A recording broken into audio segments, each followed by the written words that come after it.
was down at long off over and over again. He's probably thinking to himself, if I'd just run back, I would have taken that. Well, that's right. He probably thought for a moment, I think I can get there. I probably did, there's no doubt about that. Still waiting for him to bowl and keep at the same time. It will happen eventually. Phillips from over the wicket. Angling back in towards off stump onto the front foot. Gill defends on this occasion. When Blundell got hit, I can't remember if it was the first or the second time yesterday, I think Phillips was bowling, and I did think to myself, can we see a wicket-keeper start an over with bowling and end up keeping? Unfortunately, Conway probably would have taken the clubs. Boring, but... Phillips to finish his first over, wider of the crease. It's short of length and plenty of width. Steered to backward point. There is one run. 131 for the loss of 4. And I think you identified in our post-game wrap after number 2, one thing New Zealand had done better than India, catch. Not this test. No. They'd far outstrip India as far as missed opportunities.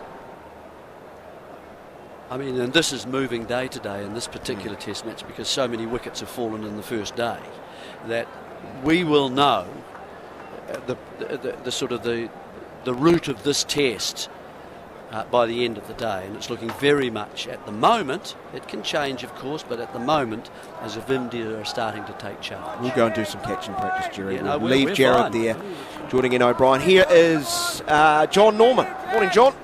Good morning to you, Daniel, Jeremy, and a good morning to listeners on SENZ as well as talkSPORT 2. I'm joined by the former black cap Iain O'Brien, and he's just had his head in his hands. We all have. What a drop. It might surprise you to hear, actually, guys, if you're still listening, as this is punched into the covers, and it's a diving stop by Tom Latham, that New Zealand have actually dropped more chances than India in this series. That's the 8th drop that's gone down. 7 for India. The 4th time Glenn Phillips has seen a catch go down from his bowling. So maybe we are moving closer to that moment when he bowls a delivery and then quickly runs back to mid-off or long on. Here is Patel. He's been expensive. He would have gone to sleep last night dreaming after there's 2 wickets. This is defended by Shubman Gill. Those 2 wickets that really changed the day, the complexion of the day. Jaiswal and Siraj. As Patel is in again. This is turn. It's slowish and it's a bit too short as well. Gill can play on the back foot. But those sweet dreams would have been brought into focus. First over of the morning. Hit for 3 fours. All from the bat of Rishabh Pant.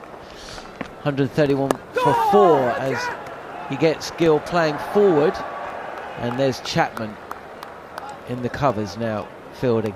He hasn't had anything to do, Chapman, in the series, and he's just dropped a clanger. Good morning to you, Iain. Yeah, to good morning, IOB. Good morning, kia ora. Morena. Tough. If you have a look at the replay, one of the replays, you'll see that he never picked up the line.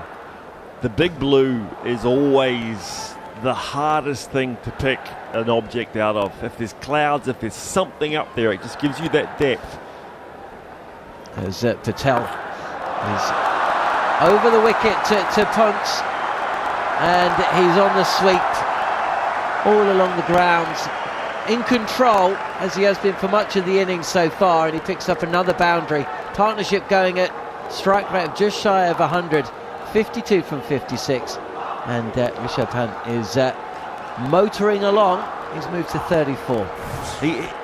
Historically, he is a good, quick scoring batsman, and he is enjoying Ajaz at the moment.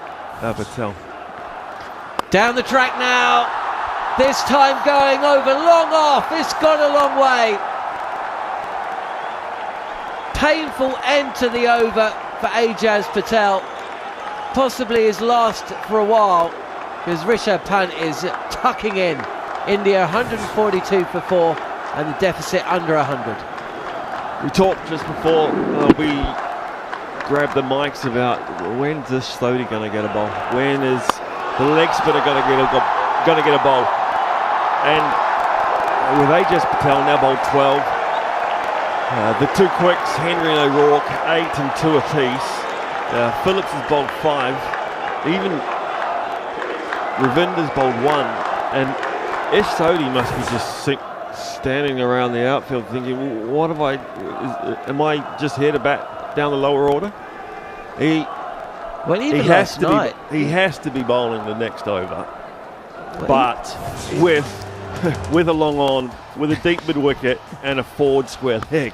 That's his T20 field. Yeah, I think the interesting thing here is that it feels like he hasn't bowled in forever, partly because of the 2 days, but also because there's been 2 or 3 chances for him to bowl. So it's not like it's your leg spinner and it's the 30th over or whatever it is. It's not as if he's been waiting forever, but it feels so much longer because last night was a perfect time for him to bowl and they didn't do it. And then today, Ajaz Patel has just not been able to bowl to the left-hander at all. And again, we haven't seen Sodhi. There's a thing where in the first innings, you want the ball spinning away to get wickets. And in the second innings, you want the ball spinning in to get wickets because it spins more and it pops and it does all sorts of demon-like things. So with the left-hander, also the right-hander. Here is Phillips. He's seen a chance to go down in the outfield at long on, which is where this ball has been fielded by the same fielder, Mark Chapman, and that brings Rishabh Pant on strike. I'll just go back to that Chapman catch. You see, go about Big Blue, and it's really hard to pick up the line and the length, or the depth perception is what gets you. And you see him run in, and then he has to has to tack to the right, to the starboard, just at that last minute, because he hasn't quite picked up the line and the direction. And talking about the hat that he was wearing, I'll fill you in there, I think. Phillips is in. This is down the track, and Rishabh Pant has turned this into a full toss, which he's just clipped airily over mid-wicket, or mid-on really, wideish mid-on, and away for another 4. 147 for 4. Can you just give me a couple of full tosses on leg stump for that? Yeah, that's tough. That's morning stuff when you're hitting into the leg side net before the day's play. It's tough from Phillips, but this makes it even harder now for them to bowl with Sodhi, because both bowlers are leaking, not just singles, but boundaries also. End of this next over will be an interesting one as Pant comes forward again this time. Just steers the ball past that close catching fielder at mid-wicket, but no run. I was 12th for a test, had to go on the field, which means that there was a couple of guys injured because I was never one of the best fielders. But I wasn't picked for the 12, so I didn't feel comfortable wearing my black cap. Down the track, and as this just dropped short of Glenn Phillips' bump ball. If Glenn Phillips is all action, and Rishabh Pant, between them, there's a lot of fidgeting and movement going on. Pant seems to be in a little bit of a hurry. 44 from 32. India deficit just 88, but a wicket would change things. It's a better delivery from Phillips, better length. He has Pant coming forward and just opening the face a touch. There's a slip in place, there's a short leg. Somehow New Zealand has just got to stem the runs being taken, but they don't have a lot of runs to play with either. As the camera picks up shorts, and this is meat and drink. This is how we thought the whole series was going to pan out. Another 4 from the bat of Rishabh Pant. He moves to 48, and this is just a drag down, and it's been slammed to mid-wicket, and this is getting painful, very painful, very early for New Zealand. And if we go New Zealand, what New Zealand teams do, what New Zealand first-class teams do, they go back to the quicks to try and quieten things down. It's one of those things where spinning pitches in New Zealand don't typically happen. They are going to go with Sodhi. They are going to go with Sodhi. I love it. such a wonderful man, such a wonderful philosophy. I've got to know him a little bit. Never met him face to face, but spoken to him a lot over sort of social media, and just a really great outlook on cricket. Every day of playing cricket for him is just another day in the backyard. And I hope he does well, because he does get a lot of wickets with bad balls, but we got two batsmen that are happy playing shots at the moment. So there's opportunity on both sides, both for India and New Zealand, for this game to progress even quicker. Sodhi finally brought into the attack, 30th over, and this is wide and quite loopy, and it's just steered past that cover for a single, and that's 50 up for Shubman Gill. Dropped on 45 at the striker's end for the 2 overs of carnage late last night. Pulled through for that single that saw the run out of Virat Kohli. There's been a lot going on while he's been at the crease, but he's still there, and he's got 50. I am really happy with the pace of that first ball from Sodhi. 80. There's a real temptation to just bowl fast, like all the spinners have done so far in this series. And again is Sodhi, and straight away Rishabh Pant pulls out the reverse sweep. And he'll take a single. He moves to 49. Another one at 80. So the top. So he's not just trying to get it in, bowl it stump to stump, get them defending before trying to just settle in, if you like. He wants to get flight. He wants to get some top spin, get the dip. Just slightly too full his first 2 deliveries, but he brings that back 18 inches. Third ball of the over, and he gets Shubman Gill playing forward on the front foot, and again we'll just take a single to extra cover. Gill moves to 51. So he's brought that was 6 inches back. He's got to come back another foot, and then he's got to come back another 6 feet for the one he dumps that gets caught at mid-wicket. Cameras at the ready if you're in the cricket ground at the Wankhede, because Rishabh Pant is 1 away from 50, and Sodhi's in, and he'll just clip the ball comfortably enough off of his toes, and he'll walk through for that single, which means he joins Shubman Gill. 2 half-centurions at the crease, decent partnership, deficit of just 80, 6 wickets in hand. India have got off to a terrific start this morning. They're 155 for 2. This partnership is going in at 6 and some per over. Do I go, I remember? Do I do that story? I remember when?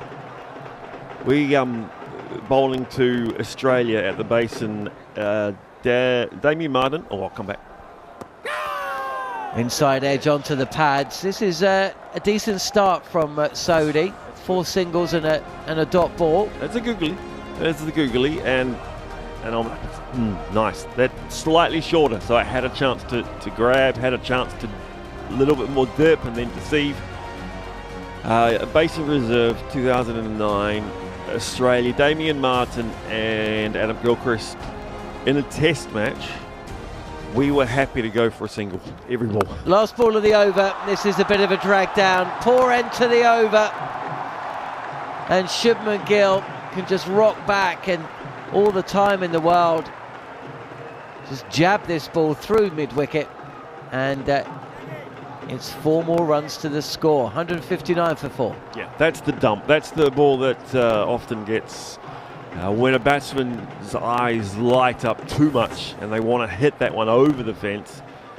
This is nicely controlled, and deliberately he squats and turns the right hand over the top and gets it out to middle wicket along the ground.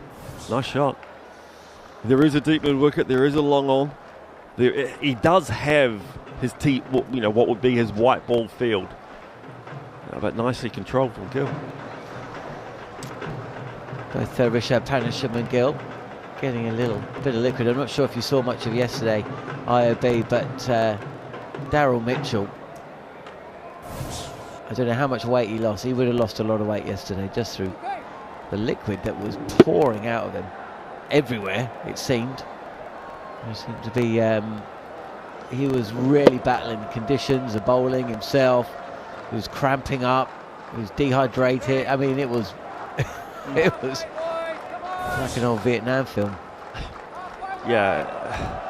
And that's why that drop catch is so hard to take, because that's more time that New Zealand have to be out there in the heat and the humidity. Yeah, and we've seen two bad ones go down in this innings. William O'Rourke running around from fine leg. Sharma was out not that long afterwards, dragged down by Phillips. And Pant misses out here. It actually hits him on the pad, I think, as he tries to pull this delivery through. Square leg, yep, one leg by, added to the score, 160 for 4, but that dismissal that should have happened when Shubman Gill was on 45. You know, the lead's 100, but suddenly New Zealand are halfway through the India innings, 5 down. They've already put on 33 since that drop in 4 overs. Well, this would be the 5th over. They are. And this is what, going back to that partnership between Gilchrist and Damien Martin. You were happy in a Test match. What was the score? Getting a ball. What was the score in that series? Because, well, I know New Zealand weren't winning 2-0 in a 3-match series. Full from Phillips, and Gill just drives this to long on for a single. It was a 3-match series. New Zealand didn't get too many of them back then. I played the first 2 and then didn't play again for 2 years. 3-0. 3-0 to... and that was when they came over here and lost. Just before they came over here and lost. And they were the world's best team. Draws Rishabh Pant forward this time, does Phillips. There's been too many easy pickings on the back foot for both of these batters, who can score freely on both back and front foot, but defensively played by Pant. 161 for 4. Yeah, so that was 2005 that we played them. Oh, 2005, not 2009. Yeah, sorry, no, I said I got the wrong dates. Yeah, we played Lancaster Park. Here's Phillips again, and watchful from Pant. No run, which is condemned now because of the earthquakes in Christchurch. Lancaster Park, Basin Reserve, Wellington, my home ground. And then the third test was Eden Park, Auckland. And I didn't take part in that one. I ran some drinks. Another ground that's not used for test matches, which I think for different reasons. I think it's a good thing. I don't think it's a test venue at all. It's not, is it? It's a good hit and giggle ground, because the big hits look ridiculous, and the little bit shorter hits still look great fun. Yeah, I've seen T20 ODI, and Phillips is in, beats drift. Rishabh Pant on the cut. No. Drift, just that little slide drift. Not a lot of spin. There's no real rip or deviation off the pitch, but there was just a little bit of right to left from the off spinner to the left-hander. Should never cut the offie, but that's a right-hander's rule. So I don't think Rishabh Pant plays to any rules but his own. Touch wider from Darryl Mitchell, and there's a shout for leg before, but nothing given from the umpire, and there's not even a discussion. But 4 dot balls. We can celebrate that, or rather New Zealand can. Yeah. 161 for 4. Yeah, Eden Park. I've seen a terrific ODI there. Remember the World Cup game between New Zealand and Australia when New Zealand bowled Australia out for 150 odd. Absolutely cruising with McCullum and Guptill at the top of the order.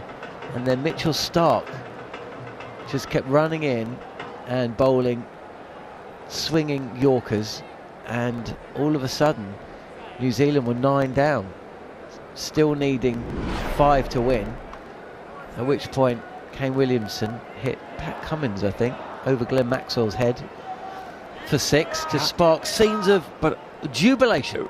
It was just such a clean, poised shot as well. There was no desperation in the shot. when you are in a desperation position, in a desperate situation. Yep. But it was just so Kane Williamson. Ish Sodhi is back for the start of his second over, and this is nicely flighted, turning leg break, but Shubman Gill just watches it go by. That's the first one, yeah. First one that it's been allowed to turn it. The length slightly shorter. That length is nice from Ish. Just got to bring it back to off stump pitching. This is a drag down and keeps low. And Shubman Gill is almost, he's down on one knee. Not because he's sweeping the ball, but just because as he went to play back, he realised just how low this was keeping and then carried on with the shot, but he's never going to get a run for that. Back in very low, didn't it? It's pitched halfway down and it's below knee height when it got all the way there. That's the horrible that Ish bowls. Here is Sodhi again. This is essentially a full toss, which is scuffed to that short cover. I do like the short field. cover. I do like that. The closer you are, the bigger angle you cover. In terms of they were hitting hard through cover in the previous over. I like how that covers just that little bit tighter, so covers a greater angle. Again, too much flight, and there's protection out on the boundary, so it'll just be a single. Ish Sodhi, and this is one of the fascinating aspects to all of this. It was a question I asked of Ajaz Patel on following on India, myself and Jarrod talking to Ajaz before the series started.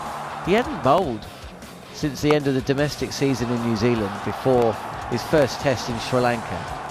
Last match for New Zealand, 17th of June. And that was a T20. Yeah, against Papua New Guinea. Yeah, so in Taruba. So that would have been the T20 World Cup. Some time ago, isn't and it? Ish Sodhi hasn't bowled since then. As he's wrapped Rishabh Pant on the pads, but he's indicating the ball's going to be turning down leg stump. I would have, with the theatre of sport, I would have at least had a little chat between bowler and skipper and keeper, I just got a little bit too excited. I thought that was pretty good. Maybe we're a little bit desperate for something to happen, but it has gripped actually. That has gripped. I mean, it's big. It's sizable turn, isn't it? As Sodhi is in again, and Rishabh Pant takes a big step forward. Ugly looking shot though, and this ball is fielded at mid wicket as Pant comes forward and tries to drive, but as a leg spinner, Jarrod, would you prefer bowling to the left-hander over or around? You bowl over, you get the straight one goes past the edge and come back to the pads, because you're always going to be pitching in line or outside, so you're still LBW bowled, and then the straight one that goes through to the slip to even finer. But coming round, you're sort of shutting yourself down for an LBW. Is my mic on? I always thought that I was much more likely to not accidentally get my action wrong and not spin the ball. So if I'm bowling over the wicket, I have the straight one across. I got Eddie Cowan out in the nets once. That's my only test wicket. I'll pick it up. Yeah, I'll pick that up. But it was a ball where I was trying to spin it and it didn't spin, and so he edged it. When I come around the wicket, I just felt good left-handers could work me too much. It might be the foot marks though on this particular occasion. Phillips, whose 7 overs has gone for 40, and this is a touch over pitched onto the pads of Gill. He just comes forward and clips this just backward a square on the leg side and moves to 58. The score 163 for 4. Welcome if you're joining us here on talkSPORT 2, SENZ, or the talkSPORT Cricket YouTube channel where you can subscribe. It's been all action for the first hour of play. Seen plenty of boundaries, plenty of runs scored. India have advanced 86 for 4 overnight. They're 163 for 4. Both batters gone past 50 or on 50 in the case of Pant, who defends this delivery from Phillips. But one of the big moments of the morning, Shubman Gill, first ball of Glenn Phillips' spell, trying to hoist him over long on. He got plenty of height, not enough distance. Mark Chapman, substitute fielder, settled under it and dropped it. Do we know who he's on the field for? Phillips in again, and it beats Rishabh Pant with the best ball that he's delivered today. Let's say turning off break away from the left-handed Pant, and it beats the outside edge by a good 3 or 4 inches. That's the dream. Maybe less, actually. Dream ball. More like an inch. Slides in, just that little bit of drift in, and then straightens. That's why Phillips in again, driven straight to Latham at cover. It's all right, IOB, we've got all day. Yeah, I know. I was a little bit excited. I haven't been in London for a little bit. Oh. Big city, pretty lights. It's pretty dark. Brixton was entertaining to drive through this morning, as it always is, at 4 a.m. on the morning. Well, it is going home time. It is. Well, they weren't going home. Forward is Pant, and again, just seems to have quieted down a touch since he got that dragonfly in the eye. They've gone. New Zealand have. That's where they've gone wrong. Certainly, Phillips has gone back to a more one-day length and line. Not trying to spin it necessarily every ball. Not trying to get a wicket. Just trying to dot it up as much as possible. There's better again. Draws Pant forward, and just 1 run coming from the over. Small gains. If that had been you, IOB, bowling to Adam Gilchrist, you would have been absolutely delighted with that 1 run over back in 2005. When Damien Martin hit the one, there'll be somewhere a montage. He Probably hit, on what's his face's YouTube site. The West Indian back foot half volley that goes over extra cover. Yes. Damien Martin. Still dream of that, dear. Damien Martin hit. Chris Martin, thank you. I was standing at mid wicket and I was just like, I got a great seat in the house for that. It was one of those partnerships where, genuinely we were happy just going for a ball, bowling one day style, bowling loads of slow balls, bowling slow. It was just carnage. They put on something ridiculous in some short, ridiculous time. Few timed the ball through the covers as sweetly as Damien Martin. But this was... But the back foot... You're just making noises. Yeah, I know, yeah. Onomatopoeia.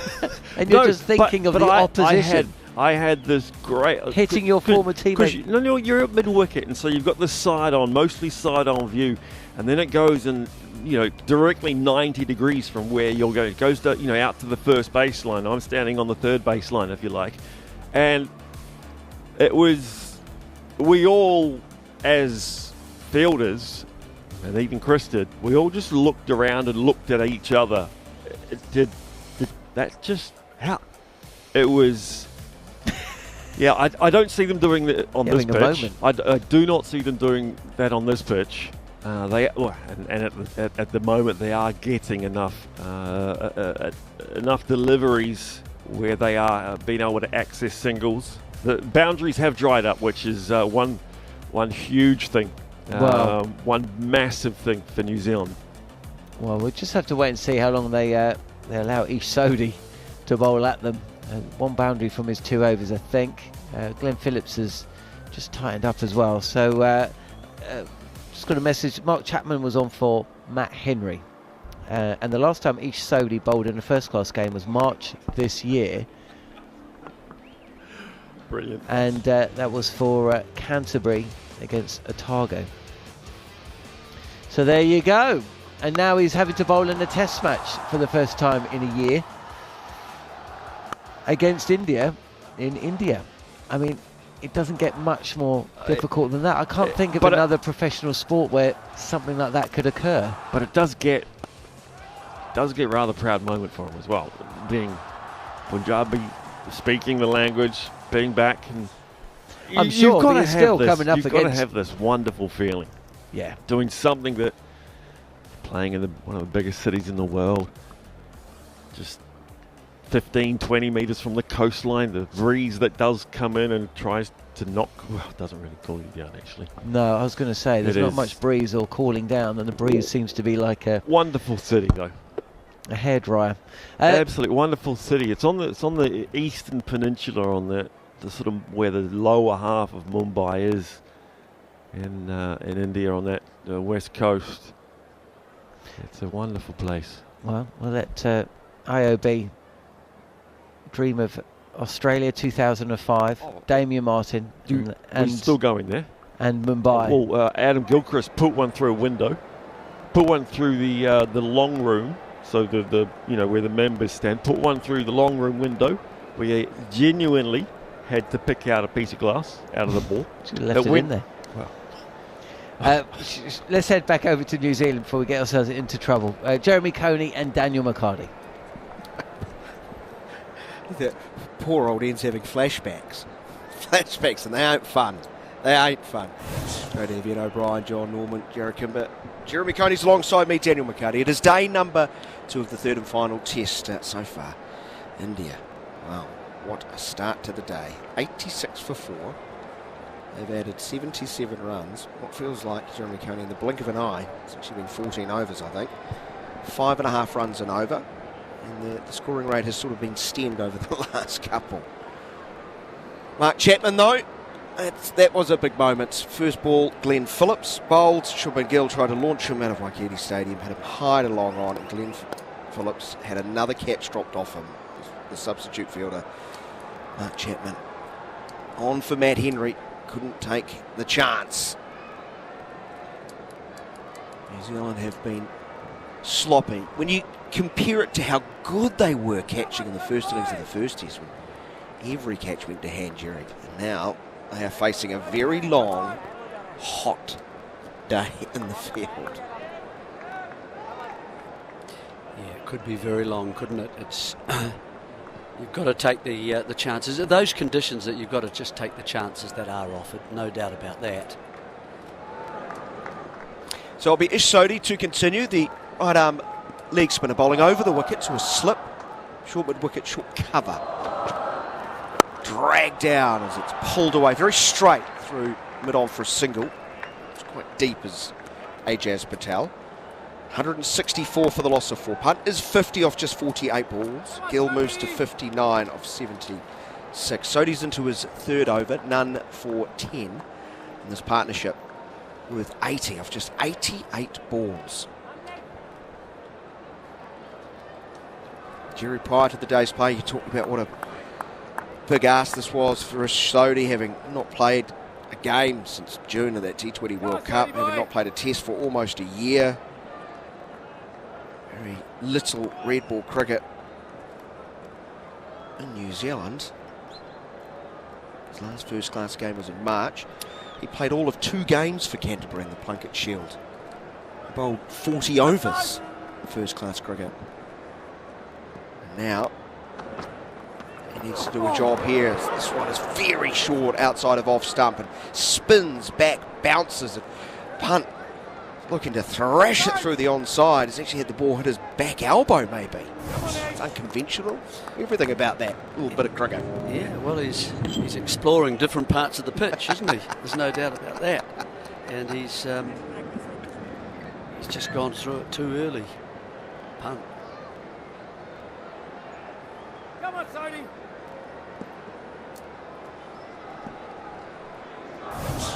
Don't even have a nickname for him. Come on, Sodhi. Is it? Big breaking leg break from around the wicket, played nicely by Punt as he works the ball through square leg, and there will be a run. I think the hardest thing for Sodhi will be is to find that length, won't it? I mean, he's certainly getting some turn from this surface, that's fine, but it's really, you've got to couple that with it coming from good parts of the surface, and then of course you can start to bring your wrong in, and you're getting into the game then. Now to the right-hander, 79 runs added so far today. Rishabh Gill bowled just outside of off stump. He pushes forward, no run.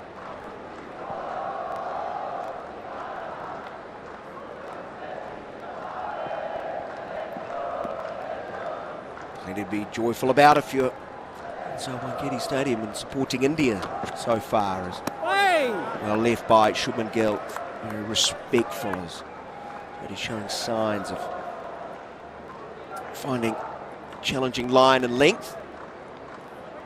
As Googly can spin back a long way. Not picked even from that 5th, 6th stump line. No, and that's the sort of length and line I think the Googly could operate from here. It would surprise Rishabh Pant, I think. Cut away to backward point. Wide of off stump. Good fielding by Matt Henry. Diving away to his left prevents certain boundary. Gill will have to remain on 79. That is the end of the Sodhi over. None for 11 off 3. 165 for the loss of 4. So I've just been going back through his first class stats that we always associate. You know, overs are so important for spinners. We've got to go back to season 2020-21 to find a period where Sodhi bowled more than 200 overs in a season in New Zealand. It's varied. He then followed that up by going to England. Last time he was very effective for New Zealand was on that tour to Pakistan, for which I think you referenced right at the start of the day's play when he picked up 13 wickets. Probably started down the pecking order and bowled himself further up the list. He's the... Yeah, I thought that was one of his better tours, yeah, actually, it was. and he ran in a little bit harder and I think got a wee bit more pace through the air, so people, you know, couldn't come at him quite so easily.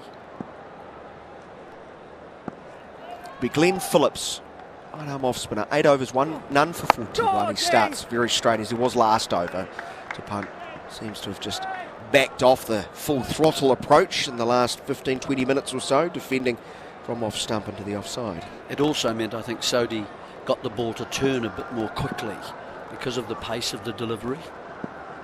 So it made it happen faster down at the batsman's end.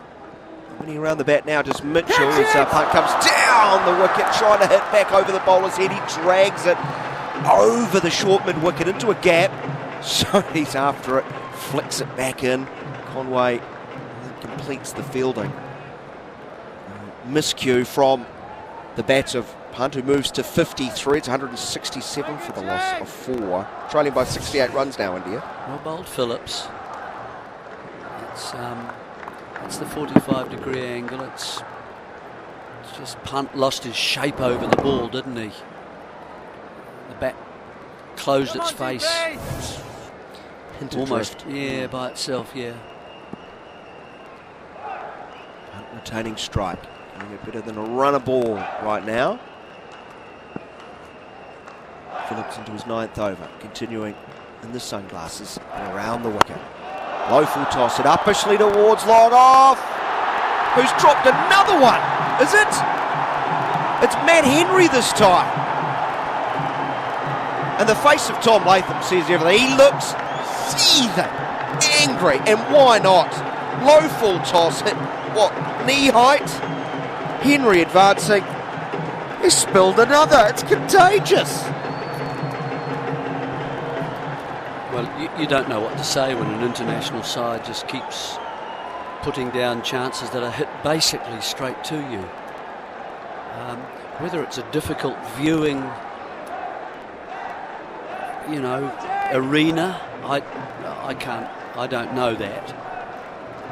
You've got to, though, before the catch comes to you, anticipate the sorts of catches you might get. Both Gill and Pant have been dropped.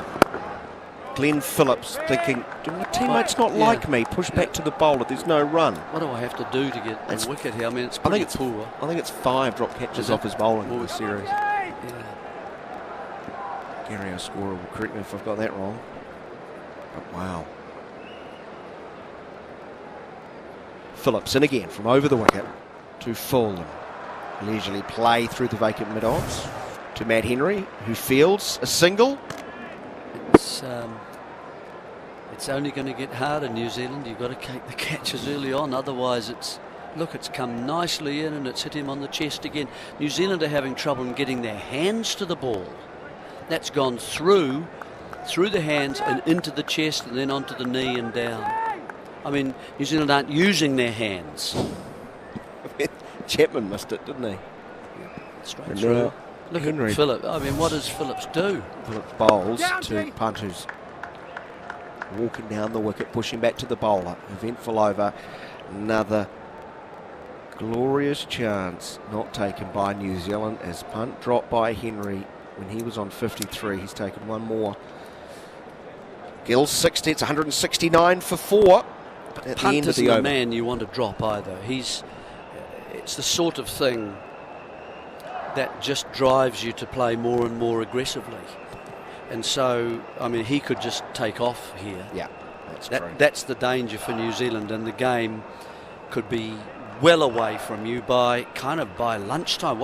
How long have we got to go to lunch? 46 minutes. Yeah, well, that's 8 overs. Just running around. He gets it right in line with the ball.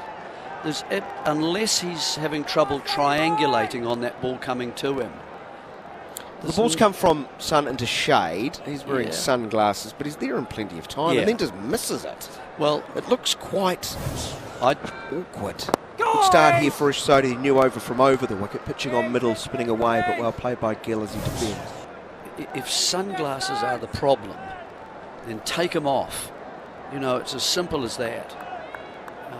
I don't know. And have our players had catches this morning from the middle, low flat ones, big high ones, going round the ground once. So if they're in that position. Sodhi again targeted in that off stump, just a fraction shorter, allowing Gill to go back, and he's played it through point for a single. Glenn Phillips runs in, throws the ball rather angrily on the bounce to Tom Blundell. Gets a bit of a telling off from Blundell. Yeah, I don't think he'll take too much notice No. of that. How about a couple of wickets? So, you know, those sort of routines early in the day are very important because it changes every day. The clouds, where they are, how many, you know, whereabouts are they, where's the sun. Sodhi back around the wicket to the left hand, who reverse sweeps nicely too. Well wide of Mitchell at first slip.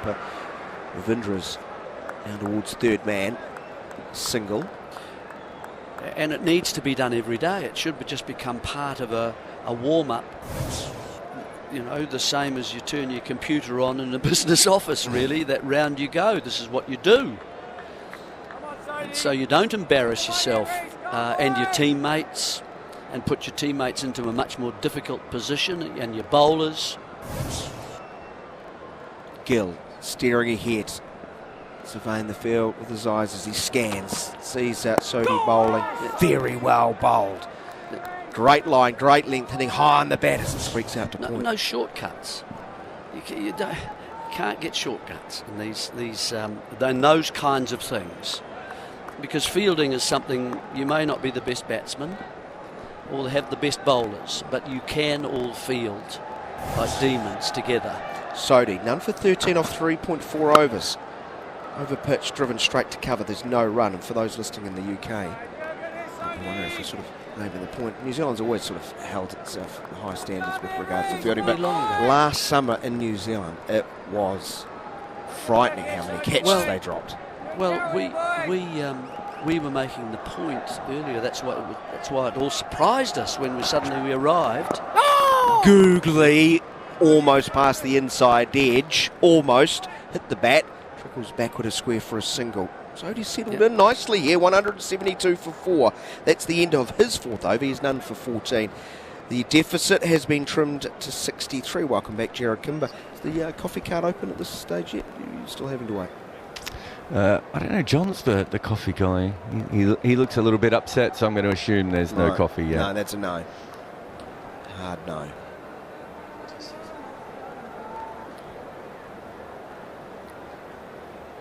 Anything to add to the catches, do you think, Jarrod, from you? I mean, coming out of the dark, but you know what I mean? It's not the same as Chapman's, though, was it? Chapman went into it was a bad drop, obviously, and he'll be furious with himself. I know he takes his fielding very seriously as well. But if you have a look at where Chapman dropped it, it was in the bit in the shadows where it was half light, half dark. So there is and he didn't pick the ball up perfectly off the bat either. So there is an element of that. Whereas I think with Matt Henry's, it was hit from the light into the dark. He didn't have to leave that area, and it was straight at him. It just felt like that is one that should have been taken. But yeah, it's are we a little bit still in awe of that first morning of the test? series where New Zealand dropped one catch but took a bunch of pearlers, and then Jerry just made that point. Yeah, we were quite surprised how well they. That's why we had to make mention of it, because we have deteriorated in our catching. Yeah, New Zealand last summer, I think they dropped 14 catches in a 3-match T20 series against Australia. I remember there was a series, I think it was the last Ashes in Australia, where England dropped 12 catches over the first 2 tests and Australia didn't drop one. And there was a gulf between those teams. There's absolutely no doubt in England, it sort of led to Bazball that series how bad they were. But the point being is, like, sometimes you just get a run against you, and maybe New Zealand had a run for them in that first session of the first test. No doubt. They caught better than India in the first 2 tests. No question. 172 for 4 is Glenn Phillips. New Zealand building a bit of pressure here from both ends. A bit of pressure, it's all relative, Jerry. As Phillips also settled in, turned from outside of off stump to mid wicket, no run.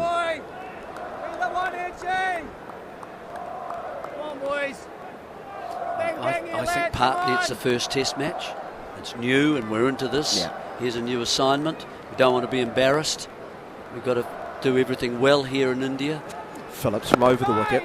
Wider of off stump, pushed straight back to the bowler. We've got a chance because it's suiting us. It's not going to last long.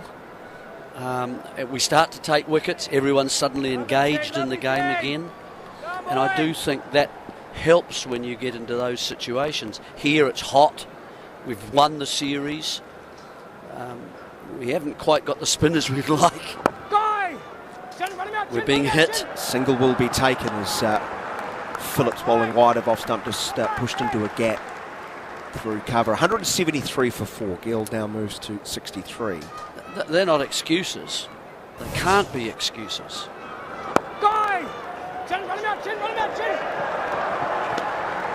The Henry catch, just the more you look at it, Jarrod, it looks quite uncoordinated. The way he gets and sort of misses it and it smashes into his sternum. He didn't get a hand on it. I don't think Chapman did either. No, you might be right. Shorter from around the wicket. Phillips going back and working the ball straight to mid-wicket as Rishabh Pant. Well, technically, those are both Henry's drops as well, because Henry was off the field, so Chapman came on. So I don't know if Gary Morgan could put that in his account. Don't think so. Poor Henry. 173 for 4. Fuller this time, angling in towards middle and leg, turned around the corner off the front foot. Rishabh Pant's got that big smile going. He moves to 56, 174 for 4. Did you just reply to New Zealand's 235? Did anyone just see the Daryl Mitchell's cap as there was a bit of a pan through? The light grey one that he's now wearing. Well, it's wet. It looks like it was dunked in a bucket and then put on his head. So I'm hoping that's actually what happened, and he hasn't already sweated through his cap. But knowing Daryl Mitchell is much more likely to be sweat. Phillips, short approach from over the wicket, gets 2 leg side. He's going to be turned around the corner by Gill to move to 64. The end of the Phillips over. 3 singles off it, Jeremy. It's 175 for the loss of 4. 60 is the deficit. Yeah, John Wright was always interested in water. There was something with water. Or ice, as you told us yesterday. Yeah, well, that's different form of water. Isn't it? I'm aware. But even on tours, always you're teaching, always shower. Always teaching. You're in the shower or something like that, and a bucket of water, cold water, would come into you, and there'd be laughter, and off he'd go, and he'd leave the bucket behind. Right. Or you're getting into the bus from out, and suddenly from about 4 floors up, a water bomb would hit beside you. Yeah, and even in Sri Lanka, where it was very humid and hot, big jugs would come out, and he would just stand, and the dock would just upend a whole jug, completely overwriting, and he would wander around for a while. And it was dry within about 3 overs. Quite a joker. He just loved all that. But very serious at the toss when he saw a blade of green grass. Oh, yes. Like, Jerry, we're definitely bowling first, aren't we? And if you had them 9 down at the end of play, getting near the end of play, slow it down.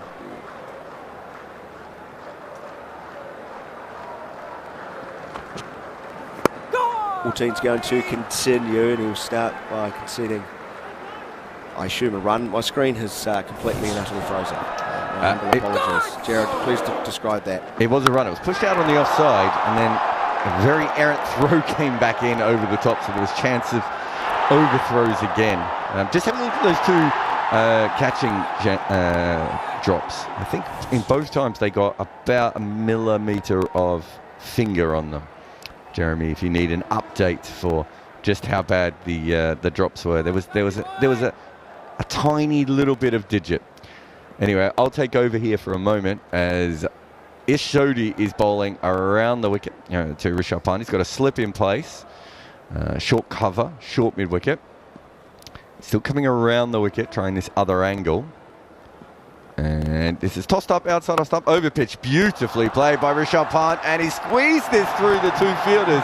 He had the short cover, as I said. There was also a long off, and he's managed to just time this perfectly. It was a poor ball by Sodhi, but beautiful by Rishabh Pant. We've seen some thrashing this morning. We've seen some energy. That one was just a proper cricket shot, waiting for the mistake. I might be the wrong one as well. Over pitch, takes a puff of dust out of the surface, but great cricket waiting and hit that under his eyes.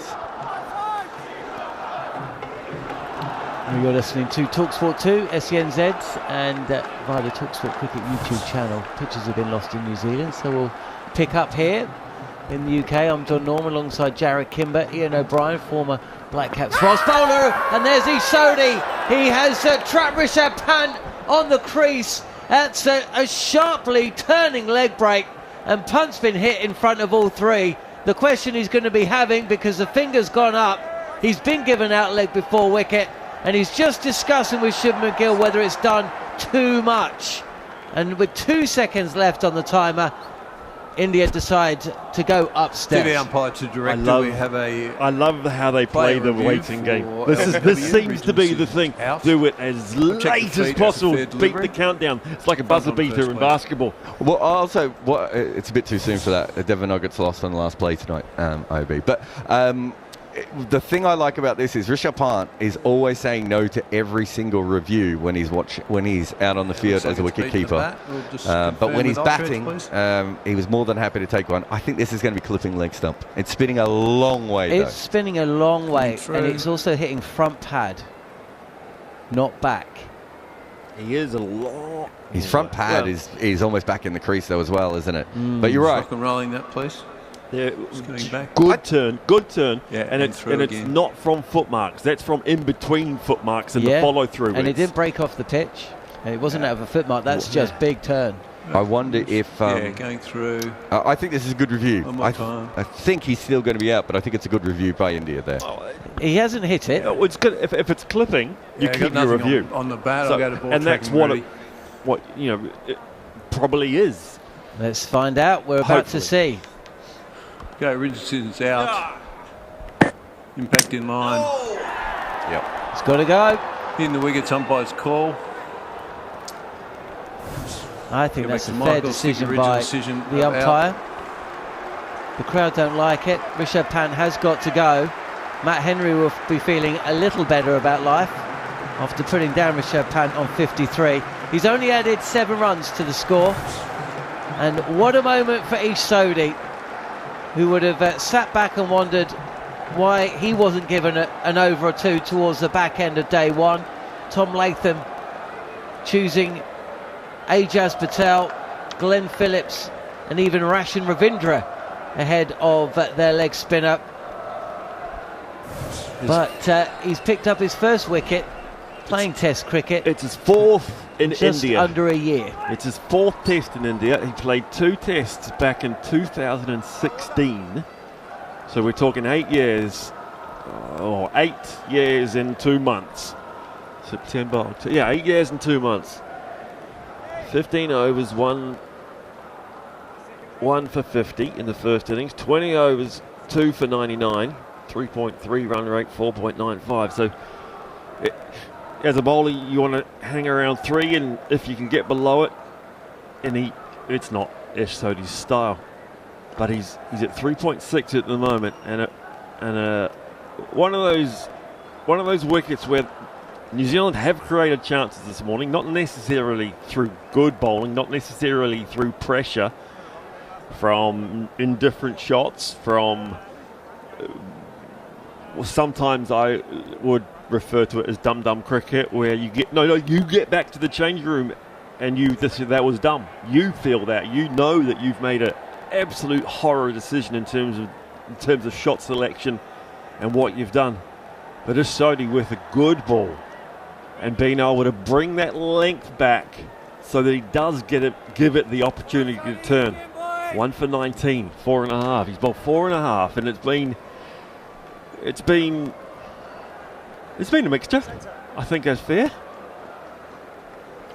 I think it has, but I think he stands up next to any of the other bowlers. I mean, Glenn Phillips has seen 2 go down, but one was from a full toss, and one was from the first ball of his spell, where Shubman Gill just, it was a crazy shot, really, wasn't it? That was the shot that I'm talking about, the dumb that you go back. Sodhi in again and cut from Jadeja. Filthy googly, first up to the lefty. Straight to short cover. I mean, that turned a huge amount, didn't it, that delivery? That is out in real time. It looked straighter than it was. Yeah, and as soon as you slow it down, that's sliding. That's just how. Sodhi again, and this is turning into Jadeja, who rides that turn and just takes a single to square leg. The bits and pieces player. He plays every game for me for India, Jadeja. Well, the bits and pieces play he was called, I don't know. That was that was bad. And to be fair, I think if Sanjay Mandrake was looking a little bit closer, he'd realise he kind of turned the corner. He had been a bits and pieces player at times. But I also think a bits and pieces player is actually quite handy. Well, of course you do. You're from New Zealand. Some stages you had 15 of them in an 11. Last ball of the over, and Gill just jabbed this through mid-wicket, past the fielder and away for a single. He'll take the first ball of the next over. Success finally for New Zealand. They've seen 2 painful catches go down. Glenn Phillips, the bowler on both occasions. Shubman Gill dropped it long on by Mark Chapman, the substitute fielder, on 45. He was on the field for Matt Henry, who then came on and did exactly the same thing. Rishabh Pant reprieved on 53, but Pant's innings has just come to an end. And what that means is this India side, who have managed to play themselves into trouble on more than one occasion in this series, and they kind of think can come back and start becoming part of your game. They trail by 53, 5 wickets in hand, but New Zealand will feel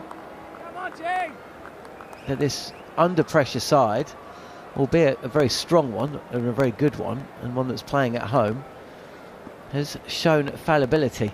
Also, how many do you want to chase in 4th innings? Phillips is back, and he has Shubman Gill stretching forward. There's a short mid-on and a slip in place for Gill, who's 66. When I was watching yesterday, this is going to sound ridiculous. I thought 130 as a 4th innings chase would be tough. That I just had, and it's probably not enough. Maybe against Indian spinners as Gill is forward again, thick inside edge. Because you're going to get a couple of full tosses and back of a length balls from the New Zealand spinners. But no, I can see what you mean, because it just seems to have been spinning and gripping more on the surface as we go on. I mean, we just saw a wicket spin and keep a little bit low off what looked like the proper part of the wicket. When you see a left-hander spin it from middle stump, the precious, the pristine part of the pitch, and rip it past a right-hander's outside edge on day one, and on mid-second session, day one, it's going to be a 3-day test match. It's going to be a tough 4th innings. And New Zealand got lucky with the toss in the first test match, won the second one. And here is Phillips. This is just touch over pitch. Allows Gill to come forward. They are really rinsing these two drops of Henry and Chapman. We have seen them an awful lot. They're not good. They're not good. I have seen GP's ball. Phillips again, and identical delivery. And again, Gill is watchful. Glenn Phillips, the harder the catch, the greater the chance that he will take it from a real random selection of my memory. I've seen him put down at mid wicket, hit to him at mid wicket, nice height in the perfect sort of scenario, and I've seen him drop a couple of really easy ones. Gill shapes to come forward to this delivery from Phillips, which is on the stumps, but in the end it's just a touch shorter, so plays back and takes the single to the leg side. I don't think it's just us guys that are noticing how frequently the drop chances keep being replayed. I think both Matt Henry and Mark Chapman have been watching it on the big screen as well. Matt Henry is he will love it. He will enjoy it. He is he's wonderful. Don't know if he'll enjoy it. No, it'll wash over him pretty quick. Get out an imaginary remote control and try to change the channel. As a bowler, you need a short memory. He is one of those guys that genuinely can do that short memory thing. He can put it behind him. As a bowler, you get one dropped, you get hit for a boundary, you have to have that short memory. He has played so much first-class cricket. I got to see him a couple of years ago. I've played against him. That's how long he's been playing. He is old. He's old. And I got to see him a couple of years ago, and he just knows when to ramp it up, when to bowl that slightly quicker than medium, and then slightly quicker again. Here is Phillips, who's bowling round the wicket to Jadeja, who's got a slip. There's a backward point, catching cover, and there's also a kind of a deep cover point fielder. So India 183 for 5. They're trailed by 52, but New Zealand, this is when they have got to apply a little bit of a squeeze if they can. I just realised we've got an extra camera in here today. Oh yeah. Every time I come in, there's a different camera. What's going on at talkSPORT at the moment? What's your camera budget like? Is it the white camera we have to worry about today? I've lost You don't track. even know which one it is, do you? Maybe it's one each. There's no one in the building. We've also got this talkSPORT There's no branded. There's no one in the well. building. So I think John just brings them in under his arm. None of them were working at the start, by the way. Weren't they? No. I had a look at your little screen before. I could see us on the little screen, if that makes you feel better. It does. Always makes me feel better. Can you see us if you're watching on YouTube? This is driven to the left of Tom Latham at cover by Shubman Gill. It's a loopy leg break, and Gill will take another single. The deficit on first innings 51. India will be eyeing well in excess of 300 here, but we know the wickets can fall quickly, they can come unexpectedly, and it's all well and good having Washington Sundar coming in at 10, but he's got to have someone at the other end. So they do bat deeper than New Zealand, that's for sure. Especially having the night watchman already dismissed, that automatically means you're one stronger batter, greater. Gary Morgan, who has been working non-stop for about 3 days. Do you want to read this one out? This is such a Gary Morgan message, and as you said, so he worked on the ODI the other night. Then he came straight West to Indies, it says. So completely different. You can't get two more different time zones than India and the Caribbean, as Sodhi draws Jadeja forward. There's a little gap between bat and pad there, and Jadeja is trying to place this ball towards mid-wicket, playing with the spin. Either way, just a little bit of an ooh and an ah from close into the bat. 184 for 5. The noise in the crowd just starting to ramp up a little bit. This is over pitched, and Jadeja will take a single here. Yep, go on, Jarrod. So Gary Morgan did the overnight ODI and then came straight in to do the test match the next morning. He's back for this test match, and he's just messaged in saying this is the first test since 2008 in India that there's been 2 drops in the same session at long off and long on, since Mitchell Johnson dropped one from Jason Krazier's bowling, and Brett Lee dropped one also from Krazier's bowling of Sachin Tendulkar, who went on to make 109. Well, Thank you, Gary. I'm surprised you didn't know that, IOB, off the top of your head, if we're being honest. You let yourself down here, as this is an over-pitch delivery. It's a fraction too wide. And Shubman Gill comes forward and places this to the fielder, who's on the boundary. Phillips, and that comes through for a single. The crowd are applauding something that has passed me by. I do have a good memory for the horrific things, but I didn't know that. I actually do remember that, because that's the game that Croatia takes 14 wickets for 10,000 runs. It's literally Jarrod's favourite test. Yeah. And somehow Gary Morgan can pluck a stat out of Jarrod's favourite test match that Jarrod didn't know, and Sachin Tendulkar made 109. Go, Sodhi! Was that IOB? No, it was Blundell. A dot ball. I saw Firebird, Blundell, Firebird, Ravinder. They good mates. They do a lot of batting together in the nets, and it's almost I've got to think of the right word. Okay. The word I'm thinking shouldn't. Okay. Sodhi again, last ball of the over, and Jadeja steps forward and turns his full delivery into a full toss.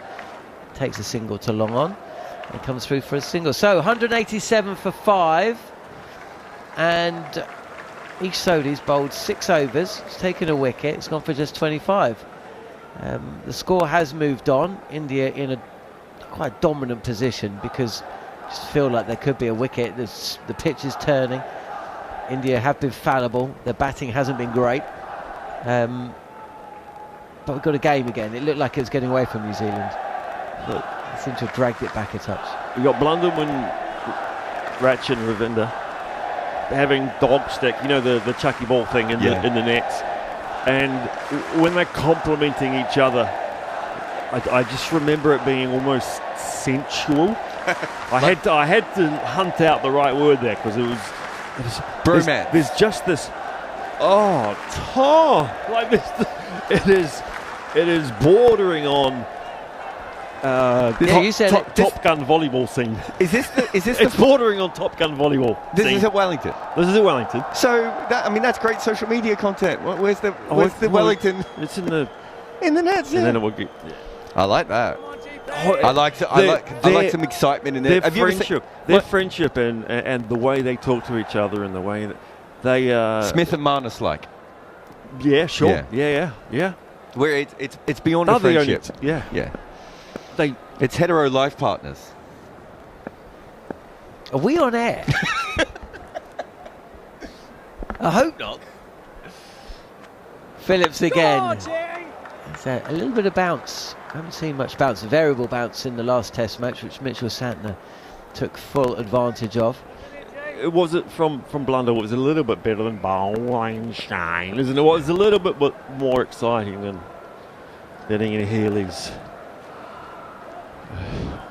187 for 5 as Phillips comes in. Draws Jadeja forward. This is a thick outside edge, which will be fielded by Devon Conway. It didn't go anywhere near Daryl Mitchell at first slip, and it was along the ground, but it was a false shot. Probably be filed by Crickviz. I think at the moment he's Glenn Phillips. He started a little bit rough. He almost got a wicket first ball, but he started with a lot of loose deliveries. He's bowled quite well, I think, and they have pulled them back. And it also helps him to be bowling to a left-hander who's probably not going to come down and whack him over deep in wicket. Not yet. Well, I mean, even if Jadeja's going to do that, by that stage the game's probably over. And Jadeja will probably take his time.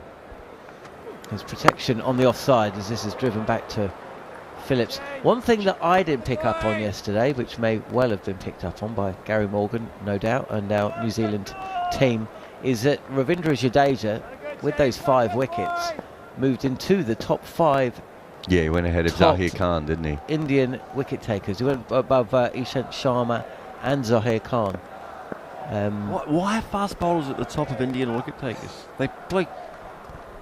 Phillips again, and draws Jadeja forward. This is on off stump. It also tells you how little Jadeja has been available fitness-wise, right? Because fully fit, he should have 500 or 600 now, maybe even more than that, and he just hasn't been available for them. In the top 6 bowlers for India in history, he's the only one, and he is well short of 100 tests.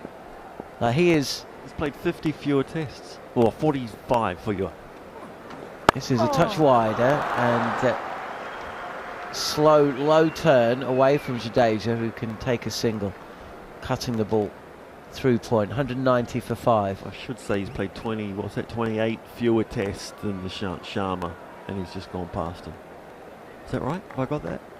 Yeah, he's played 28 tests less than Sharma. No, it's fewer, please. Fewer, sorry, IOB. And that's my one pedant. He's a year fewer than him as well. No, it's time. That's less. It's quite a list. Again, this is better from New Zealand and Phillips. Gill, who's just played at his own pace. Apart from that one horrible shot to Phillips, which saw him dropped, Gill just played his own game. 69 from 100 deliveries, 190 for 5 India, trailed by 45.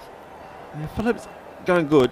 I don't mind it, but it's going nowhere at the moment. It just feels like it's going nowhere. The opposite side of that, the slower New Zealand can keep Jadeja, that is not how Jadeja plays. Jadeja is a 75 strike rate kind of a guy. He wants the ball, he wants to hit a boundary every 10 balls. He wants to be in charge. Ego or just that kind of a player. So if New Zealand can keep him to, if a strike rate of 50, I do feel that the bad shot will come out somewhere. So they've got to keep him quiet. I don't know. I think in India, when he bats a lot for the softer ball. Ajaz Patel is back. You can hear the surprise in my voice. I thought Sodhi was bowling quite nicely. And he picked up a wicket. You get a wicket, you get another over. He did get another over. He get one more, didn't he, I think, yeah. I'm still surprised. 190 for 5. And Ajaz Patel, who was very expensive. His first over of the day, really setting the scene for a hear-em-scare-em first 20 minutes or so. 3 boundaries coming from it. Rishabh Pant, he'll be relieved to see, has departed the scene of the crime as Patel, this is flat and it clipped off the pads. It's straight and a single. 190. Oh, tell you what, better throw back to Blundell behind the stumps from Matt Henry at fine leg, and that's where would have been interesting. And that's where Jadeja picks up his run rate. He picks up his RP up, runs per ball, just by hustling and getting and wanting, because he wants to be on strike, wants to come back for 2. He's one of those ball counters, I reckon. Single off the last ball kind of a guy. Yeah, the cameras are picking up on 3 kids eating their ice cream. The girl needs to watch the ice cream. I mean, literally is falling off the stick. I could see it's your ridiculous. Anxiety watching it. I mean, imagine that. Why would you eat it from the bottom? Because then it is going to fall off. Down on one leg, and he's got his line wrong. And the length to Jadeja, who helps us down to fine leg for another single. 193 for 5. I mean, it's 40 degrees. You probably get 1 ice cream a day, and you're sitting there talking, letting it drip onto you. I mean, what's that about? This is really bothering you. I can see that. It's not 40 degrees. It's 33 degrees, and it feels like 37 degrees. And what's the humidity? Oh, it's bad. Well, that's that. The humidity was 63 or 48. 48%, I think it was. 63 or 48? Well, no, they were. It was 48. I looked it up earlier. It was 40. It was around 48. Does humidity affect icy poles? Do we I know heat does. Good delivery from Ajaz Patel, who goes around the wicket to Shubman Gill. And that's turn away from the right hander. That's what he wants. Gill comes forward. The humidity will stop it from refreezing when it drips onto the colder part of the ice cream, like snow refreezes when it melts. Go, Jesse! It's science. Touch pitch. That's science. 193 for 5. Ajaz Patel's back, so we're talking about refreezing ice. And it was turned there. Gorgeous. And it's from straight. Well, okay, just outside off stump in terms of line, in terms of where it pitched. Want to see that pitching middle. That's gutsy, though, because that opens up the leg side. Last ball of the over, and Gill. This is a shorter delivery on off stump. Just plays back, turns, but he corrects a shot, eyeing up mid-wicket, but in the end just jabs the ball down to backward point. End of the over. 42 bowled. India within 42. The meaning of life is 42. 42? 46? No, 42. I 46 is what India got bowled out for. I haven't read it. That's why. That baffled me. What, India or the meaning of life? I haven't watched that movie. Hitchhiker's Guide to the Galaxy. I haven't read the book or watched the movie. Nor have I. Because my dad used to talk about it a lot in the 80s. I got what's the motorbike movie where back in the way back and they drive through the middle of America and what's it called? Easy Ride. I got told There's to watch quite that. a few motorbike books. Chris Martin told me to watch that as it's a classic. That's the dullest movie. That was an hour and 40 minutes. I'll never get back. Phillips, 12 overs, none, but 2 chances, 2 drop catches, 12 overs, none for 52. 4 and a bit runs per over, but more recently, a lot more dots and a lot more singles as opposed to boundaries. And it's Phillips again, bowling round the wicket to Jadeja. The drift. Who again comes forward. You see that in the last third of the pitch, there's the loop, and then as it starts to come down, it's just got this in drift, which means when it spins or hits the pad, it's just that little bit harder for the left-hander.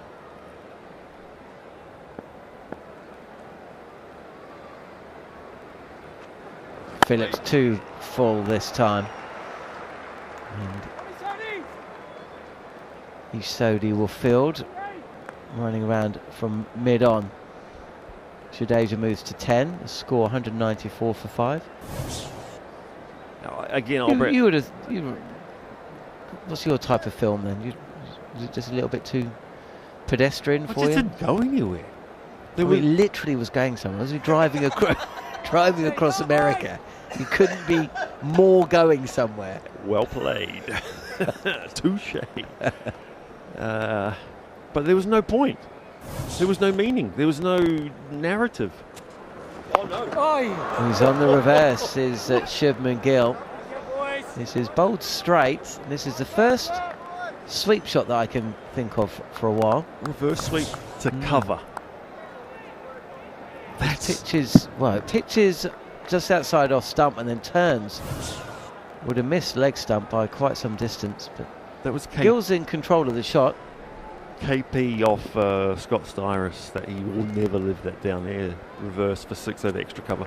Much more flight this time from Phillips. Draws Gill forward. Are you pointing to the 32 balls since the last boundary? Yeah, that was the point that I was just making in between overs. New Zealand just been able to hide the and get away with a couple. They got away with a few bad balls in this little in this session, but being able to dry up those boundaries. Still going at 3 and over for the last 10. This is a touch flat from Phillips. You're always going to get this from a guy that's not bowled a huge amount in Test cricket, comparatively. And single taken to fine leg from Shubman Gill, who's just quietly going about his business. 70 from 106. The deficit is 40. It's one of those ones where 100 in front and New Zealand score 230. Can New Zealand score 230 in the third innings if India get 100 in front?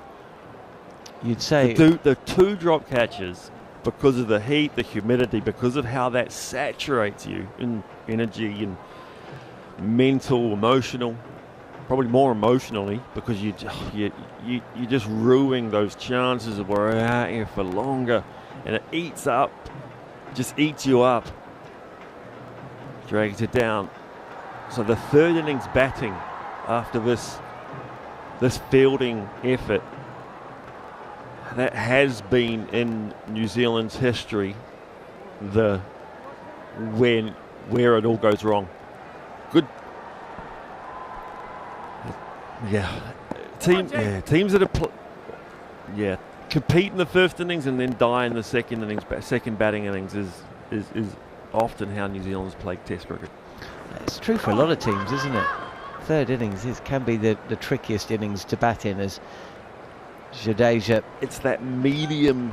It's that medium level team against a good team. A medium level against the best team. A medium level team will compete in the first innings and then find a way to mess it up in that third, in that second batting innings. And I think that's just physical, mental, emotional. You lose. Most players lose more sleep as the test match goes on. Most players, I used to lose an hour a night. If I got 7 hours the night before a test, that would basically mean I was getting 2.5, 3 hours by the end of the test. You're just running hot. The mind is ticking over, and so you just can't calm down and get your sleep. And so the good teams know how to deal with that. They've been here before. They've done this. They're good at it. But the medium level teams, and I'm not calling New Zealand a medium level team at the moment because they have been playing wonderful Test cricket. But they are. But yes, in this Test championship currently, and the way they played in Sri Lanka, absolutely. You lose 2 tosses in Sri Lanka, though. It's pretty tough. Gary Morgan's just mentioned Jadeja's playing in his 77th Test. We were talking about this a while ago. Most wickets in first 77 Tests played by a spinner. Do you know what? There's a surprising name in there. I would have thought that Shane Warne would have come in higher than 5th in that list. And not that far. Only 20 more than Jadeja. Where's Murali? Murali's way... I didn't even look at the top name. My bad. He's way out front. Murali with 433 wickets. Of those 77 Tests, 76 played at Gaul. That's mad. Ravichandran Ashwin is second in that list, 401. Then Harath, Kumble, both in their 350s. And then Shane Warne, 344. Although actually Harbhajan Singh took more. 330. Warne is actually 6th in that list. The only non-Asian on that list. Yeah, and also right? he would have played a lot of Tests in Australia rather than, as I say, Australia, England, South Africa. Yeah. Still interesting. That's an esteemed company to be in. I rate his bowling, Test and one day, just because on real bad spinning pitches like Eden Garden, second innings, one of those kind of, he can fire it in quick, hit leg stump, rip it away past the edge. He knows how to almost dart it and make it. Well, it doesn't spin. It almost rebounds and heads off in a completely different direction. Well, I was asking Jarrod this yesterday. The dismissal of Glenn Phillips, who was bowled when he seemed actually in a pretty good position. And you watch the delivery, and everything tells you about this delivery. It's going to spin away from Glenn Phillips. Instead, it just went straight on. And I turned to Jarrod and I was like, well, how do you know? How do you know? You don't. Well, exactly. You don't. And I said, does bowler, Jadeja know? And he's like, no. As a bowler, you don't. And that in itself is just balmy. Lunch has been called. And I don't know why. I think I'm not sure. We're 4 minutes from the lunch break. Spider cam. There seems to be a problem with spider cam. Why that would mean that play has got to come to a temporary or an early close is something that we can talk about in a minute. 7 foot high middle of the pitch. That becomes a bit of a bother. If that's what the problem is, then yeah, if it's literally going to be head-butted by the taller players, you would have ran in and smashed straight into it. The delivery will hit it as you let go of it. You let go of it from 8 foot, so... There you go. Well, we've had quite a spiralling session. Welcome back to Test Match Commentary, Iain O'Brien. I mean, we've talked about Easy Rider. We've talked about central bromances. We've seen 2 of the worst drops you're going to see in professional cricket. We've seen play brought to an early close because of a malfunctioning spider cam. Dragonflies, carousels on the pitch because it's still as hot as it was yesterday. And we've seen India. Parasols. Parasol or carousel? Well, carousel goes round and round. It was going round, wasn't it? It was spinning?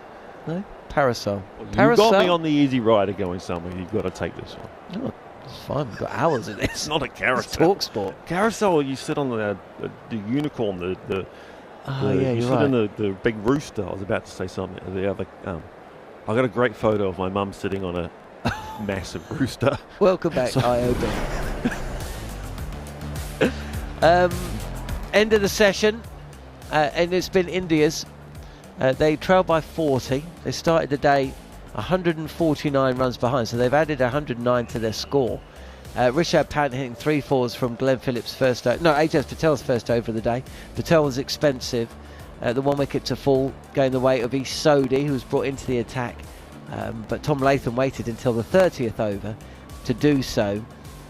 Glenn Phillips saw 2 catches go down, long on and long off, for the first time in the Test match in India since the Jason Krager test of, when was it?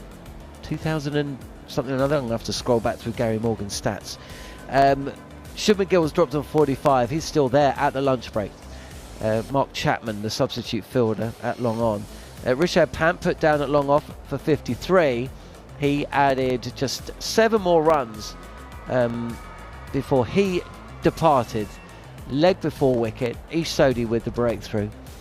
And India have made their way to the lunch break. Since then, Jadeja 10 from 18. He's batted sensibly enough, as has Shubman Gill. He's been prolific in 2024.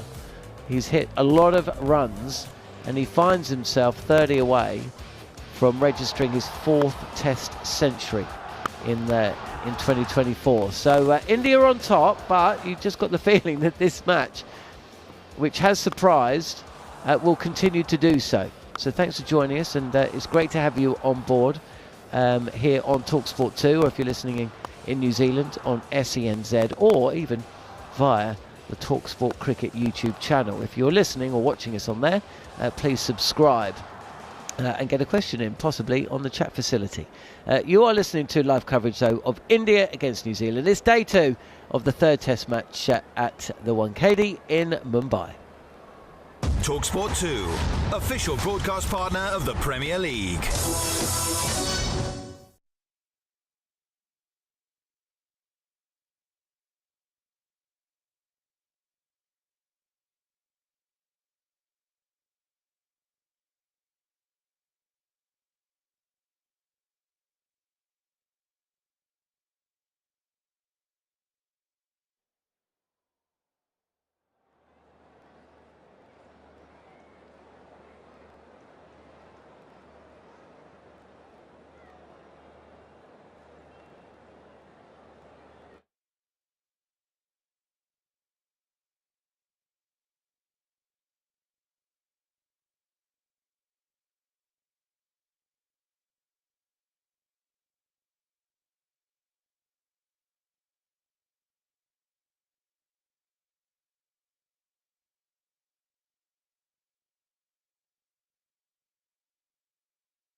The Monday Club on talkSPORT 2. A broadcasting juggernaut of sport. They were in big trouble at half-time. Professional analysis. He always gets away with these tactical fouls. Oh, he's the master of the dark arts. And refreshingly frank opinion after all the action. I don't know if they're as open as they were and as aggressive as they were. The Monday Club, the sharpest minds in the business. Elite level mentality. Monday afternoon from 5. On talkSPORT 2. Live and exclusive ball-by-ball commentary of the third test, direct from Mumbai, as India take on New Zealand. And now he's straight. See you later. Only on talkSPORT 2. You're listening to talkSPORT 2, SENZ, and also via the talkSPORT Cricket YouTube channel, where we're bringing you live and exclusive coverage of the third test match between India and New Zealand, with India at lunch on day 2, 195 for 5. Later today, talkSPORT 2 will also be bringing you ball-by-ball coverage of the second one-day international between West Indies and England in Antigua. One man who won't appear in the match is England's white ball captain Jos Buttler. He'll miss out due to his ongoing calf injury, and after a mixed 18 months with the bat, has even faced calls to give up the gloves to focus on his batting and his captaincy.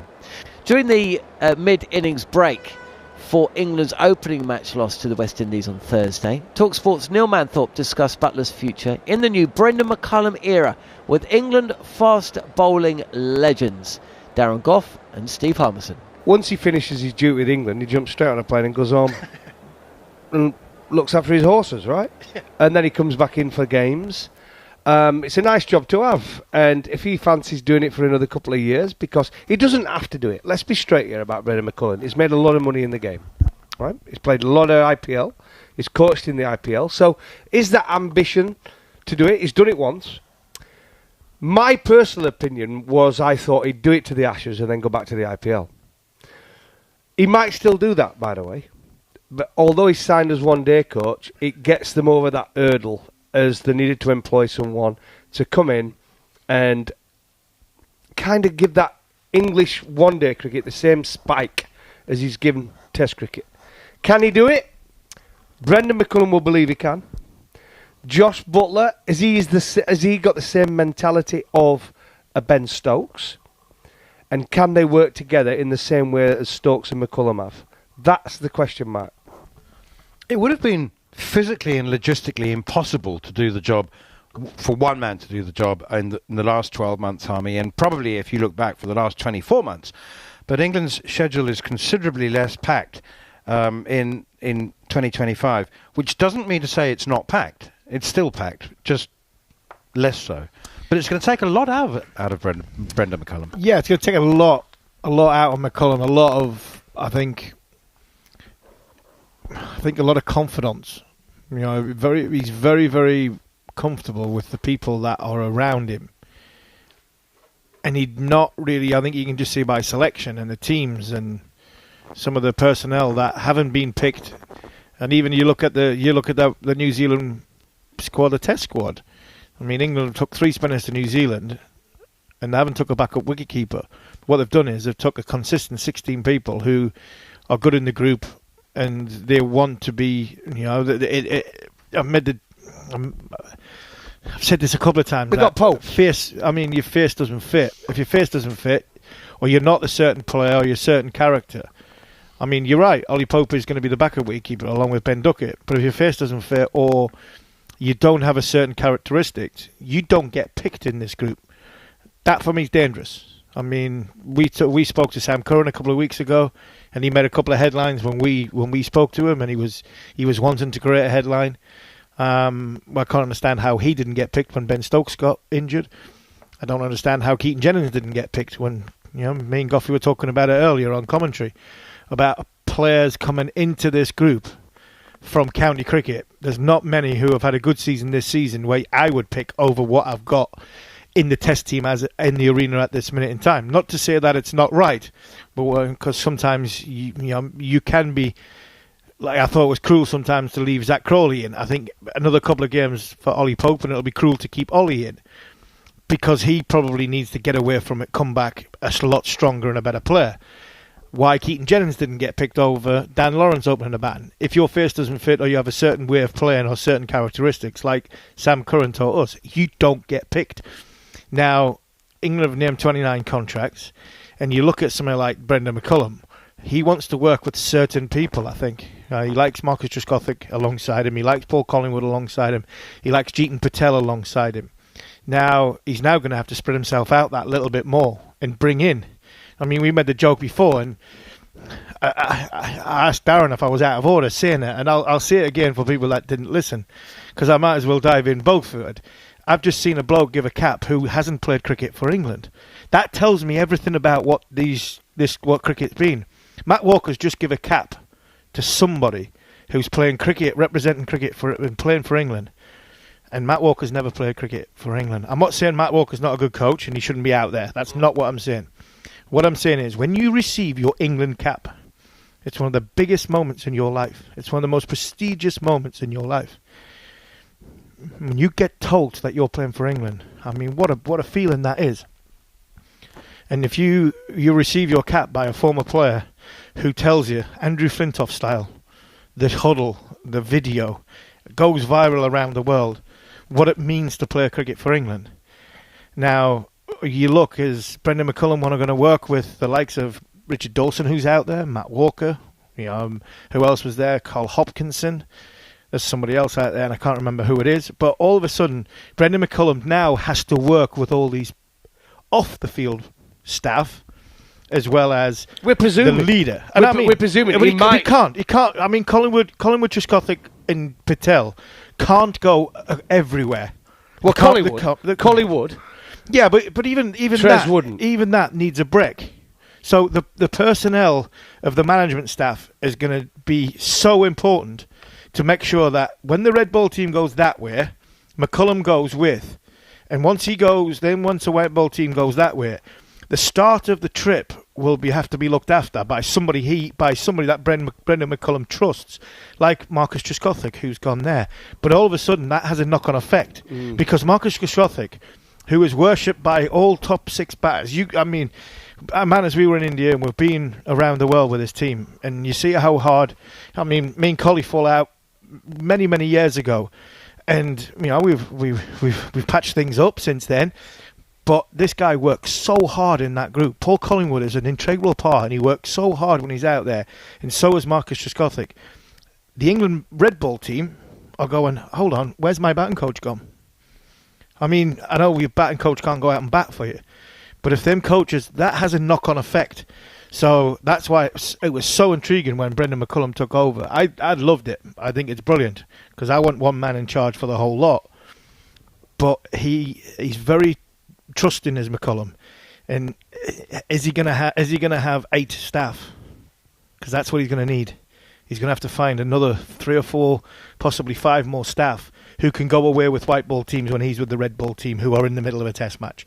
And then that build-up is being controlled by somebody building the white ball team up for him to get to cross the other side of the world to then prepare for that test, for that one day, or when that one-day series is going on, and vice versa. And I think that is the intriguing conundrum I want to see. I'm waiting to see from where the 2025 goes, and if, like Darren says, he goes beyond the Ashes. I still personally think this whole McCullum-Stokes key will probably finish after the Ashes.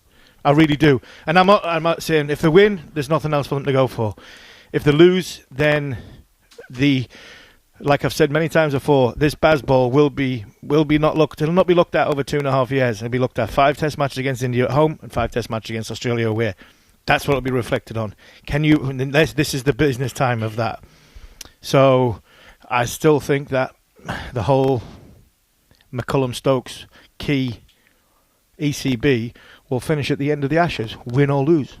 I think they are setting some very interesting precedents and creating some very interesting atmospheres, and I think that if you create the perception that that county cricket is not a reward system, that allows you the opportunity, a window into playing international cricket, and that is the perception that I think is being created. I think that's very dangerous.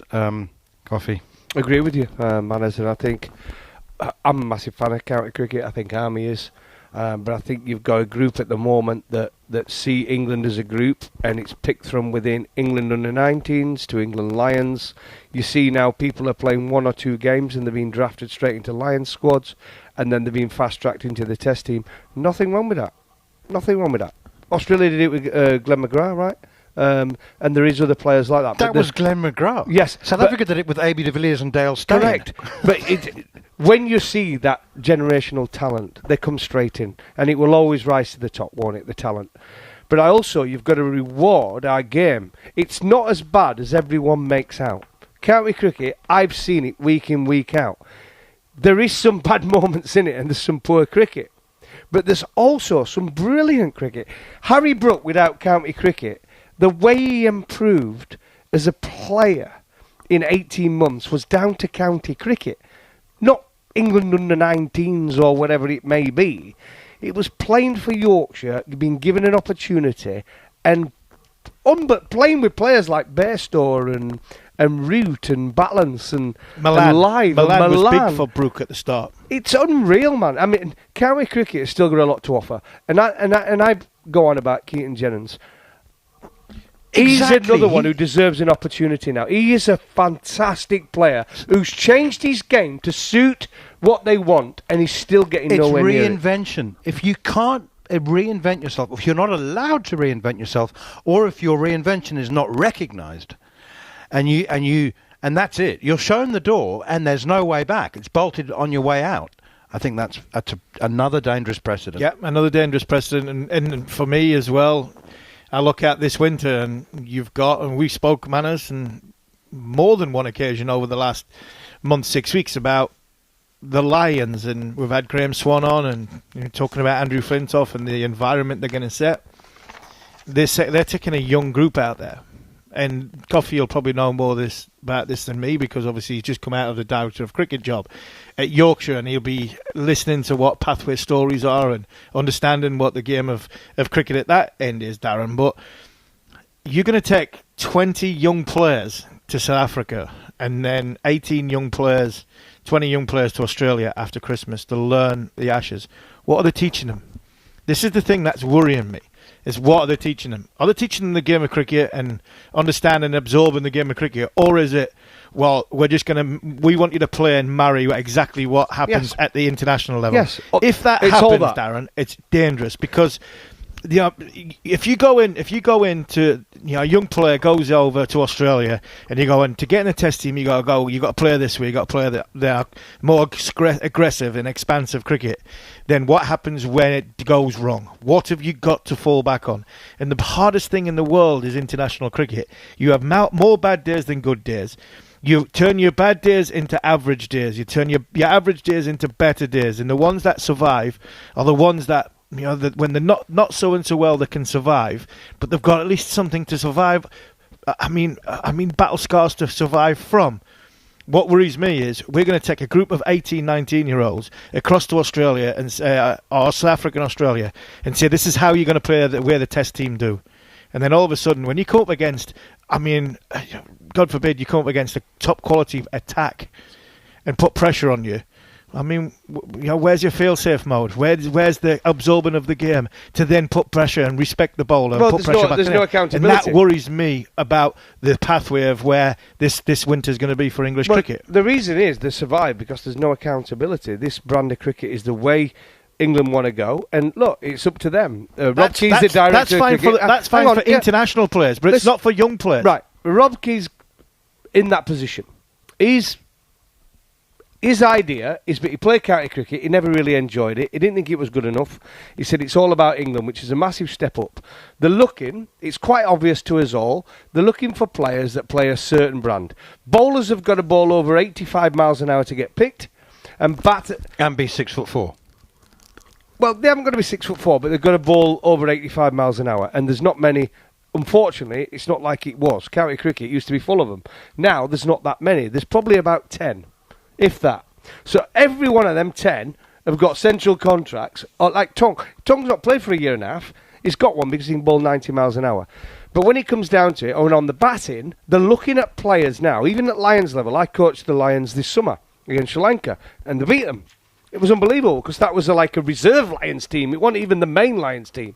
And they played them.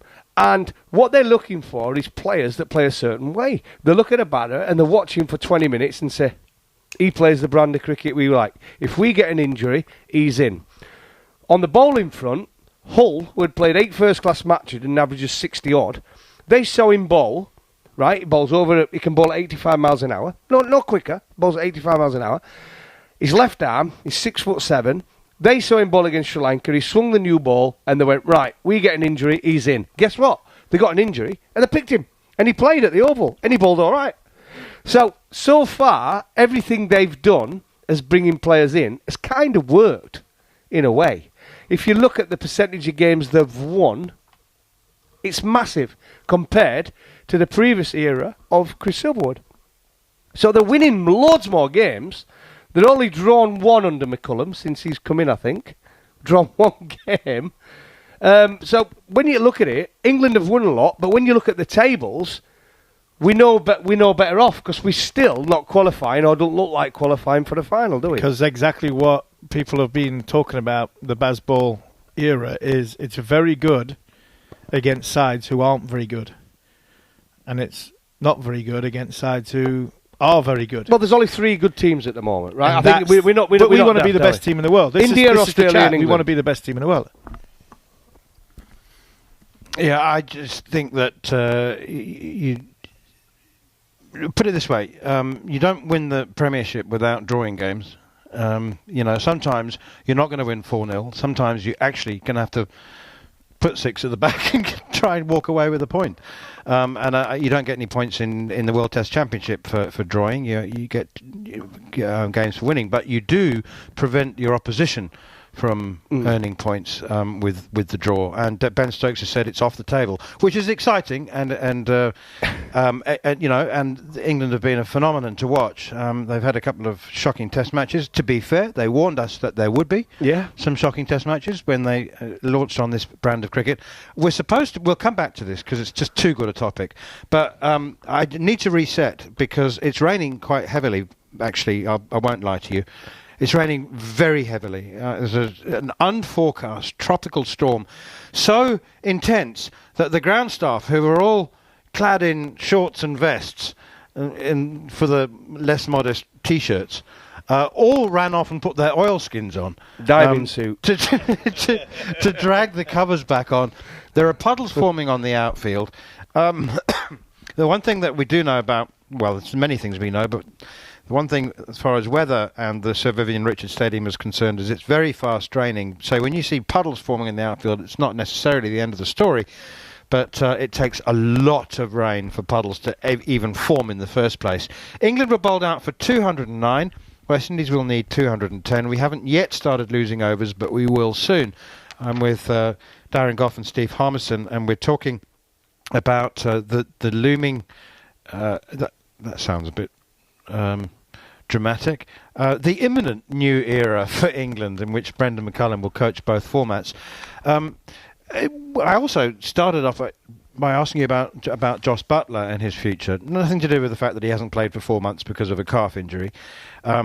Generally, his future as England's white ball captain, he's been given the full backing of Brendan McCullum and Rob Key. There was briefly a question of whether he should be replaced when Matthew Mott was replaced as the white ball captain, as a coach, but the captain ultimately was given the full backing of the entire administration. And as I said, he's 34, which is great. He's in his prime. Be 37 at the next World Cup. What do you think Brendan McCullum will be looking to get out of Jos Buttler, apart from encouraging him to enjoy himself and not get too serious? Well, that's what it will be. It'll be to have the fun back and the enjoyment back. But I'm going to give Jos Buttler credit here, right? I think he's took a bit of stick. And I think what I will say about Jos is, but he could easily walk away from international cricket, right? No worries whatsoever. He's another one. He's turning down. You know what he gets paid in the SA20? He's walked away from the Rajasthan, the Pal Royals. Yeah. He's not playing in January because he wants to captain the team in India. I mean... Exactly. Well, he's not played for a while. And that's what I'm saying. Jos now has got a determination.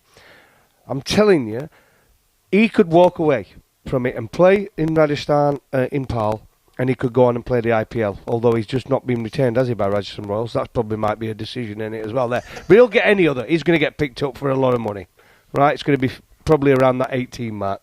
He's going to get picked up for a lot of money. A lot more than he will get at Rajasthan, probably.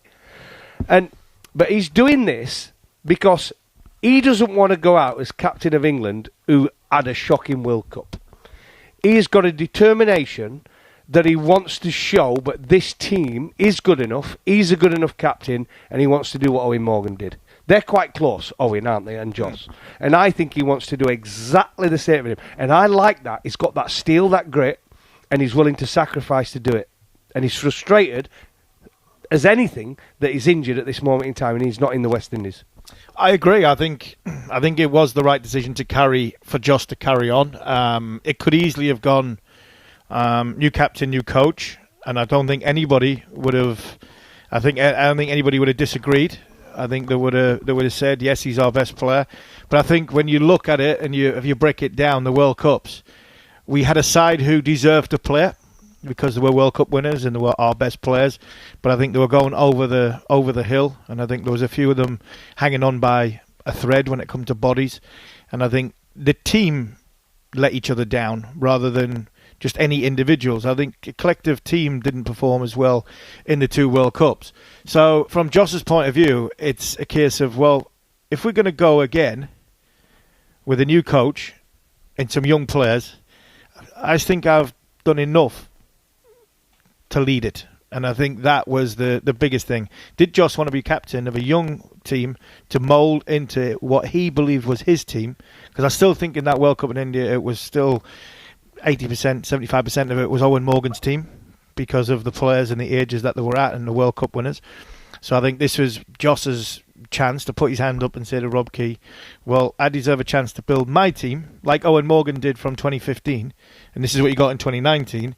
Now, will be my team. We'll have lost Bairstow, we've lost Roy, all these players that are gone, fallen by the wayside. We've got some exciting new talents like Sir Bethel and all this coming through, and I'll get us to the next World Cup. I'll lead us to a World Cup, and I'll give us our best chance of moulding these young lads to go and win it. And I think that was important for Joss to say, right, any distractions out the way. Fair enough, he's injured and there's nothing you can do about that. But that SA20 decision was a big one. He's never going to walk away from the IPL, and neither should he.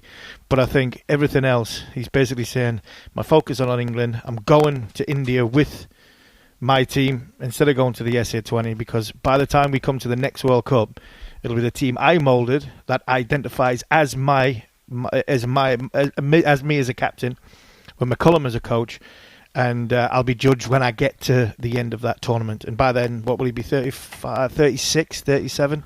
And I think he deserves that because of the player he's been for English cricket. 37 in the next World Cup, that's right.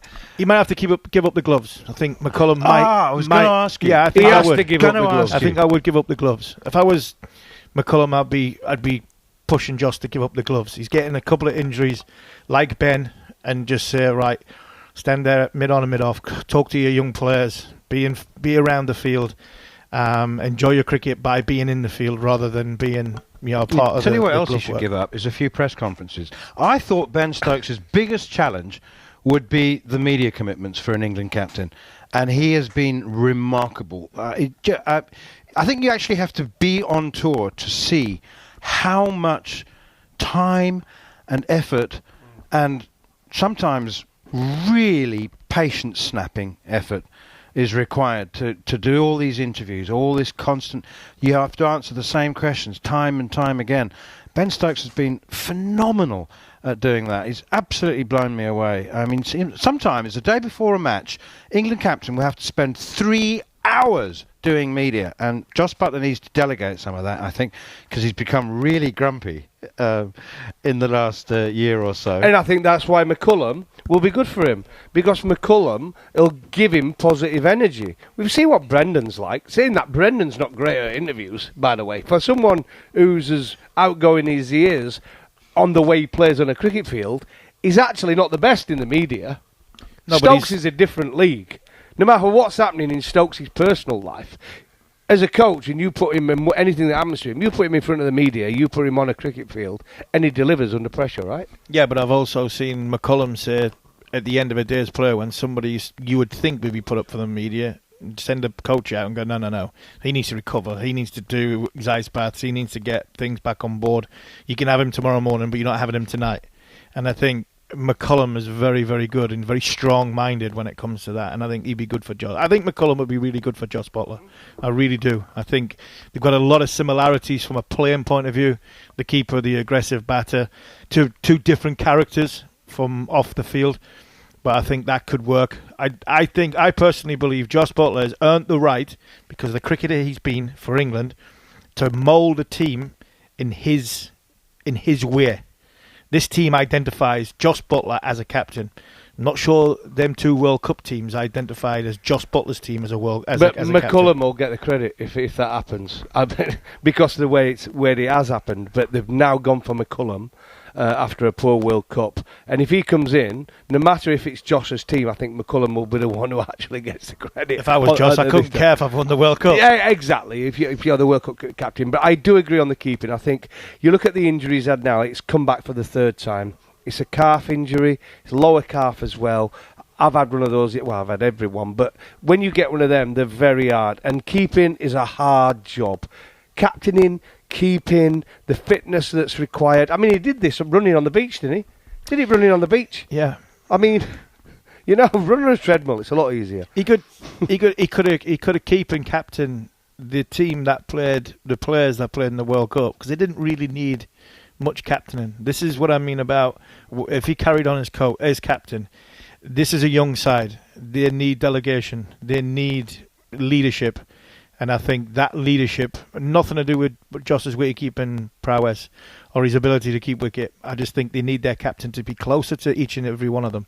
And I think that will do him the world of good. It might prolong, I don't think it will prolong his career, but it might prolong mentally the freshness that he needs to get around and enjoy the fact that he's playing with some very, very talented young players. And like I said before, I'll keep saying this, by the end of that World Cup, we look at that team and go, that's Josh Butler's team. I identify this team as Josh Butler's team, like I did in 2019, and I identified it as Owen Morgan's team. I'm not sure I did in the last two World Cups. So that was Neil Manthorp in discussion with two greats of the game, England fast bowling legends, Darren Gough and Steve Harmison. You're listening to live and exclusive coverage of the third Test match of three between India and New Zealand, and we will have exclusive coverage of the afternoon session coming up with myself, Jon Norman, former Black Caps Jeremy Coney and Iain O'Brien, Daniel McHardy and also Jarrod Kimber. India trailing by 40 runs, 5 wickets down. Lunch on day 2, 195 for 5. talkSPORT 2, official broadcast partner of the Premier League and the EFL.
Live and exclusive ball-by-ball commentary of the third test, direct from Mumbai, as India take on New Zealand. And now he's straight. See you later. Only on talkSPORT 2. First ball of the day, over pitch and driven powerfully, back down, past mid-off, back past the bowler, 4 runs. A boundary, first ball of the day. Rishabh Pant comes dancing down, gets to the pitch and smashes it. Beautiful stroke. 4-4 to start the day. Barrage of boundaries in the opening over. 3 and 4. Comes down, hits high, very high. I've lost it. I think it's long enough. Sails over, long on. 6 runs. Comes down, hits very high. Man under it at long on. Drops it. Wow. Steered past that cover for a single, and that's 50 up for Shubman Gill. Rishabh Pant is 1 away from 50, and he'll just clip the ball comfortably enough off of his toes, and he'll walk through for that single, which means he joins Shubman Gill. 2 half centurions at the crease. Lowful toss it uppishly towards long off. Who's dropped another one? Is it? It's Matt Henry this time. And the face of Tom Latham says everything. He looks seething. And there's Sodhi. He has trapped Rishabh Pant on the crease. That's a sharply turning leg break, and Pant's been hit in front of all 3. He's been given outlet before wicket. Plenty of action in the opening session on day number 2 of the third test. Ajaz Patel starting from around the wicket. The first ball leaps off a length. It's high. Maybe off the gloves or back arm of Shubman Gill. It's a balloon to the offside. He's actually holding his right shoulder. Oh, that's an eventful way to start the middle session on day number 2. Spin and bounce, but the question is, can Ajaz Patel keep it in that spot? You are listening to live and exclusive coverage of India versus New Zealand. Beautiful bowling from Patel. This time he goes a little bit wider, changing the eye line outside of off, spinning, bouncing once more. Goes past Shubman Gill, bat who, to his credit, does not follow. India, 195 for 9, leading edge, whole different ball game. Jeremy from Ajaz Patel. Although, is it similar to how he started the day to Shubman Gill? Good afternoon. Good afternoon. Or morning. Yeah, it does. It looks as though, once again, Shubman Gill. Here's an LBW sharp and look like it's drifting down past leg stump. Patel not interested at all. It just shows when you start to put the ball in an area that brings the batsman forward in the tram lines, and then the ball turns slightly and it's bouncing a bit more. There's quite a lot of natural variation. If you get your length right, there is plenty in this pitch for the spinners. Patel around the wicket once more. Again, well bowled. Good line, good length, hitting high on the bat, trickles past short leg. The end of a very good over from Ajaz Patel. A maiden over. India trail by 40 runs at lunch, 195 for the loss of 5. It was quite a contrasting session. The first hour, a blitz of runs going at 5.5 runs and over. They added 77 runs before drinks were taken. The second part of the opening session, just 32 runs, Jeremy, off the final 10 overs for the loss of 1 wicket. That was Rishabh Pant was adjudged. LBW off the bowling of Sodhi for 60. Yeah, well, I mean, it was Phillips really who held the session together for New Zealand, wasn't it? I mean, 9 overs for 29. At basically 3, just over 3 in that last session, yes, and had 2 catches put down. Whereas Patel, you see, 6 overs for 43, he went at 7s, over 7 runs and over, and it just wasn't possible to keep bowling him. And as far as the match is concerned, with India only losing 1 wicket and getting within now 40 runs of New Zealand's total, it means that India have all the cards in their hand, really, and they can choose how they want to bat and how they want to extend the lead. Phillips will continue bowling to Jadeja, who comes forward and defends from off stump into the offside. No run. Just the 6th maiden bowled by Patel in the series. Come on, Jay! Does that make your point for you? It doesn't make happy reading, doesn't it? I think I just had a quick look at his series, 54. Phillips it again from around the wicket, shorter of length and tucked away nicely by Jadeja. First runs of the middle session to Deep square leg, Jadeja 11. It's 196 for 5 in reply to New Zealand's 235. Yeah, Patel, your main spinner, that's the man he's so key in a place like India, obviously. So 54.2 overs, 6 maidens now. That last over was a maiden. 273 runs and 6 wickets at over 5 runs and over. Over 5 runs and over. That makes it really difficult. A slip and a short mid-on. It's in front of the non-striker, only a yard or 2 away. Worked away with the turn by the right-handed Shubman Gill, leaning forward, whipping wide of mid-on for a single. He's 71, 197. So he's never really settled, and it's been the length, I think, has been the problem, the main problem, and landing it with some revs on the ball so that it does something. So he hasn't been quite able to do that. Whether he's got problems, with a callus or with his front leg, I don't know. Phillips goes wider of off stump, spitting away, but Jadeja does not play a stroke. But now, in this particular match, in the course of it, Safaraz, Sundar, Ashwin, the next 3 batsmen, deep after that. So there's plenty of batting there if they play well. And that's without breaking this partnership. So it's all ahead of New Zealand now. A slip and a short cover for Phillips. Those are the catches close to the bat. 2 full legs, stump line, worked away nicely by Jadeja. Should get 1 only as Patel is in. And now we're into the oven, aren't we? The middle session. Yes. It's cooking out there. 35 degrees, feels like 39. The fans in the shade got the towels out, wiping perspiration off their brow. Can only imagine how the players are feeling. Uncomfortable. Yeah. Tom Blundell with the helmet on, of course, is he? Yeah.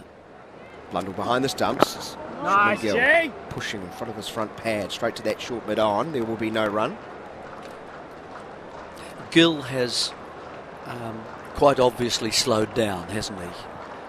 He was attacking yesterday, got to 50 this morning, and in that second hour that you spoke about, how New Zealand pulled it back a little bit. And so you've got to bring Sodhi in a wee bit there too, don't you? 6 overs for 25 and taking the only wicket. But Gill himself seems to me to be settling himself into as long as he can bat and get a big total. Trailing by just 37 runs, Patel. Can he follow up that very good over with another? 14 overs, 2 for 76. Henry has 1 for 26, Sodhi 1 for 25. Those are the wicket takers for New Zealand.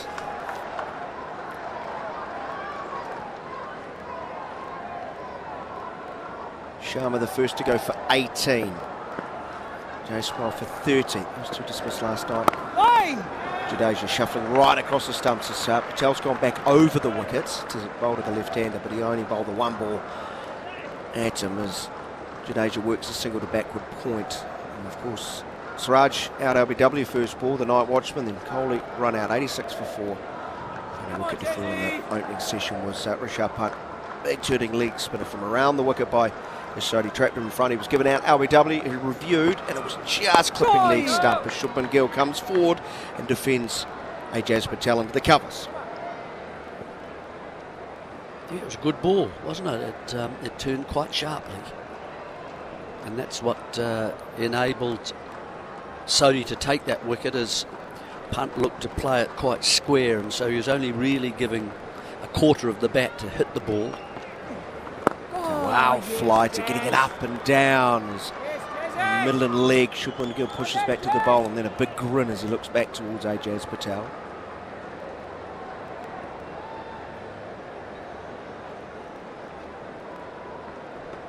Once again, turns from middle stump, wide of Young, who's hunting at short leg.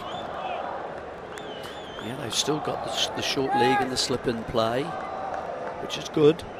You know, if you bowl a good ball and manage to get a chance, you want to have the men there. Go, Jesse! Shorter this time, going back was Gill, squared up. This is a stern examination from Ajaz Patel. That one kept quite low as well. Hitting quite low on the bat. Shubman Gill looking to keep the bat pretty straight, but it squared him up completely. Two in the face. Another inside edge into the front pad, into the onside. Chance for a run out. Jadeja was very quick to react. Rishabh Pant was sort of holding the defensive pose for the cameras and was sort of late to respond. The 200 is up for India. Gill moves to 72. That is the end of the over. You are listening to live and exclusive coverage of India and New Zealand on talkSPORT 2 and SENZ Radio in New Zealand. 35 runs the deficit. Gill moves to 72. Much better start again from the New Zealand bowlers. And certainly when Patel gets it right, Gill is not finding it easy to keep the ball down. He's not comfortable against defending him at the moment. It brings Young into play. That was a ball that just went wide of him. Straighter. He had one that went. That one. It's the last ball of the over. And some hesitation from both Jadeja and Gill.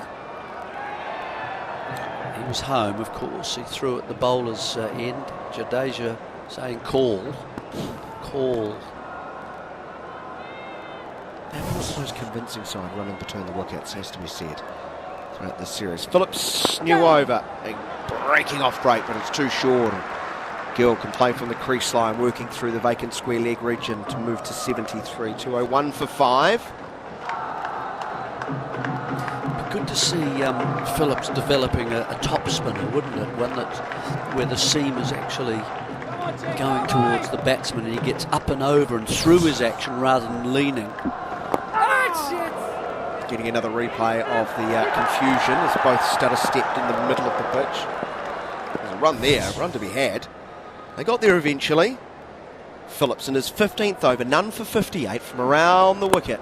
Short wide of off stump, leaning back, no real timing in the cut stroke.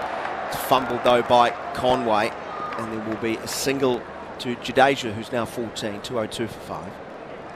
And therefore he could get the ball to drop just a little bit more. He tends to lean to the offside, Phillips, doesn't he?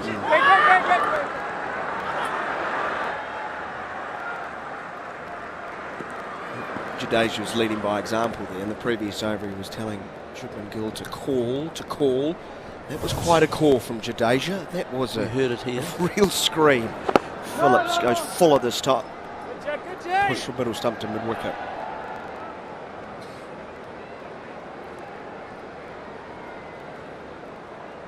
Phillips with plenty of sun cream across the face. The sunglasses, lenses, working on the ball. Short approach. Gill comes down the wicket to him, gets to the pitch nicely and works it past the short mid-on for a single. Matt Henry in the deep one. Phillips now none for 60, but he had both Pant and Gill dropped. Yeah. And to go with that 9 overs for 29, so it was a good spell from him. It was. He's certainly developed into a very adequate sort of part-timer. Better than that, really. I was about to ask, when do you move him out of the part-timer bracket? A little pegging with overs to Ajaz Patel, and he gets an edge and a wicket. Beautiful bowling, all about the line and length. Jadeja comes forward, spins just enough to catch the top of the bat, and Mitchell. That's a good low catch, low into his left, and New Zealand have an early breakthrough in the middle session on day number 2. The 6th wicket falls. Jadeja gone for 14, 203 for 6. Phillips finally has some reward. Yes, it's exactly, and he deserves it too, doesn't he? It angles back in, and so, and as it straightens, Jadeja's got to play at that, and it's bounced a little bit. He got a wee bit low, and it's taken the shoulder of the bat, and then the edge is carried through to Mitchell, who completes the catch and thoroughly deserved wicket. Goes for 14, Ravindra, and he goes now, and so a 6th wicket. New Zealand, if they can just keep chipping away, maybe this potential lead of India might not be so substantial. It's a wee way to go yet. Safaraz has come to the crease, the man who 2 innings ago, or 3 innings ago was it, got 150. He's not going to be playing on that sort of that bouncier pitch at Bengaluru in that third innings. But he has, I believe, got quite good figures on this ground. Yeah, he enjoys playing cricket at this venue. In his first-class career, he averages 150. And how many innings is that? Do you know? He's got about 6. I think it was 600 plus runs. And had a few. 6. Yeah, okay, a few not outs. A couple of not outs there. Yeah, there'll be, if it's 600, so that's 4 times dismissed at the venue, isn't it? In his Test career, 350s, 100, averaging 46.25. Give me a thriller-minute cricketer, but if you're the opposition side, you must be thinking he can present opportunities early in his innings. We need only look to the first innings of the series and seeming conditions played. Wow, just a bizarre stroke, wasn't it, Jerry? It was a bizarre 3-ball stay, dark. Brilliant in the second innings with that 150. Yeah, that was the catch by Conway, wasn't it? I think he tried to drive Henry and Conway, who was hunting a single, and then he was dived behind him, caught behind him with his right hand. Tried to hit Santner out of the attack, didn't he? In first innings of the second test, caught by O'Rourke. Mid-off, 203 for 6. The right-hander waits with now a leg slip. Plenty of bottom hand as he works the ball from middle stump back to the bowler. Good over for Glenn Phillips. He conceded 3 runs, but he picked up the wicket of Jadeja. Caught Mitchell, bowled Phillips for 14. 203 for the loss of 6. India still trail by 32 runs. Yep, successful over. And it's important for New Zealand they just do this so that they're not confronting a huge first innings deficit, that they just keep chipping these players out. So Jadeja is a very handy wicket to have, and they've held on to a catch at last, which is very important also, because it hasn't been the innings that they would like it to have been. Mitchell waits. He took the catch at slip. Short leg. Oh, Jazzy! Jazz Patel continuing this good spell post-lunch. Very full, very straight. Push back to the bowler.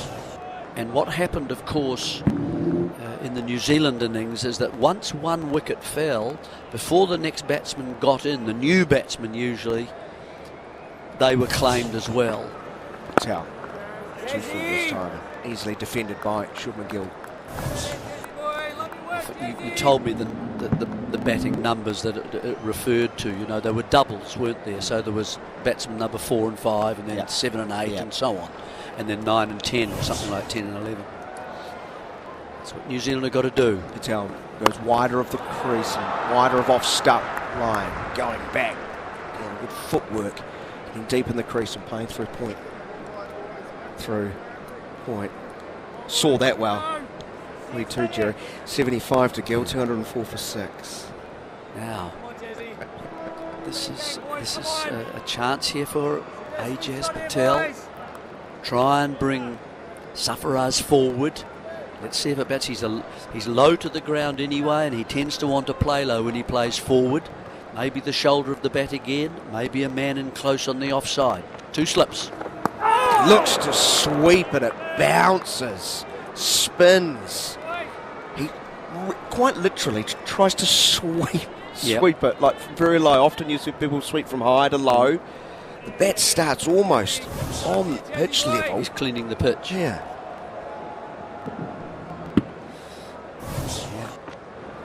That's called edges. No, I thought it had gone behind the wicket. It's gone uppishly through point, Jerry. They've got 2 slips in.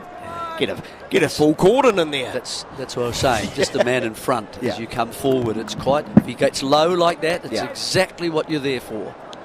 That shoulder of the bat. Right-handed, his back's away. Powerfully built figure of Sarfaraz Khan. Body language a little bit more positive for New Zealand, right? A bit more noise out there to boot as well as Patel. I might have another one. Outside edge. That is brilliant from the left arm finger spinner around the wicket. It has spun, it has bounced, and Tom Blundell has taken a very, very good catch. Gone without scoring, Sarfaraz Khan. It's now 204 for the loss of 7, and this series just keeps giving, Jerry. It does. 1 brings 2 for New Zealand. And so Jadeja, it's bounced a little bit more. and it's taken the edge of the bat, and it's a very fine edge, and that enables Blundell, as he's giving a bit of room to leg, to open up and open up the gloves on the offside of the stumps, and he's comfortably held that, and he'll be delighted. It's not an easy place to keep all the time and be up behind the stumps if you're not used to that and accustomed to it, and he's dropped a few. At that one he'll be really happy with. So a good start for New Zealand. You know, the first session today was not a good one for them, but it is starting to change. And welcome back for the first time in the middle session on day number 2, Jarrod Kimber. What's all this bounce? Suddenly everything is hitting the thumb, the splice. That one was 2 balls in a row. What, the top corner of the bat and a little bit of glove or bat on that one on the way through? It's like they suddenly put a trampoline in. Maybe all of Daryl Mitchell's sweat is now starting to grow fresh grass on the wicket. All the New Zealanders are bowled better, Jerry. Yeah, that might be a chance. And maybe crazy they found notion, Jerry. the right pace as well. So that looked a little slower to me. I mean, strength of ball. Strength of ball still there, though. Exactly. Strength of ball still there. Well, he's looked a lot better, Ajaz, since the break, hasn't he? Just coming back. Hasn't he? You know, he's bowled so many good deliveries in a row, and Phillips is still bowling well at the other end.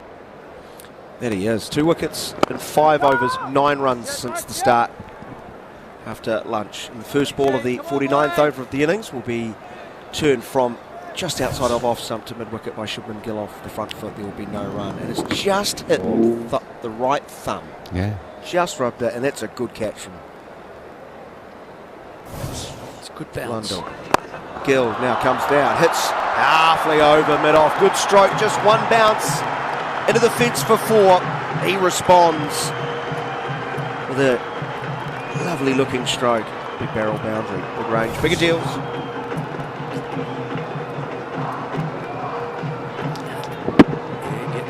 Close enough to it.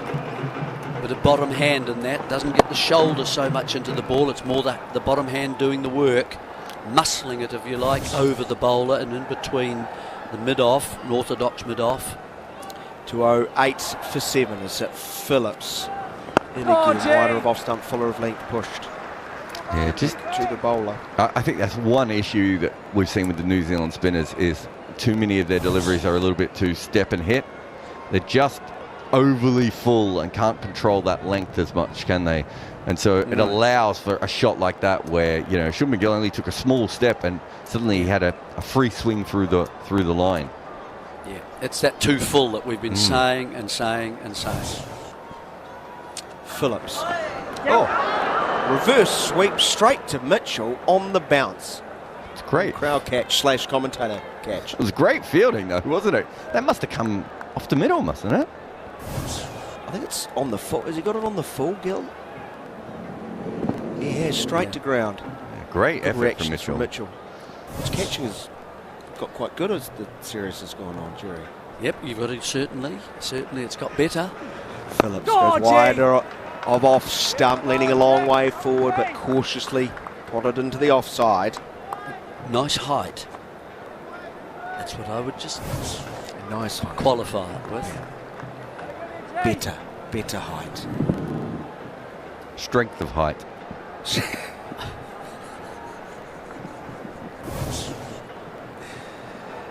He's at slip.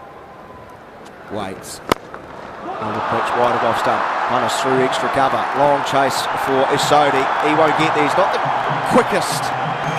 But it was sweetly struck once more by Rishabh Gill, who moves into the 80s.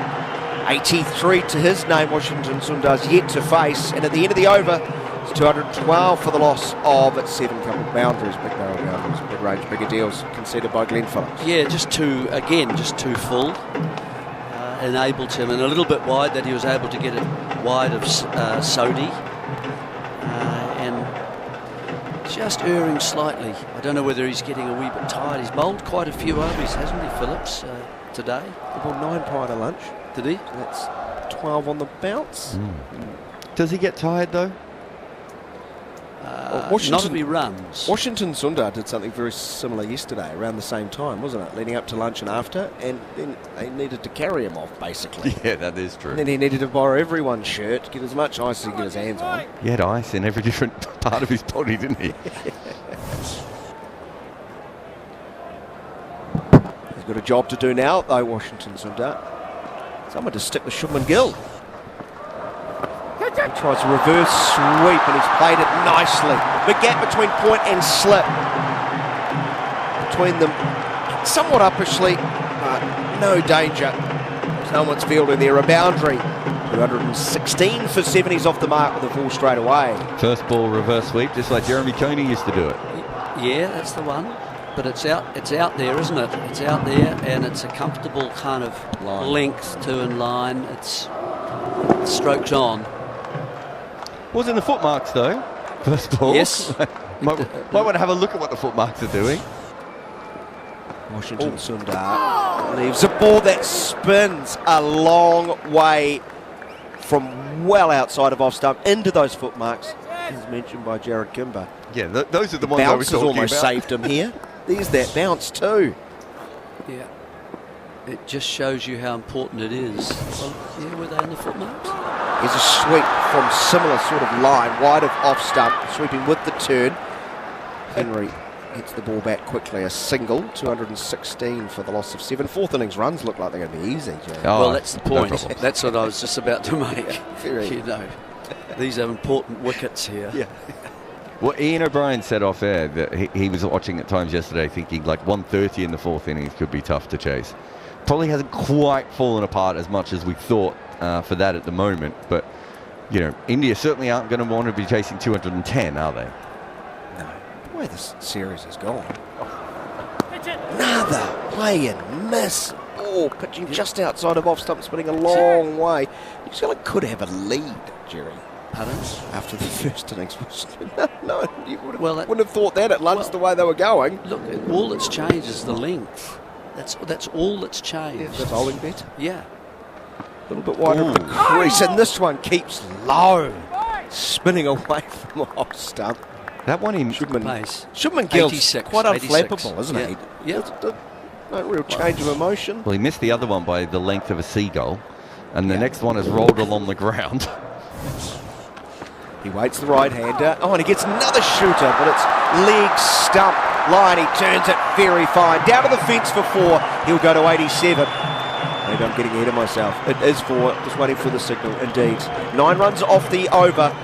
Tel now has 3 for 88 off 17. It's 221 for the loss of 7. Gill 13 away from 100. They went for the quicker one there and just got it wrong down the leg side.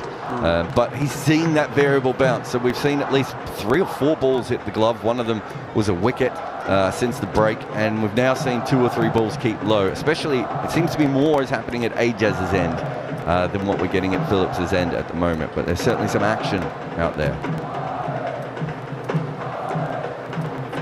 You've got to be interested, surely, as a spinner, when you see the kind of response. It's such a sympathetic kind of surface.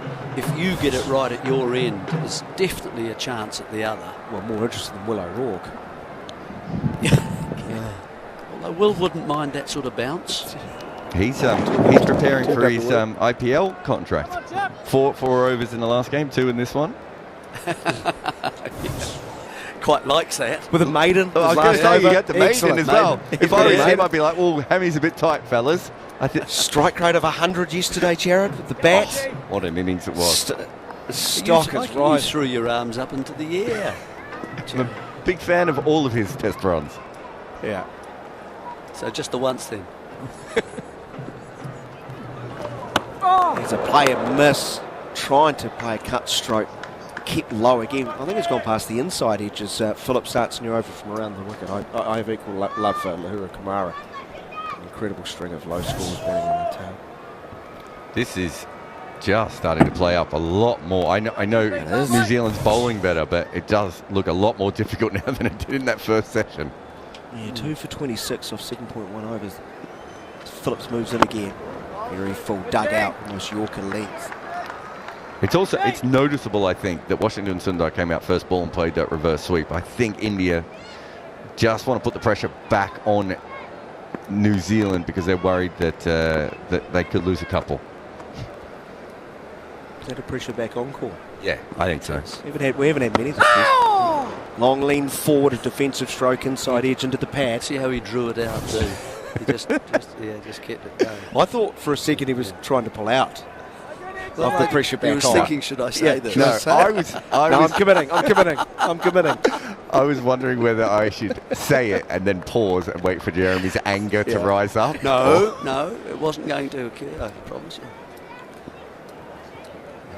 We almost took those learnings on board, didn't we? As a Yorker into leg stump, it's worked away through mid-on. Sodhi ambles in. 222 for the loss of 7.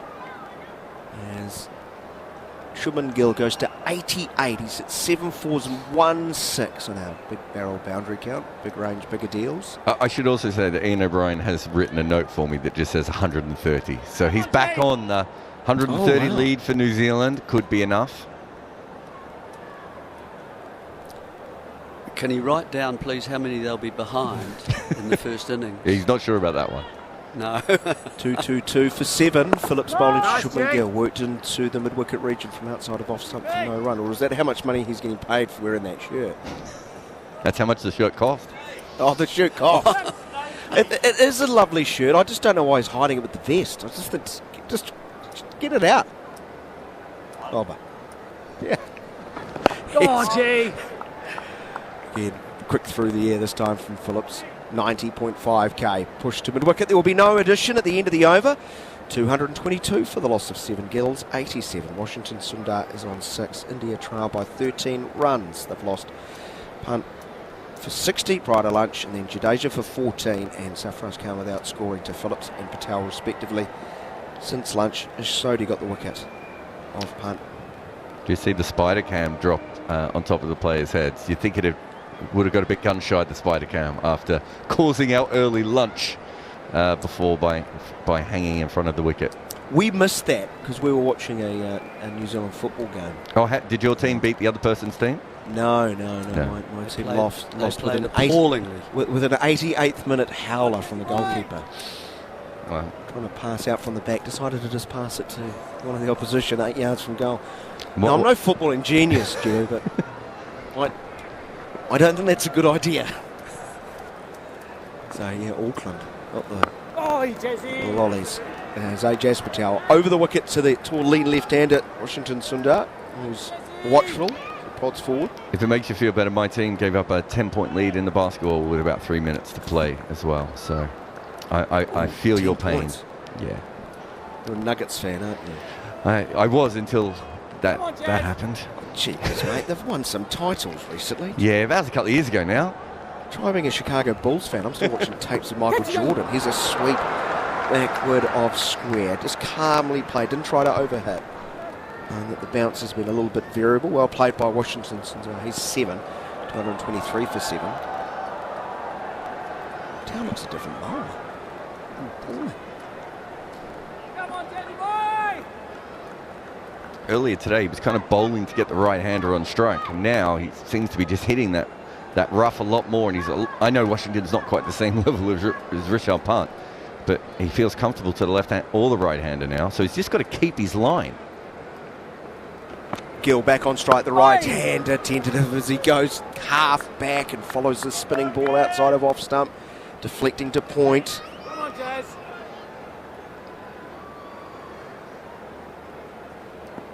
Very important innings by the Indian right-handed number 3. Again forward, gliding the ball with the open face to point. Henry's there. I just think he's getting more on the ball. I think that the ball is starting to drop a little bit more as well than it was before. He's not quite as full as he used to be, so it is dropping again. Go on, Jazzy! He's a little bit straighter from around the wicket, defending to the bowler.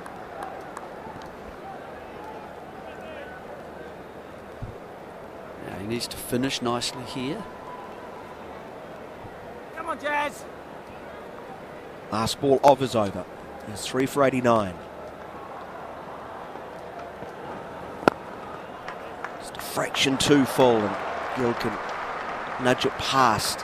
Ajaz Patel dives away to his left, can't prevent the run, so Gill will retain the strike. He moves to 88. India trail by just 11 runs. Washington Sundar is on 7. In reply to New Zealand's 235 all out, India 224 for the loss of 7 as we hand back to breakthrough Jon Norman. There's bound to be a wicket in the next 3 or 4 minutes. I think we had to wait one delivery when the pitches fell or failed in New Zealand for a wicket. Here in the UK, where we have a little bit of daylight, and my timing has been impeccable throughout this series. In the last Test match, ordered breakfast in that arrived 3 minutes before my commentary stint, meaning my sausage and egg sandwich was nice and cold by the time I ate it. Today, it's arrived, Iain O'Brien, 1 minute before the commentary stint. So I'm going to have a soggy hash brown. Yes, essentially. Oh, I don't like a soggy hash brown. Jarrod's just going to head off. I got 15 more minutes, I think. No, you can go. Can I? Awesome. Oh no, no. Stay here, because I do have to just qualify that statement, because I got a message from the delivering app, and the rider has brought part of the order. Oh. So what part has arrived? I do not know. So you may just want to stay there for a minute as Phillips is in, and down the track comes Shubman Gill, and he's driven this at head height, about 2 metres to the left of Glenn Phillips, and there's a wry smile on Shubman Gill's face. Oh, maybe even a touch closer. No chance. He hit it hard and fast, and it went to the left of Phillips, but just a little moment. 225 for 7 then. And Washington Sundar, who was promoted up the order in second innings in the second Test, and he's, well, I don't know if he's been promoted up the order actually. I suppose he's gone back down and back up and whatever. Either way, this is a full delivery from Phillips, which is driven to, didn't quite see who that was, at short mid-off. Looked like Santner, but he's not playing and is injured. He's just got an average of 60. Handy player to have it come into this late stage. Here is Phillips. That's way too. Well, it's a full toss essentially on leg stump, and Washington Sundar will take a single to Ish Sodhi, who's halfway in from the boundary at mid-on. I was listening to you guys, Daniel and Jarrod, talking about American sport about 5 minutes ago. I was watching a bit of American sport last night. New York Jets, who are having a stinker of a season again. Oh, sorry. Yeah. It's Phillips in, and this is too full again, but driven straight to cover on the full. New York Jets have actually won against the Titans, I think. But I was watching the game, and Aaron Rodgers, their quarterback, his first 4 attempted passes were all missed for the first time in 20 years as a quarterback. He was incomplete, 0 for 4. Phillips again, and this is straighter, touch faster I think, defended to the leg side by Gill. Devontae Adams has just joined the New York Jets from the Los Angeles Raiders for a lot of money. He dropped one of them. He wasn't even watching, he wasn't even looking at the quarterback, and these two used to play at Green Bay. Either way, it was a poor start to the match for the Jets, and they're playing at home. The home factor was 3/4 full, the stadium. Aaron Rodgers was booed repeatedly. It was 0-0. He's quite decisive? Divisive, thank you. Who, Aaron Rodgers? Yeah, he is. Isn't he right. just? Yeah, he's very outspoken. A wonderful character. Very experienced quarterback. But the Jets are still in the game. They're coming up against a team, the Titans, who are 5 for 2, I think, 6 for 2 maybe. A good team. This is down the leg side, short, and just a single to Devon Conway at long leg. As a father of a 13-year-old girl, I have to support and watch the Chiefs. Why? Because of Kelsey? Because of yes. What's her face? Kelsey's lesser known Taylor Swift. Yeah, that's like saying Mitchell Johnson's who, what, We were playing. We got Madden the other day. The game, the video game on PlayStation, and my son started playing it. And the only player he knew was Travis Kelce because all the girls in his school have been talking about Taylor Swift's boyfriend. It's one way to learn about sport, though, isn't it? Hey, we never talk about that side of things. I took my 13-year-old to the Vamps concert at the Apollo, in Manchester. The Vamps, do you know the Vamps? Well, they got a little bit. They get a little bit of radio play. I'm not looking at you quizzically. I couldn't tell you a song, like poppy kind of rock. Well, she's 13. Yeah, and we sat. Funny enough, I went to see Transvision Vamp at Brixton Academy when I was 13. Oh, no, you go. No, come on, we've got 8 hours. and because my wife's not one for big crowds, and so it came to me to go to. Oh, it was a pretty good show. It's a pretty good show. And then just a couple of nights ago, I went and saw Sum 41. Oh, Sum 41 and their final tour. They're not going to tour again. They're not going to perform a concert again after their last concert. It's in Paris, and it will be their biggest crowd, 40,000. I thought Sum 41 would have done bigger than that already. 41,000? I've never heard of them. You've never heard of Sum 41? Wow, Harmony on talkSPORT 2. Rishabh Pant Gill leaves this delivery from Ajaz Patel alone. He's batted pretty sensibly, isn't he, Shubman Gill, apart from that drop. First ball of Glenn Phillips. Spell in the morning session. Edged and caught by Daryl Mitchell at first slip. Gill comes forward, and there's that turn for Patel. Beautiful length, and it won't be a 4th century in 2024 in Asian conditions for Shubman Gill. He's got to go for 90. And India have lost their 8th wicket. They still trail by 8 runs. And Ajaz Patel, whisper it quietly, might actually pick up a 5-fer. Gill's just put 45 on top of 45 when he was dropped. Well played. Wonderful innings. He was dropped when the score was 127 for 4. That's a good low catch to the right of Mitchell. That one, I'm not going to, but 130 I really think will be difficult. So whatever lead India can get here, whether it be 10 or 20, if maybe, and I'm saying that 10 or 20 because it's spinning and it's tough, it's hard, and even if you are a good player of spin, as Ashwin is, you're still going to struggle. And the set bats now out as well. So I think they've really opened up both ends, haven't they, to themselves. And again, that edge was off the stickers. It wasn't the crazy bounce off the thumb that we saw earlier, but it was right up high on the bat. So the bounce is now a real issue, and it's still turning a long way. See, Ross Taylor taught me how to play spin one day. You're blaming Ross Taylor? I was going to say. No. Ross Taylor hope he gave you a refund. I didn't get out spinners after he taught me how to play spin. After he taught me how to play spin. In the 2 innings I played after Ross Taylor taught me how to play spin, and which was played at Wellington. I tell you what, it was so easy I couldn't score, but they couldn't get me out.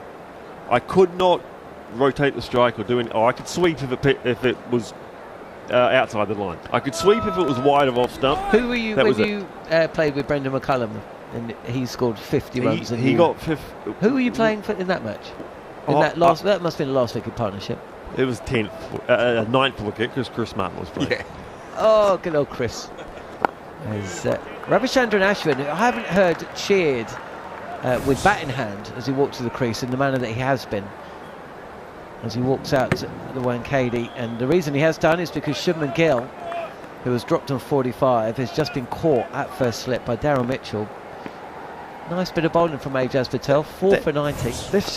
And here is Patel, and Ravichandran Ashwin just withdraws, but not before Axar Patel carries on with the delivery. That would have been interesting. That's a strike in baseball. If he'd hit the wicket. They've come to see me bat, not you bowl. On the sweep is Ravichandran Ashwin, and he misses the delivery by quite some distance. Smartly taken by Blundell. As a right-hander, they batted at 10 because Chris Martin batted at 11. I should have been 11. You can only sweep if it's way outside off stump. That is the only time you can sweep, and you don't sweep lefties. You don't sweep a lefty bowling around the wicket. Did you ever get the long stride in? This time, Ravichandran Ashwin plays more conservatively. And with Washington Sundar at the other end, that does kind of make sense. Bat in front of the pad. So you've got two lines of defence. So your bat is playing the line of the ball, and your pad is playing where it might spin. And if it goes away from you, you're okay. Patel is in again this time. Ravichandran Ashwin plays back and cuts, but no run, and that's a wicket maiden. 227 for 8. India trail by 8. With Washington Sundar and Ravichandran Ashwin at the crease. My breakfast is here, but obviously Are you sure? I've got a memory of Ian O'Brien trying to bat for Jesse Ryder's 100 against India, against a spinner, Harbhajan, perhaps? Yeah, and just all he had to do was just stay in. I was trying to push a single down a long off. My memory is you're a long way out of your crease when you were doing that. I was trying to get to the pitch of the ball and push a single long off to get Jesse Ryder on strike so he could get his 100 as quick as possible. Did you get him on strike? In my head, I didn't want Jesse Ryder to be waiting to get his 100. I wanted him to get to his 100 as quick as possible because nerves and stuff like that. I wouldn't know about it. And instead, you brought Chris Martin in. I walked past one. Yeah, and then Chris Martin got on through, so it was fine. It was all good. It was okay. That was Hamilton, and that was a tough Test match. That one. Glenn Phillips is bowled unchanged. Almost 14 over spell. This is the start of his 15th over of 18, 1 for 72. And Washington Sundar has cracked this over extra cover. It was over pitched, and there's no protection on the boundary at long off. So Sundar through with a shot, up and over. Beautiful. Extra cover and away for 4. Beautiful. Inside out, hitting with the spin. Up and over. Taking a little bit of a chance, as where it pitched, there's plenty of loose stuff. Really good shot though. Here's Phillips again, and this time touch straighter and flatter from Phillips, and Washington comes forward. 231 for 8. Really brought the length back, did not give him any chance to be able to play on the front foot with the half, be able to reach and get to a half volley. 4 runs, 2 wickets. 2 fielders are catching positions in the covers. As Phillips is in. This is turning. It's touch short, but bounce. That's a half tracker that's rare, that has spun, ripped. This genuine half tracker. If that was a normal cricket pitch, that would have been hit to all sorts of different places, and it has it's almost reflected off the pitch. Washington Sundar withdrew the bat, took a little bit out the pitch as well. There's Washington, an attempted cut shot, but it hurries him up a touch, and he loses his body shape, does the batter. In the end, ungainly like cut shot straight to the fielder at backward point, who's in quite short, quite close to the wicket. Darryl Mitchell at first foot's gone a touch wider, and this time Washington Sundar plays deep in his crease. Beautiful. And well inside the line. Lets this ball go past the outside edge. At 231 for 8 then. Let's talk about the New York Jets. Malaki Corley at 0-0. Is it 0-0? 0-0? Start of the game. Well, it wasn't actually. It was about halfway through the game, and he runs into for what would have been his first touchdown of the season. This is cut away and a touch too short from Phillips. And the Jets are playing at home. They're under fire. They're being booed. 3/4 full stadium. They're 2 and 6. They've just drafted in Devontae Adams for big money. And Malachi Corley picks up the ball, wide receiver, catches the ball, turns inside his man, 19-yard run. He's only had one catch all season for 4 yards. Big moment for the guy, 22 years of age. And he's running into the end zone. Nobody around him. Is he? He just lets go of the ball. He literally just drops the ball on purpose a yard from the end zone. What do you mean on purpose? Because he starts his celebration early. So he hasn't dropped it on purpose? No, he dropped the ball. He dropped the ball on purpose, but what he didn't intend to do was drop the ball a yard from the touchdown line. He needed to take another step. He needed to take another step into the end zone. Then you can drop the ball. His other foot had to land before he... No, the ball just has to go over the line. Yes, Full from Ajaz Patel, and Washington Sundar is sweeping down to fine leg for a single. And because the ball bounced into the end zone after he dropped it and then went out the field of play, it was a fumble and the other team get it. And the celebrations before he realised what he'd done were off the scale, as you get in American football all the time. Yeah, as long as you don't 3 times. You can't 3 times. You can't what 3 times? times? You haven't seen the comedy skit. All right. No. Okay, my bad. Ravichandran Ashwin will get off the mark. He props forward, thick inside edge, maybe off the pad as well, and that's Rashan Ravindra running in from deep square leg. There's going to be an overthrow. He's held the ball in. The batters are there, and Blundell, you have to see a replay. It's probably bounced just before the keeper.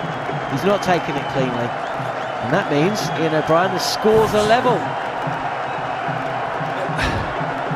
This is going to sound strange, but I think New Zealand are in front. Yeah, well, can convince me otherwise? No, I think you're right. Me otherwise? I genuinely, when I watch. Well, if these two are out now, they are for sure. Again, Ravichandran Ashwin comes forward. There's no one at forward silly point. Otherwise, if there had been, this ball would have gone straight to the fielder.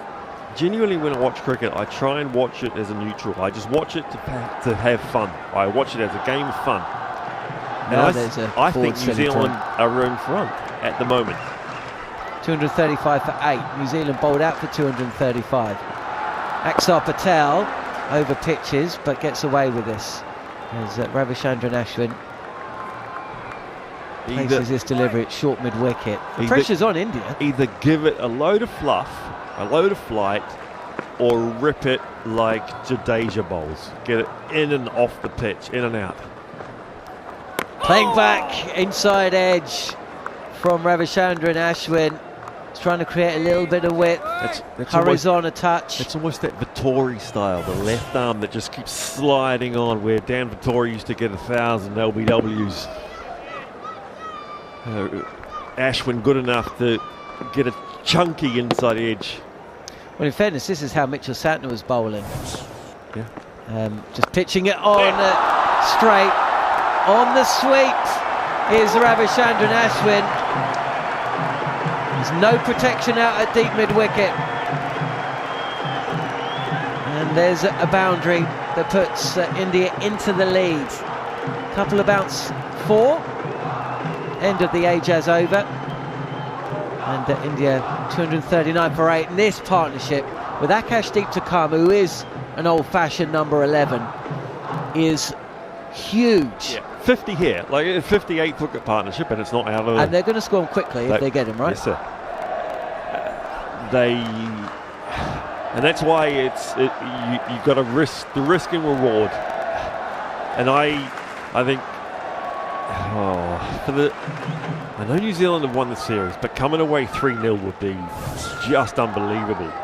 The risk and reward to like Ajaz has just done that, Patel has just done there, really put some flight on it, really put it up there, and allowed Ashwin to get under it, to play a big shot, which then brings about the chance of a mistake. I think that's the way to get Ashwin out. Let him play his shots, get him to play his shots, and if he's got a top edge on him. He's gonna go across the line and get a top edge and get caught at mid wicket or something. And then there'll be a 20-run lead as opposed to a 50-run lead if they just try and bowl to him. What I mean by bowl to him is just bowling normally. Genuinely try and get Ashwin to hit it. Get him into an aggressive mindset. Throw him some fluff. Bowl him some fluff. Here's Glenn Phillips, who's bowled better than his figures suggest. This is, again, fired in by Phillips and defended by Washington Sundar. He's looking to score. I reckon Sodhi would be handy here to Ashwin, actually, because Sodhi does bowl the bad ball. And Ashwin will want to put the bad ball away. Sodhi's picked up 1 wicket, but we haven't seen him as Washington Sundar somehow isn't bowled. He plays inside the line. That was the invisible. That's one of those deliveries where you can't work out where or how the ball has gone past the bat and missed the stump. So let's have a look at it again. It's pitching 5th stump. Washington Sundar, actually, to his credit, plays inside the line, covers off stump, and it's dropped by Blundell behind. Trapped on the back pad this time, Washington Sundar, via an inside edge, possibly. Did that go past the edge? Well, it went. I didn't hear an edge. There was no appeal, really, was there? So I'm guessing there was an inside edge there. We'll have a look. That was back pad. That was middle. Must have been an inside edge. Not giving Washington Sundar any width at all. Might toss one up. There he does. It's still straight, over pitched, and at minimum of fuss, Washington Sundar moves from 14 to 20. And the score, 245 for 8 big runs, important runs for India here. Got to get a lead of around 50 to be back level with the game. I wouldn't be giving Washington Sundar the chance to hit the big shot. Try and be defensive, give them a single, try and one-day cricket style bowling, white ball style bowling to Sundar, and then but to Ashwin, get him aggressive. Phillips again, very full on leg stump. Sundar takes off really quickly for that first run. He wanted 2. Still 2 balls left of the over. 245 for 8 then India. And the game on a knife edge. They lead by 10. You're listening to talkSPORT 2, SENZ, and on the talkSPORT Cricket YouTube channel. Myself, Jon Norman, and the former Black Cap fast bowler, into the wind, and all that, Iain O'Brien. When you know you're bowling last, you start working out how many, and there's a deficit because you batted first, and India here have got a 10-run lead. You start working out how many runs. What's 10 runs? Is 10 runs 1 wicket? Would we be 10 for 1? You start thinking, how many wickets would we be down? 11. By the time you get to the score, as Ravichandran Ashwin defends a final ball of Glenn Phillips over, and India are 246 for 8. I mean, they would have taken this, would they? IOB at the start of the day, 86 for 4, maybe not. I mean, if those catches had been taken in the first session, Gill dropped on 45, he doubled that score. Rishabh Pant on 53, he only added 7, but you know, the impetus was lost. Yeah, that 5th wicket partnership put on an extra 73. They were dropped 127. They put on an extra 73. That's going to be the difference in this game, is that drop. But then the other drop at 167, so they still put on even more after that. And batting last is just going to be so difficult on the red clay on Coney. It will. Let's hope it's a close game. You know, India has trapped in front. Washington Sundar. There's a huge shout for leg before wicket from Ajaz Patel. He's turning to look at Blundell. India have got 2 reviews. New Zealand got all 3 reviews. Ajaz has said we might as well. And Daryl Mitchell is saying review. Tom Latham is reviewing. 2 seconds to go. It looked to Jason, IOB. High for me. just with the flight, the dip, and then the bounce. To the umpire to director, we have You've got 3 left. They've only got 2 wickets to go. And I think that was what Darren Mitchell was saying. Check the feet, fair delivery. Well, AJ's first, please. He was gesturing to gesturing. We may as well, and then Mitchell joined in. It's nice flight, drift, and bounce, turn. It's probably doing in too line, much. hit in line. Yeah. Sliding down, going over. You can see leg stump, which is what you want to be seeing, and you can see the bottom of middle stump as well, as the ball has hit the pads, nowhere near the bat. Yeah. He is half a stride outside of his crease, so there's that extra little bit of distance that... It's looking a little bit umpire's call-y to me. Oh, it's looking a little bit missing. But you may as well. With 3 to go, I think so. Here we go. Okay, original decision is not out. Impact's in line. And it's missing the wickets. Go back on field. Michael, stick with the original decision of not out. Signal now. Yeah, not out, on field call, and no. Nicely, nice bowling. Nice bowling. Nice I can length. see the point of the review. Washington can't be aggressive to that length. Beats him past the outside edge here. Lovely delivery from Ajaz Patel. It's just the consistency from New Zealand's frontline spinner. You're getting 2 or 3 good balls, but 1 or 2 they're easily put away. The bowling against the lower order. This is a pivotal moment in this match. The natural variation. And again, on the sweep, it is Washington. And he kind of drags this delivery. No real timing at all. Take a single, and that means Axar Patel's got 3 balls potentially at Ravichandran Ashwin. Oh, here we go. Caught mid wicket or caught extra cover. Get it up high. Get some air on it. Let Ashwin. Spinners love hitting spinners. There's that ego game. There's that. Fast bowlers love bowling at fast bowlers. Spinners love trying to take their opponents, the opposition spinner down, trying to hit them. There always will be and always has been that ego, whether you admit it or not. Ashwin will want to whack the spinner. Also, Ravichandran Ashwin is a right-hander. I think all 4 wickets that Axar Patel has got have been right-handers. Jaiswal, apart from Jaiswal. Spin it away in the first innings, spin it back in the second. Jaiswal was the first to fall on the reverse sweep. He's the left-hander, but the other 3, Siraj, Pant and Gill, all right-handers. That's where you want to be bowling.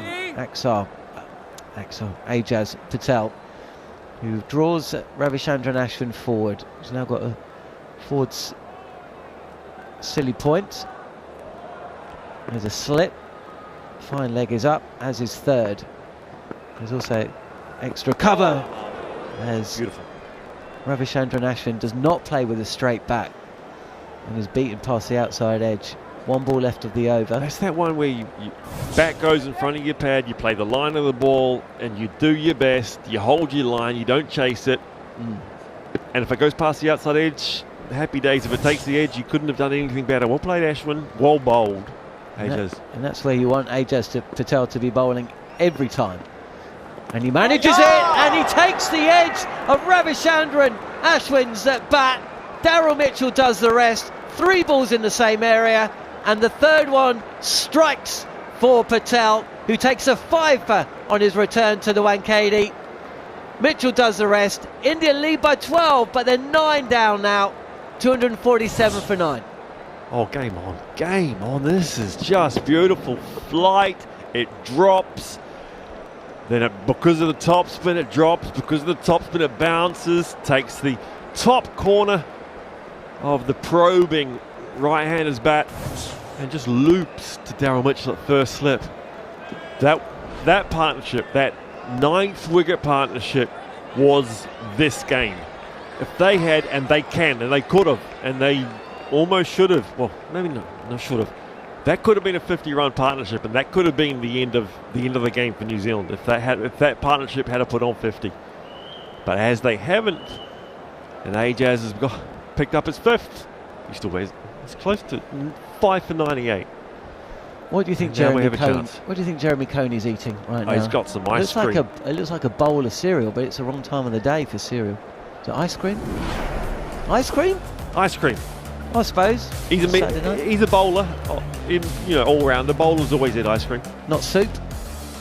He's eating it too quickly for soup, unless his commentary stint's coming up, and then he's got to eat it before he goes back on air.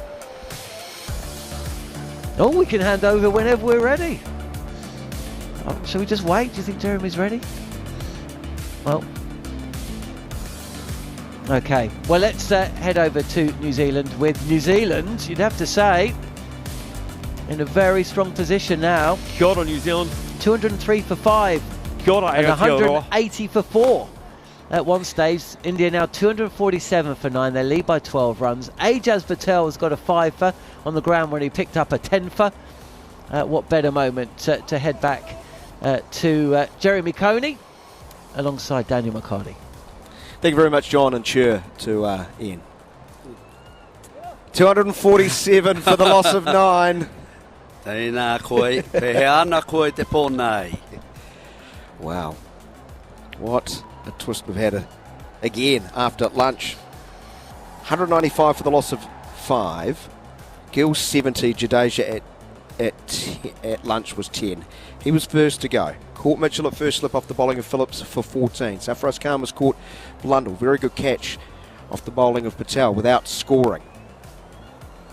Then the big wickets of Shubman Gill. Caught Mitchell at first slip off the bowling of Patel for 19. We've just seen Ravichandran Ashwin. Caught once again by Daryl Mitchell at first slip. So ballooned away to his rights. And Ajaz Patel has 5 wickets, Mr. Coney. At lunch, Ajaz Patel had the bowling figures of 13 overs, 1 maiden, 2 for 76. And he was actually presenting a real problem for his captain.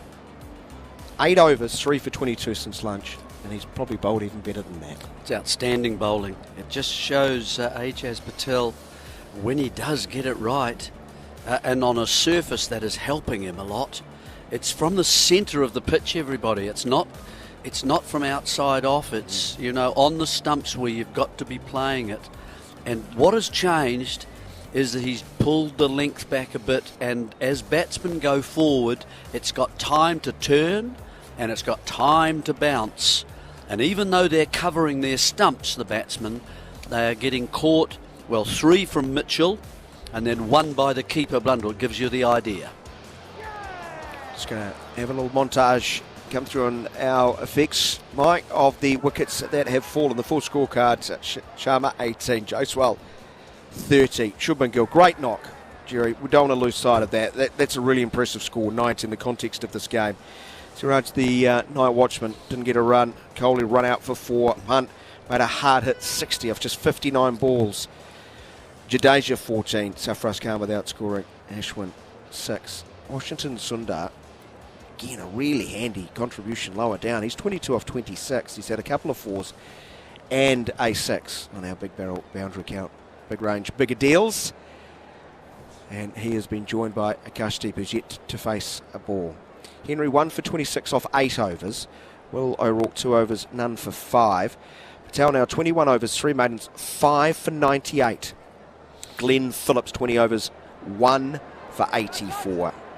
Ravindra none for 8 off his 1 over last night. And Sodhi 6 overs, 1 for 25. And Sodhi's back into the attack. Yep.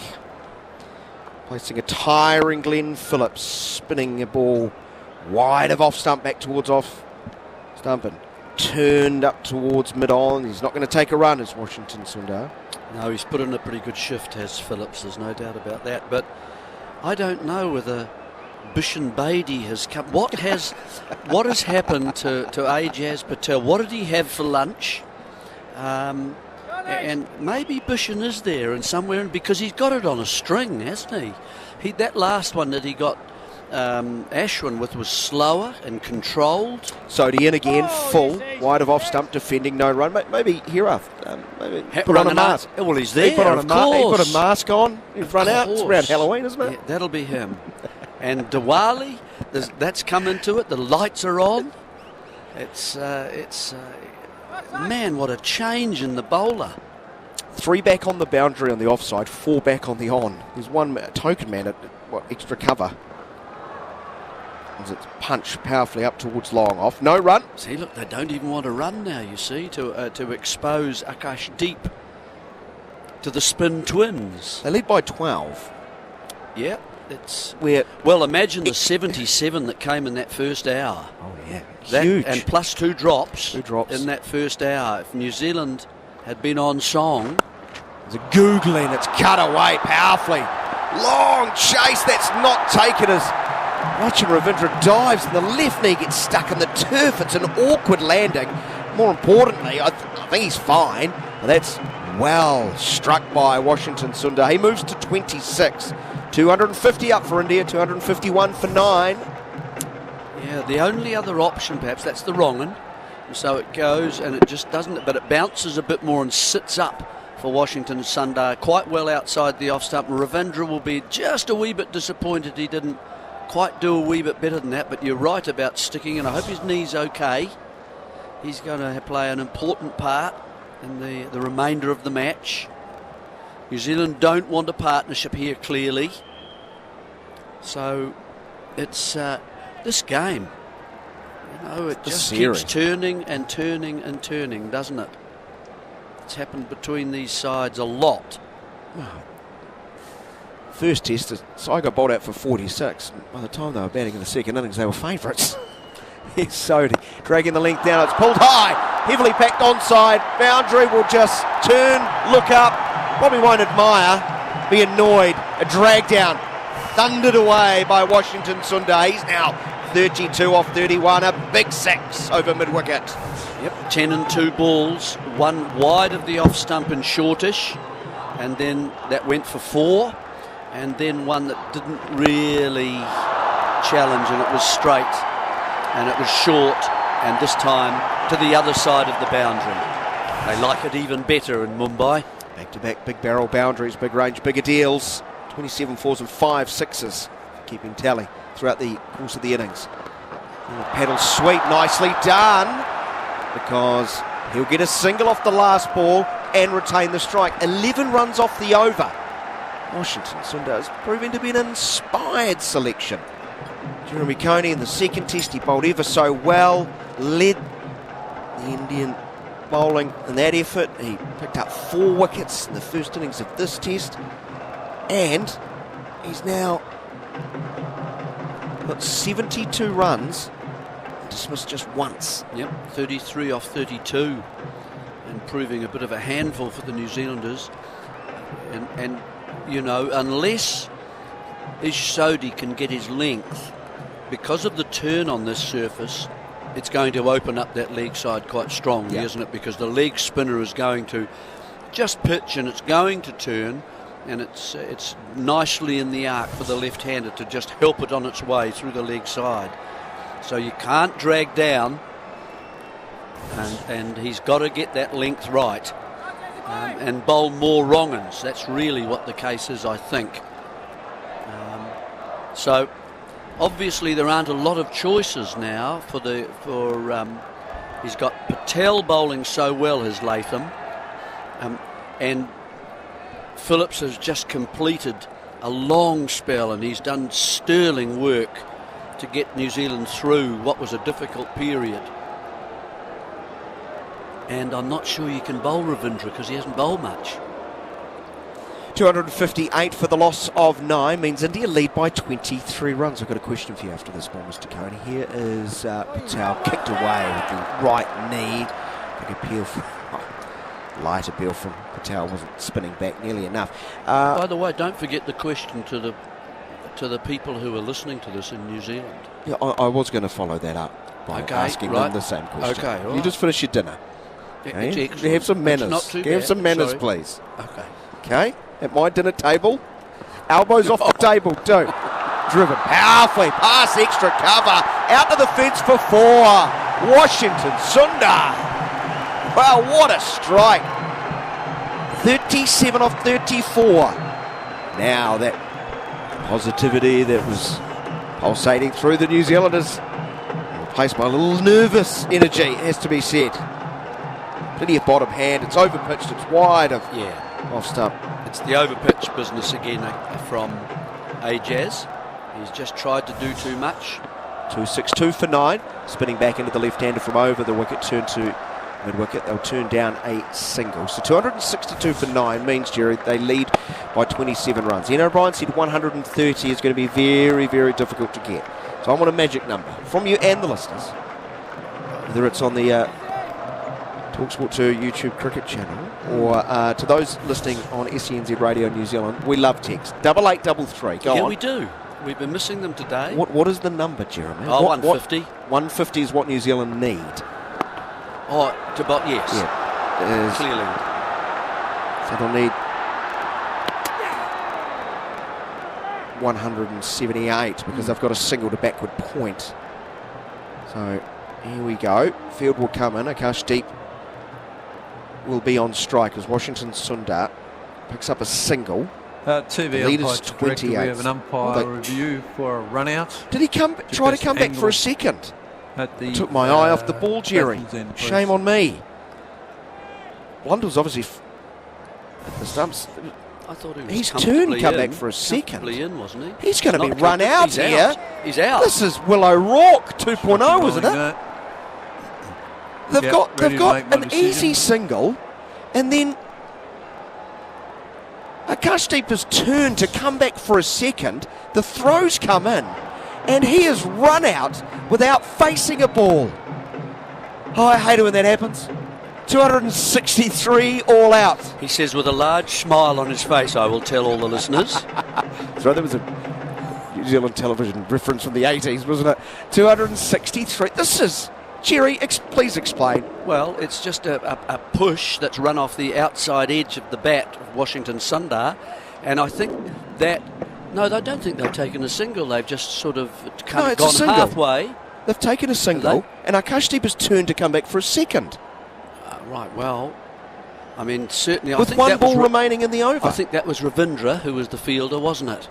That he's come rushing in from backward point and then thrown the ball on the bounce to Blundell, and Blundell's removed the bails, and the batsman's probably about sort of 3 inches short as he trying to get back in. So that's the end of the Indian innings. It's had sort of hills and troughs, hasn't it, and crests and so on. So it's all it means is, now Daniel will tell you what the lead is at this stage. The lead is 28 runs. Right. So New Zealand, according to Jeremy Coney, need about 178, 180 to get to that magic number. So I would love them to get more. Of course, that's the minimum. You'd like 3 million. That's the minimum. 8833. Let us know if you're listening in New Zealand. Come on, 88. Don't make him rap. Just send messages or he'll start rapping. I need to wrap this innings. Run out. Extraordinary run out. I still can't believe it. Such a comfortable single and one ball on the over. Surely Steve can face one ball. So, a day that started with India 86 for the loss of 4. They have been bowled out for 263. Full scorecards. Jaiswal bowled Patel for 30. Sharma caught Latham, bowled Henry for 18. Shubman Gill caught Mitchell, bowled Patel for 90. Mohammad Siraj, LBW bowled Patel without scoring. Virat Kohli run out of Matt Henry for 4. Rishabh Pant 60 of just 59 balls before he was LBW bowled Sodhi. Jadeja was caught Mitchell at first slip off the bowling of Phillips for 14. Sarfraz Khan did not register a run, caught behind of the bowling of Ajaz Patel for naught. Ravichandran Ashwin was caught at slip off the bowling of Patel for 6. And Akashdeep could be deep in trouble after that. Run out without facing a ball, turning, trying to come back for a second, sent back, good throw from the deep, and bails off.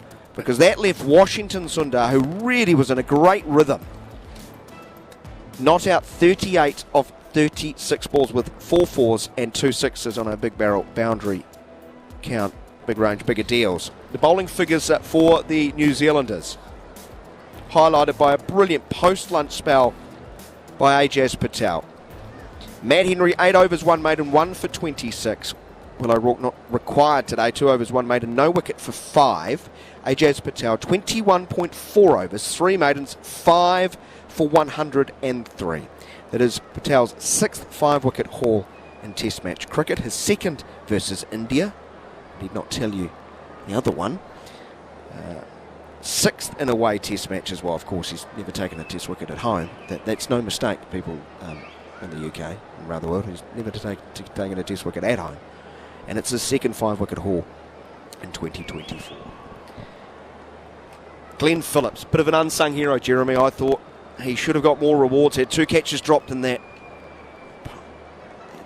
first session. He finishes with the figures. Look rather uninspiring, but doesn't quite tell the story. 20 overs, no man, 1 for 84. Rajan Ravindra, 1 over, none for 8. And Sodhi, 7 overs, 1 for 36. Incredible series. And we got an absolute doozy. Could describe it as a one-inning shootout, but India have a lead of 28 runs. All out for 263, Jeremy. Just to describe to those who might be late to the party on a Saturday evening in New Zealand or early on a Saturday morning in the UK, conditions, how difficult is accumulating runs? Yeah,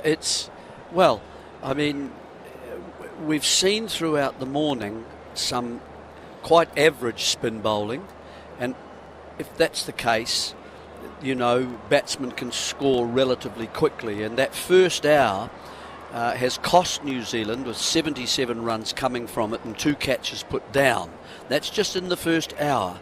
That was Ajaz was just errant in terms of length particularly, and he was attacked by Pant and he was attacked by Gill at that stage, and it took some time to quieten and quell that sort of attacking instinct with some decent bowling, and it came mainly through Phillips, I'd have to say, and also Sodhi when he had a bit of a bowl as well. Henry bowled a couple to start with, but was unable to take a wicket as well, and was just trying to pour cold water on the amount of runs that were coming from the other end. And then in the second hour, that's where Phillips played his part, I think, and was able to bowl 9 overs for 29 runs at about 3 runs an over, and that kept New Zealand in the game and stopped India from really forging ahead. Sodhi also found a little bit of turn and so on, picked up a wicket. The wicket, oh dear, my mind has gone here. I think it was Punt. Was it Punt? You're talking Sodhi? Yeah. I was listening for once. There you go. And then after lunch, I don't know, Bishan Bedi, but we think it might be Rangana Herath, crept into the skin of Ajaz Patel, and suddenly it all changed. It was line, it was demanding, but the length particularly, and from the centre of the pitch, the better parts of the pitch, he was getting differential bounce, some skidding, some bouncing. It was the bouncing particularly, particularly to the right-handers, and also some turn as well, significant turn, but it was where it was from, and suddenly wickets started to fall, and Safaraz went, and Gill went, of course, for a very well compiled 90, and then Ashwin went, catches taken at first slip and by keeper, and then Akashdeep run out rather stupidly at the end. But that can happen with number 11s. So trying to get out, so that he didn't have to face one ball. So that's been the end. And Sundar, I'm afraid, has ended up, as far as India are concerned, 38 not out. A nice little cameo from him. And they have a 28-run lead when it was looking like they might have a 128 lead. Jarrod, your thoughts? To be honest, I'm a little bit put off by you saying crept into his skin, which I think now should be a ringtone. So if someone in the production team can send that to me later. No, I think the Akashdeep thing was obviously extraordinary because that's exactly when you want to single in that situation. And he decided that he wanted it too. You want to be able to face the last 2 balls of the over. But the bigger point and the broader point here is that while New Zealand are technically behind, they are morally in front, to use English cricket parlance of the last couple of years here, because they don't have to bat last in this situation. And this wicket looks tough to me at the moment. The majority of the wickets have come from the spin. And that might sound obvious, but quite often we get a few wickets from the ball going straight, We haven't. It's largely been the spin, which is why the wicketkeeper and the slips have taken so many catches. And so we've now started to see the ball bounce a little bit more, and we've seen some keep low. That means that there's multiple ways for you to get out on this wicket. So New Zealand are in a very good position, and they should reverse sweep from pretty much ball one to put the pressure back on Jeremy. Okay, we've had our little guess here. 150, would you say, might be tricky? As far as a fourth innings runs chase. You don't want to be in the situation, I think, where you are within the compass of hard hitting, and you know that it becomes very difficult if the bowler gets it right. If you just don't bowl well, you're not going to win any time. But if the bowler gets it right, and it is difficult to slog your way to a victory, then I think is 150 that number, or should it be? I mean, because I think actually the next innings could be very tricky indeed for New Zealand. Oh, definitely. Do they defend it out? Do they? I think they've got to play quite in a forthright way as they did at Pune. I think you're exactly right, Jerry. Just like they played in the third innings of the previous test. Anyway, yeah. Okay, we're all agreement. Matter there. of fact, answer here via text to New Zealand 8833. New Zealand needs a lead of 200 plus, or we lose. I mean, you don't. But what I would say is, we've got to factor in about 12 full tosses from Glenn Phillips. We've got to put in for the fact that Ajaz has bowled at least one bad spell for every good spell. Yeah. And so 130 is probably defendable if you completely trust your spinners. Maybe if Santner and Bracewell, were firing, and then you had Ajaz as your third spinner, that would be a slightly different kind of situation. But because it is Ajaz and Ish and Phillips and maybe Ravindra on a wicket like this might get a little bit of a bowl as well. I just think you've got to understand there's going to be some half-trackers, there's going to be some full tosses, and so 175 is probably what you want rather than 150 to allow for that sort of situation. And the other thing I would point out that we haven't quite seen, but actually we did in the last test with Jaiswal. Jaiswal and Rohit can make a small chase look ridiculous in a space of 6 overs because of their skill against the spinning ball, and also the amount of boundaries they can get. So again, I think you need a little bit more cushion. So 175, you add the 30 that's basically there at the moment. I'm afraid I think that's too much. I'm not sure whether New Zealand will get those on this pitch as we've seen it here against that spin attack. The first innings? This third innings now. No, but the way India bowled in the first innings, I thought they bowled really well compared to other times. They'll bowl well here. So I think 200 is beyond New Zealand. It's not just New Zealand. I just think on these conditions, I think batting against that attack is going to be rather difficult. You're going to need a lot of luck. If that's the case, I think that's also good news for New Zealand, because that might mean my number's too high as well. If New Zealand can't score 200 on this wicket, then I think that's a huge opportunity for their bowlers as well. It's just that I think there'll be too many poor balls bowled. Well, they did get bowled out for 60 odd at this venue a few years ago. I'm not sure they can defend 40. Here's one for you, Jerry. Struggling with the ups and downs of today's play. Thank goodness Patel pulled it out of the fire. Importantly, what flavour ice cream did Jerry choose? It's not ice cream. John and Iain were asking what you're having for dinner. Rice and tuna. Very healthy. Here we go. Akashdeep starts to Tom Latham from around the wicket right. Medium fast, tucking up the New Zealand skipper, turned to mid-wicket. There is no run. Are we surprised Ravi Ashwin doesn't have the ball first over, Jarrod? A little bit, but he's going to bowl from the other end, isn't he? I mean, is this all this is trying to see if there's anything for the seamer straight away and then bringing the off spinner at the other end? But we're not going to see much seam here. Maybe just one over, see if the guy could swing it. If that doesn't work, maybe you chuck it to Siraj to seam, but it'll be Washington or Ashwin at the other end, probably Ashwin.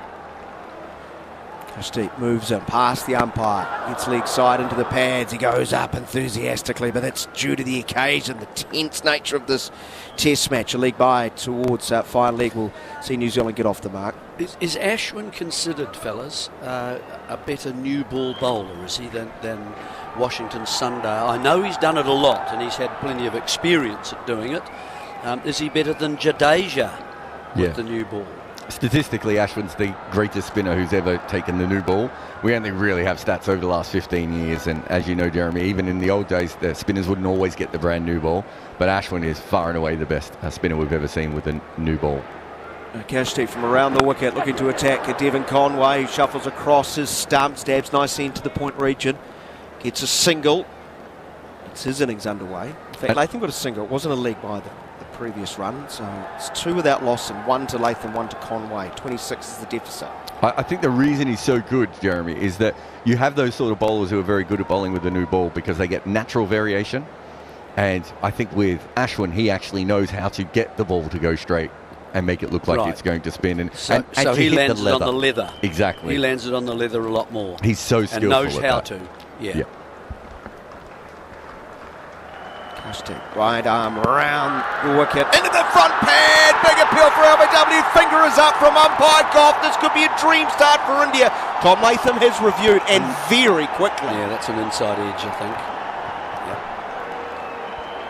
That will annoy umpire Goff. He's got TV most umpire things right director, in this we game have a so player far. review for LBW. Original decision is out. I've checked the feet. Might not Fair an issue. delivery. Is it? No. Front on first, please. Maybe outside off, but you think it's? Oh, he hit I it. think He definitely hit it. Yeah, that's. I Smashed don't it. think There we go. Tom Latham Rock would. and rolling that. It is a rarity. Umpire Goff has been excellent. Yeah. Jeremy Coney points out this will be deflection there. overturned. So I'll go back on the field. That's not going to help our gentleman. To Michael. Our listener who just texted Michael saying has just can't handle the ups and changed downs. decision, back Pretty involved. stressful.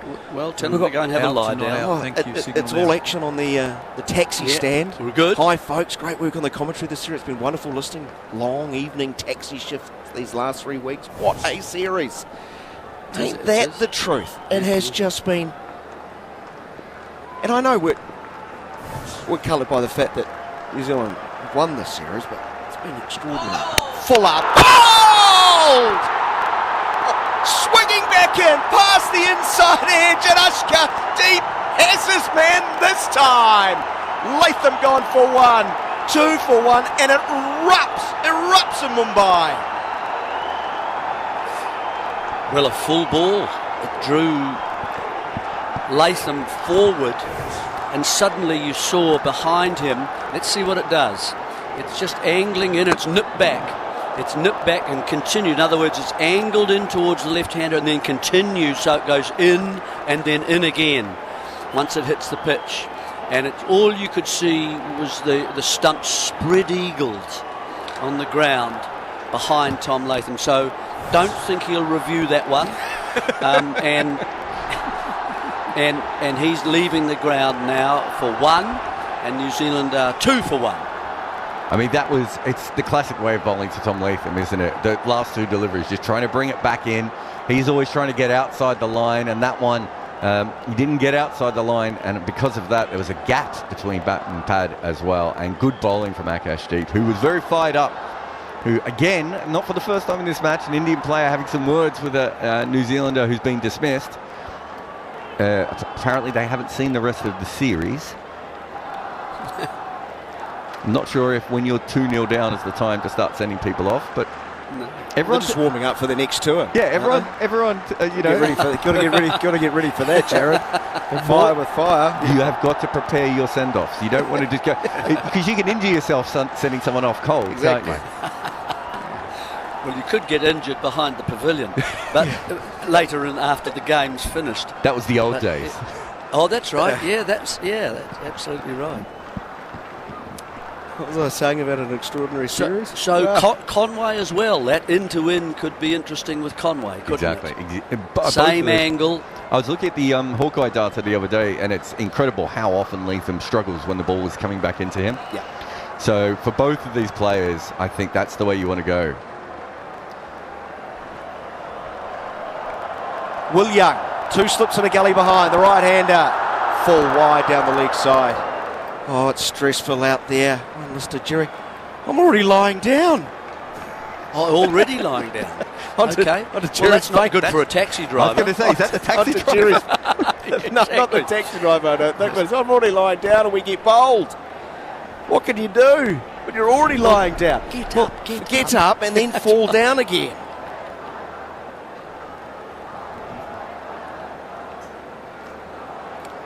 Need a Kimber fainting couch. You trademark that yet? I think this is a perfect test for a fainting couch, isn't it? Latham gone for one. Conway on one. Young yet to get off the mark. The first over. The New Zealand captain gone. They still trail by 26 runs. If you're late to our coverage, live and exclusive across talkSPORT 2, the talkSPORT Cricket YouTube channel, and SENZ Radio in New Zealand. Once again, India and New Zealand are delivering in spades.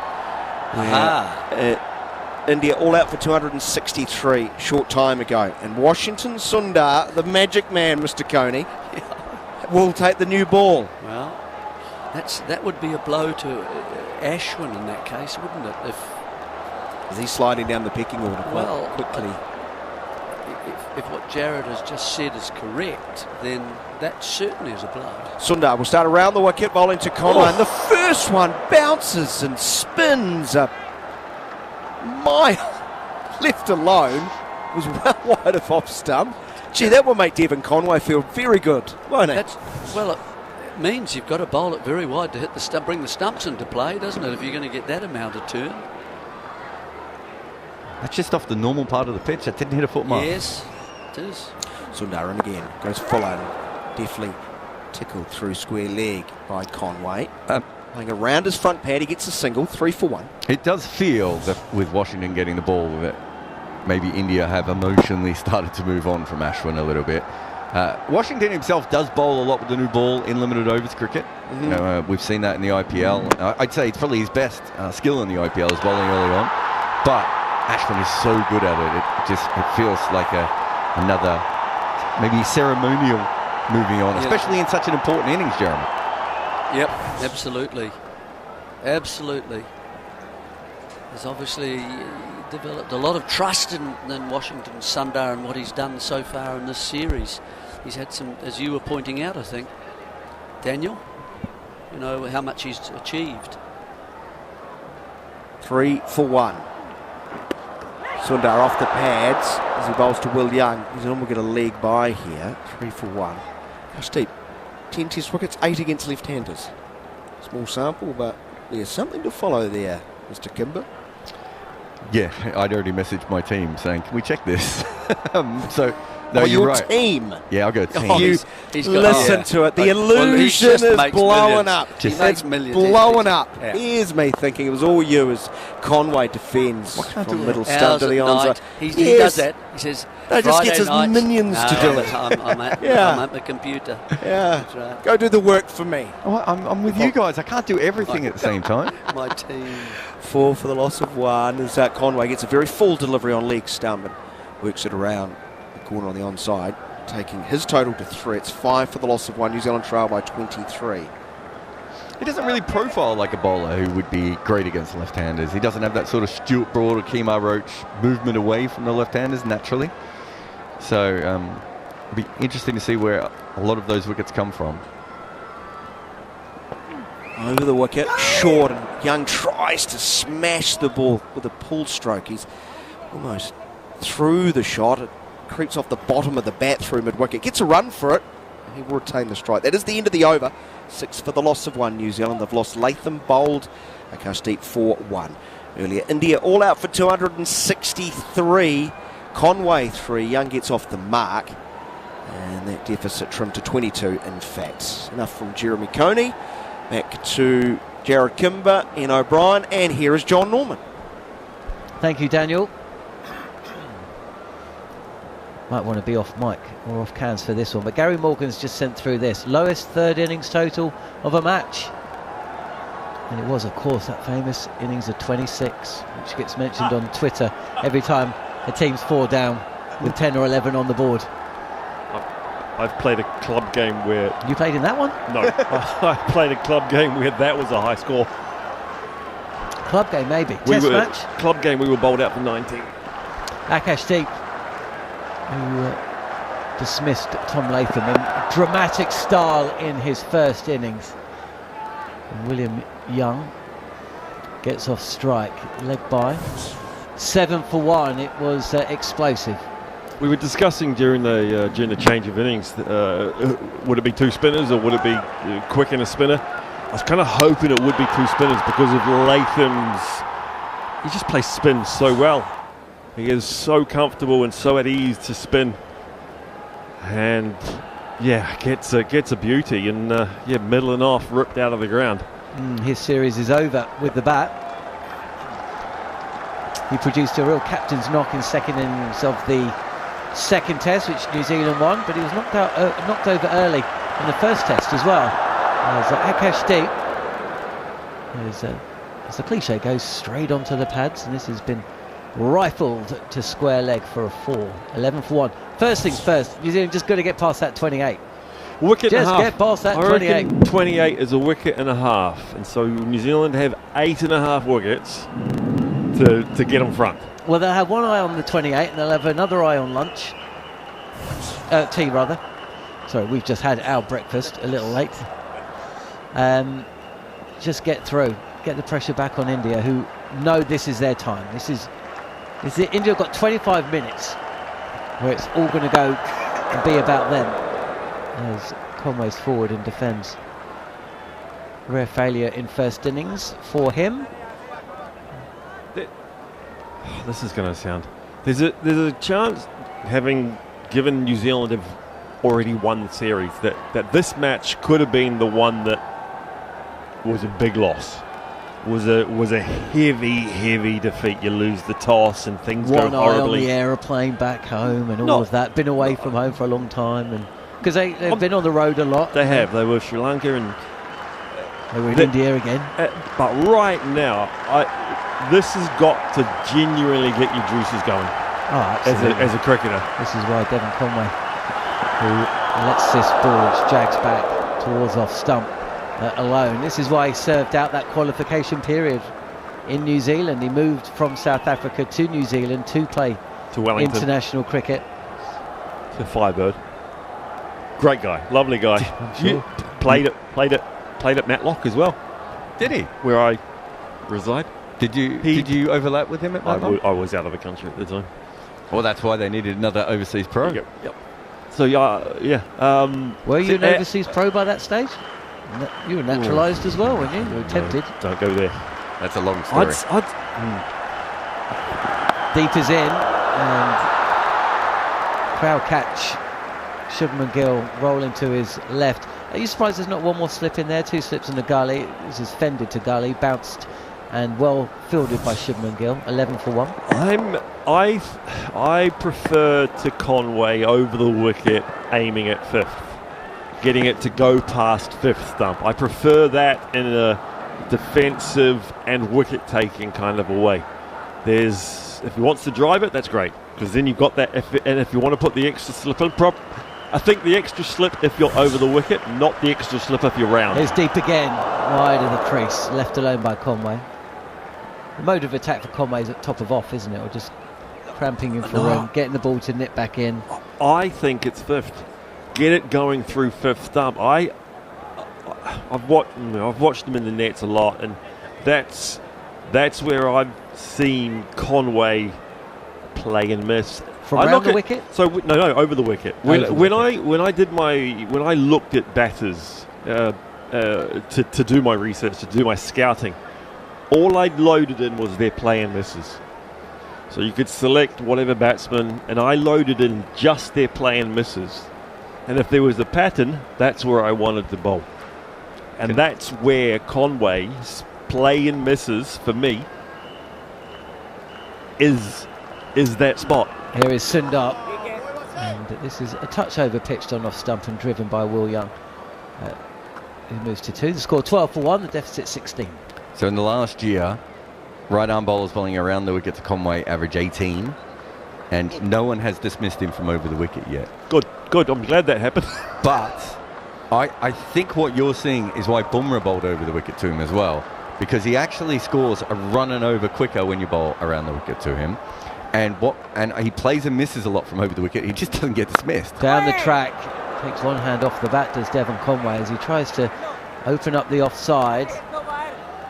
And it's fielded at cover. 12 for 1. Use a good use of feet by Conway there. And it's a defensive and an attacking way to bowl to him. He will not score from 5th stump. round the wicket to Conway is Sundar, and again he's looking to come down the track early on in his innings. This is a touch faster from Washington Sundar, who was left 38 not out. That's the second time in 2 tests he's been left at the non-striker's end. He runs on the board as he's forward. Conway opens the face of the bat up a touch, and this is placed to cover. No run. That's his bread and butter right there. Just opening the face, getting the half a step, head goes, good body position, and just opening the bat through cover. Mid to high 90s here from Washington Sundar, and this time Conway just overstretching, and the ball flies through point for a single. 13 for 1. When I say bowling to fifth stump, he won't score. Yes, he will score, but it is a very defensive area to bowl to Conway. But at some stage, he will have to defend it. He will have to go and defend it, because you make a lapse. You think it's straighter. You don't quite pick up the line. You're a little bit late in your pre-delivery movements. Will Young facing up 2 from 5. This is a touch short. It does turn, but negotiated. 13 for 1 at the end of the 4th over. New Zealand, they trail by 15. Ian O'Brien's my good friend, but feel free to ruin my scouting. So not only is it better to bowl to Devon Conway around the wicket, Akashdeep has 8 wickets to left-handers in Test cricket. They are all from around the wicket so far. I would say this though, he's only bowled 28 balls from over the wicket, so I don't think he's that confident bowling over the wicket as he is around. But he averages 14 bowling around the wicket to left-handers in Test cricket. He's only bowled 28 deliveries around the wicket. Over the wicket. To left-handers. Okay. So he's bowled 196 around for 8 wickets and an average of 14. I love bowling around the wicket to lefties. Sorry, past tense. When was your last bowl? Loved it. You bowl off spin now. That being able to angle it in, and if it nipped away, joy. And if it nipped back, joy. And if it stayed straight, joy. All 3 were in the game. Here is Akashdeep targeting the stumps, and this is driven on the move. Conway and Ravichandran Ashwin, who's not been thrown the new ball, has to chase it. He's essentially looks like he's running in a swimming pool. I think that last ball is why Iain is talking about wanting to bowl over the wicket to him, because it's so easy for him to get off strike, which is why he scores an almost 4 runs and over when you bowl around the wicket. But because he drags ball back onto his stumps. Is he 4 and over? Oh, sorry, around the wicket. Yeah, 4 and over around the wicket. We're all getting. So he's averaging not very many, but he is scoring quickly. He's bowling round the wicket to Devon Conway's forward, and it's no run. 15 for 1. Start of New Zealand's second innings. They bowled India out for 263. Axar Patel 5 for 103. I spent a long time talking to Andrew Strauss, teammates in Middlesex, about right-handers bowling around the wicket to left-handers. We had played each other in 2008, played 2 tests. Did okay. Will you drop for the third one again? No, I missed the first, which was, anyway, 8 plenty. You know where that was. And he was telling... I'll come back. Akashdeep again. This is a touch fuller, but defended. Conway wants a single, but sent back. We talked about it a lot, and he just said lefties, and he wasn't just himself. He talked as a group, as if he's been talking to Alistair Cook and plenty of lefties around who Strauss play with. It. You just cannot work out where your stumps are from the line of the ball when it's around. When it round the wicket, yeah.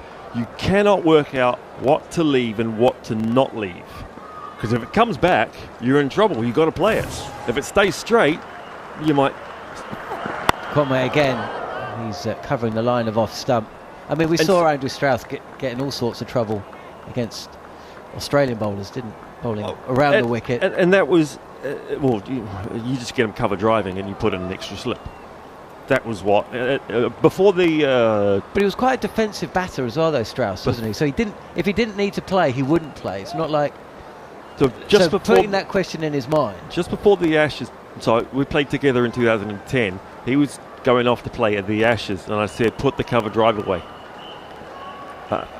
Which is both a bit mean, but rude, but also that's how bowlers get him out.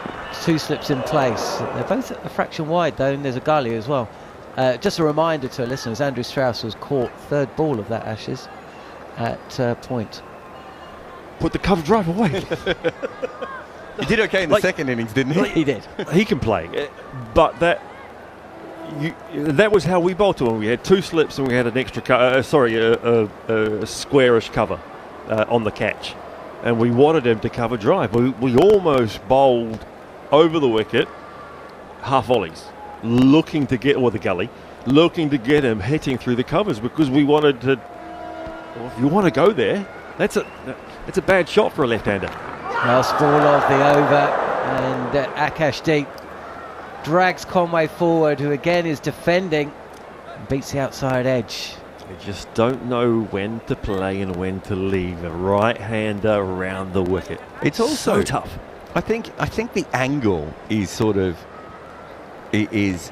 with the new ball. So I think traditionally what the problem was, because if you talk to left-handers in the old days, they'll say, I don't understand why these modern left-handers struggle with it. But they faced it. But bowling around the wicket is a new thing to left-handers. Wow, that's what I was going to say. And when they faced it, so you talk to someone like David Gower, and he'll say, I never had any problems. But you go back and you look at the footage, he never faced anyone around the wicket until he was set and the ball stopped moving. Because mid-on and mid-off had to go back and push the side screen over and then come back, and that's why bowlers don't bowl around the wicket, because you've got to go and move the side screen going back. That's why it's a new thing, and the technology changed. I worked with someone as well who was struggling with left-handers, and he'd only bowled 12 balls around the wicket. And I said, why don't you just bowl around the wicket more? And he said, I don't know how, because he'd never been trained on how to do it. Getting off the wicket is tough. Yeah. As a right-armer bowling around the wicket, that can be tough.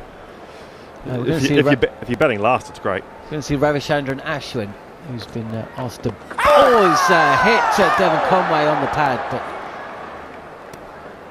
Ashwin doesn't look interested. Sharma looks slightly more so. Pitching, but, possibly doing too much. Was there an inside edge? I didn't hear a noise. Pitching in that pristine part of the pitch and spinning. His forward is Will Young. This is a nice looking shot. It's compact, and he pushes this to the right of Akashdeep at point for a couple. He's got a leg slip and a short leg. And doing too much. Big turn for Ravichandran Ashwin. What's the thinking here? Sorry, IOB. What's the thinking here? Bringing Ravichandran Ashwin on for Washington Sundar after this delivery. This is steered to short leg. 17 for 1 New Zealand, trail by 11. Turn it away in the first innings, turn it in the second. And Ashwin, big turn, varies his pace. Ravichandran Ashwin again draws Young forward. Yeah, but Washington Sundar's turning it into the right-hander, isn't he? He's only bowled. But this is this Ashwin's redemption game? Is this the time? Is this the one? I don't know if he needs a redemption, because as he beats Young past the inside edge, the inside edge is onto his pads, and just for a second there's a fear that he's going to deflect the ball back onto his stumps, and then he backpedals. We know he doesn't need a redemption game, but everybody else in their armchair does. Down and edged between that leg slip and short leg. Will Young gets out the over. He's going to face the first ball of possibly Akashdeep's fourth, but nervy moments in New Zealand. They still trail. Going to have to score another 11 runs before India will have to bat again. Will Young is 5 from 12. Devon Conway is 10 from 20, and Tom Latham the man to go. One ball after overturning successfully a leg before decision. Clear inside edge onto the pads. Akashdeep took out middle stump. So 18 for 1 after 6, and it will be Akashdeep after a word from Ian O'Brien. I had something lined up, but I've just gone blank. Don't worry, they'll come back. Conway 10 off 20, Young 5 off 12. Young was good score in the first innings. Tough conditions, and then he's just been out, so big score, quite a time out in the middle. I've got a question for you. Big long fielding session. This is a real test for a guy in his 5th, 6th Test match. Akashdeep over the wicket to the right-handed Will Young, who just drops this into the offside and gets off strike. Will Young must have played 20 tests? Sorry. I'm 19 tests. This is his 20th. Wow, actually got it right. Without looking. In Asia. No, I had 2 tabs up, and I've got I've got a question for you. Yes, sir. Right. Let's just fast forward to this time tomorrow, and Will Young walks off the field, last man, unbeaten, 155. Series top run scorer. That's a slow 3-0 win for India. Devon Conway just pushes this to Sarfraz Khan at cover. And then Kane Williamson's back for the first test against England. So what do New Zealand do? Play 1 fewer spinners. Yeah. Play 1 fewer So spinners. Phillips is in at 8, Blundell at 7. Everyone drops down 1. Easy peasy, mind you. 3 right arm, 3 seamers, and Glenn Phillips is your spinner. Ravinder. Yeah, that's what you do.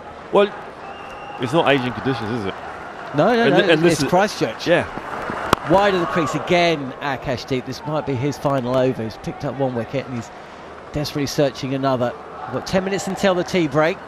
Really important little passage of play as Conway again defends. And everything in and around off stump is just being hit straight back to the bowler. And this is what ate up Jason Patel, is that there's a chance that at Christchurch, at Hagley Park, that they won't even play a spinner.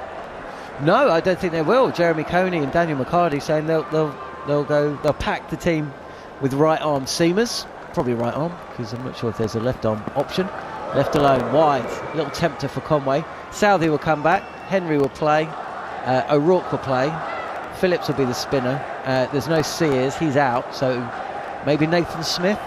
Isn't he from Wellington? Well, Otago, he's from Otago, but he is a Firebird.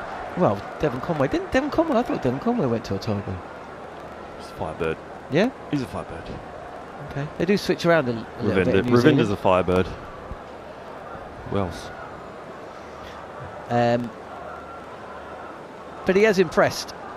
Tom Blundell's Firebird. Michael Bracewell, genuinely. My word. He can play. If Sears did play, and O'Rourke, both of their dads were Firebirds before they were the Firebirds. Yeah, the Wellington cricketers. It's deep again, pitched up, driven by Conway. What was that hand movement there, Jarrod? You can just tell me. Oh, forward defensive. Getting away from his body, getting the hands in front of the head. This is what I tell my 12-year-old son. You want to keep the ball as close to you, because then fewer things can go wrong. The driver goes way wrong than a putter. It goes also because it's a lot longer. So if you can keep things close to you, you just give yourself a better chance of staying in control. Do your kids like cricket? My boy loves it. My daughter, less so. She's an NFL. Big Kansas City. Kansas City. Swifty. You said Swifty. I heard you say that. Swifty. She's a big Swifty. Last ball of Akashdeep's over, and again, resolute in defence. Devon Conway getting to the pitch of the ball as far as he can towards the pitch of the ball, and eyes very firmly over the ball and defends into the turf. And it's a dot ball to finish Akashdeep's 4th over, 1 for 9.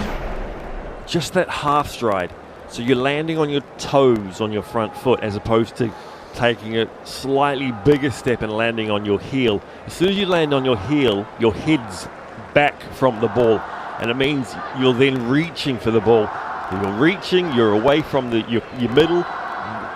You're giving a greater chance of picking up an edge, of one going past the top third of the bat. And that's what the quicks want. The quicks want, there's no bowling people's great. Quicks want to nick you off, because that is what a fast bowler is wanting. A fast bowler wants nothing more than to nick a batsman off, nick a good player off, because you have done them. But I wonder what your percentage. I wonder if Gary Morgan can tell us your percentage of dismissals. If you bowl at the stumps, that's a bad ball. By type. From the sweep, but Will Young, and he has hit this so cleanly.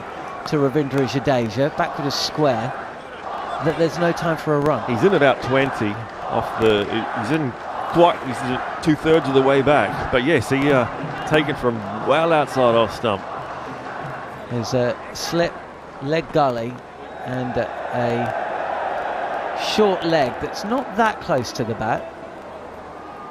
Sarfraz Khan in his customary position. Will Young has just been making a point that Rishabh Pant should maybe stop talking mid-delivery as he's forward. Pushes this into the offside, where there is acres of room.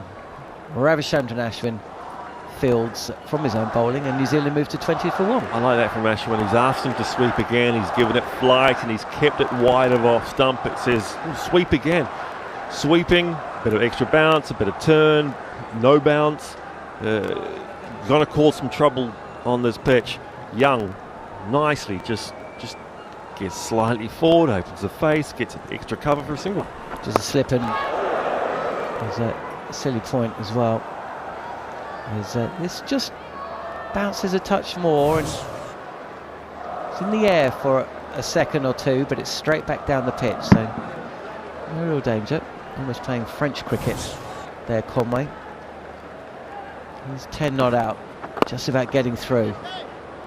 Touch fuller from Ravichandran Ashwin, and again Conway, I think he's just got an eye on T. Again defends. Nothing to be won in the next 4 minutes. Again, this is misdirected by Ravichandran Ashwin. Glanced fine. There's a chase from Mohammad Siraj, who's no, it's Akashdeep actually, who's just bowled 4 overs, trying to cut the ball off, running around from fine leg or long legs, but he can't do it. So 4 welcome runs go the way of New Zealand, who moved to 24 for 1, I think. Just wait till the scoreboard comes up. A bad ball, a genuine bad ball from India. This is straighter on middle, and Conway defends. He's moved to 14, and that's the end of the 8th over. There's a sight for you on a Saturday afternoon in India. I've walked across that. The Maidan. Busy place. In Mumbai. Yeah, 8. How many games are taking place there? 1, 2. We play 3, 4, 5. We play club cricket like this in New Zealand, where the overlapping boundaries, you could be at point and square leg in 2 different games. A little bit dangerous, but it's. I was going to say, like, how often does a batter, square cut a ball in front of square straight onto the stumps of the pitch next to it? I've not seen that happen. Oh, Jadeja. This is his pitch. Missed out with. Didn't quite get it right with the bat earlier. Big wickets in the first innings, and this he'll bowl flat, fast, and it will grip and rip.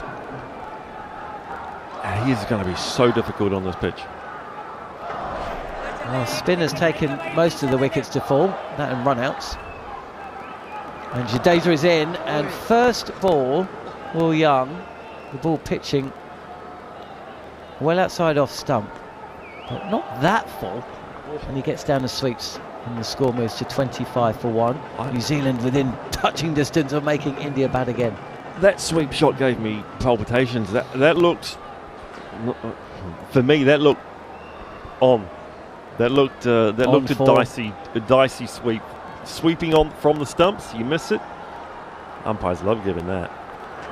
Down the track, and this is a good foot movement, footwork from Devon Conway, who clips this ball straight to KL Rahul, who's on the field at long on.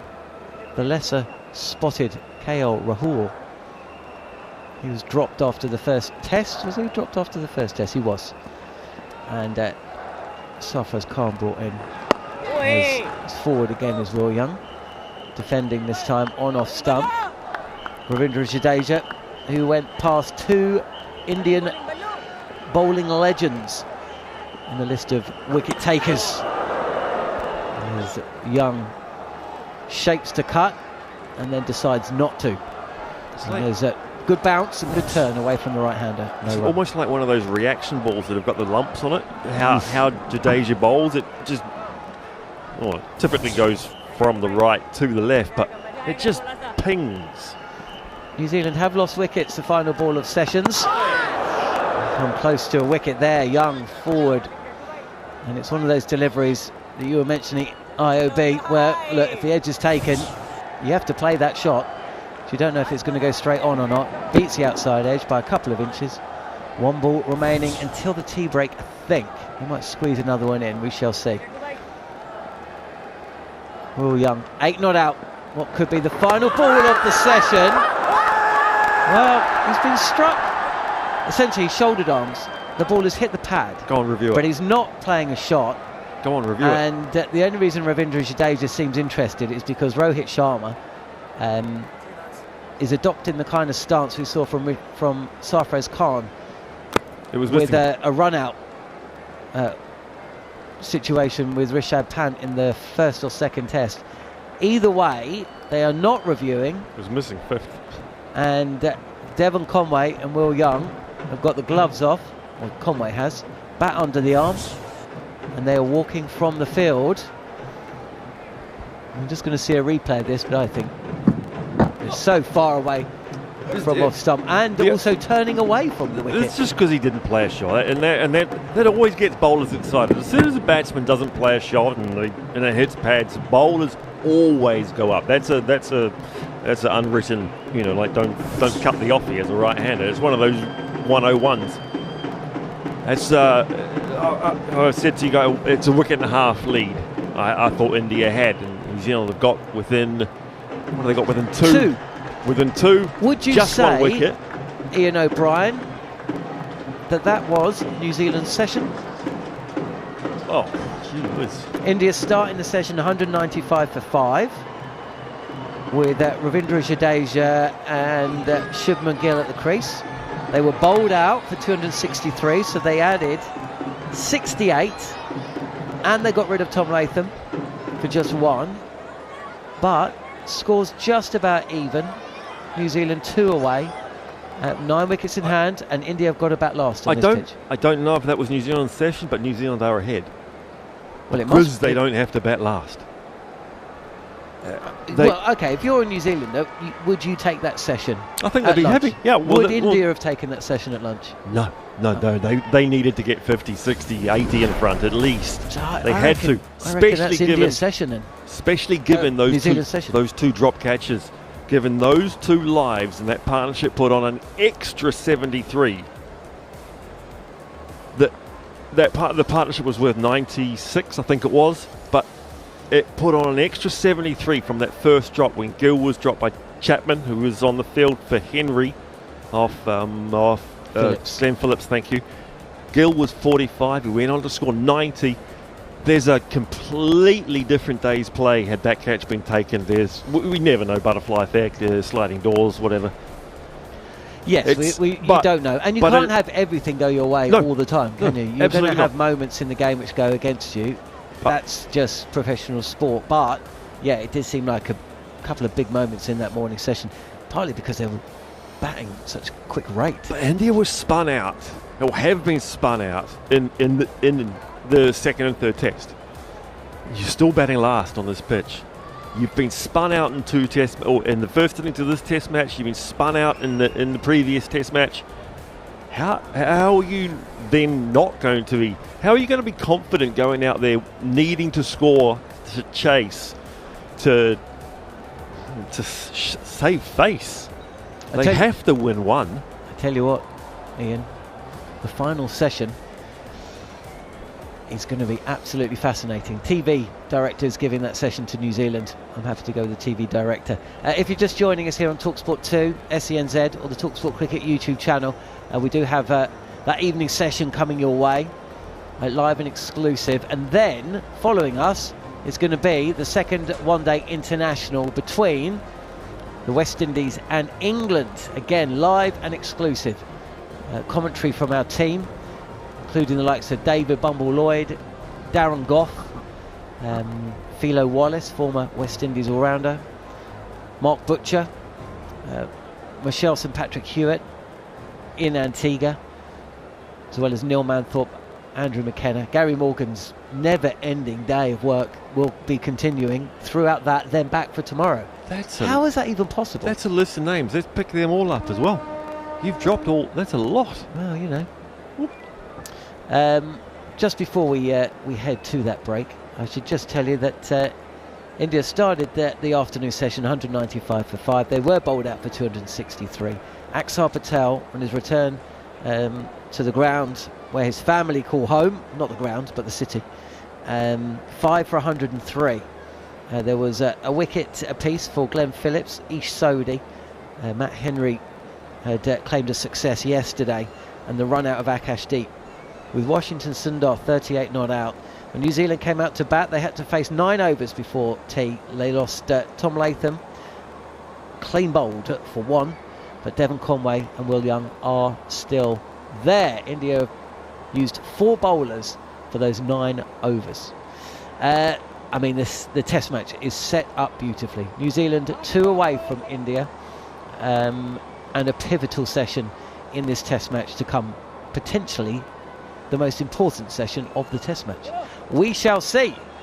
Keep it tuned to SENZ in New Zealand or talkSPORT 2 in the UK, or via the talkSPORT Cricket YouTube channel. You're listening to live and exclusive coverage of the 3rd test match of 3 between India and New Zealand.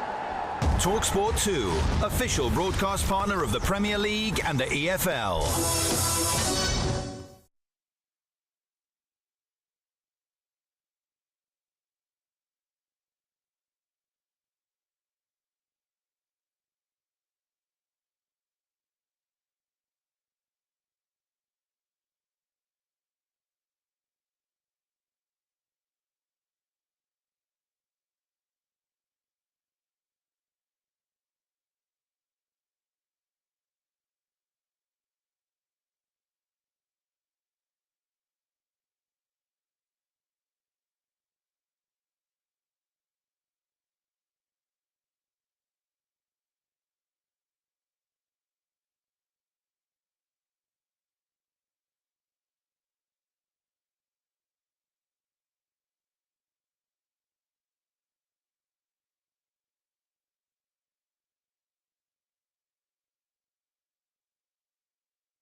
Live and exclusive ball-by-ball commentary of the 3rd test, direct from Mumbai, as India take on New Zealand. And now he's straight.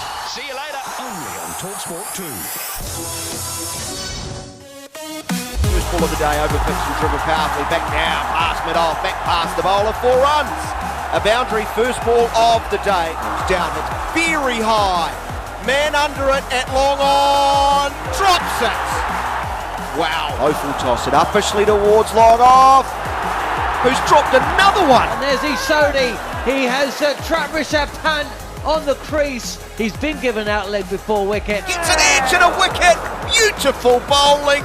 All about the line of leg. Jadeja comes forward, spins just enough to catch the top of the bat, and Mitchell, that's a good low catch. Might have another one outside edge. That is brilliant from the left arm finger spinner around the wicket, and this series just keeps giving. Edged and caught by Daryl Mitchell at first slip.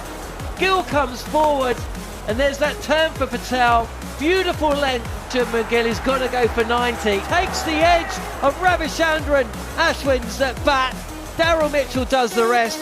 3 balls in the same area, and the third one strikes for Patel, who takes a 5-fer on his return to the Wankhede. Akashdeep has turned to come back for a second. The throws come in, and he has run out without facing a ball. 263 all out. Oh! Swinging back in, past the inside edge, and Akashdeep has his man this time. Latham gone for 1, 2 for 1, and it erupts in Mumbai. New Zealand 2 away, 9 wickets in hand, and India have got to bat last. I don't know if that was New Zealand's session, but New Zealand are ahead. Well, it because must. They don't have to bat last.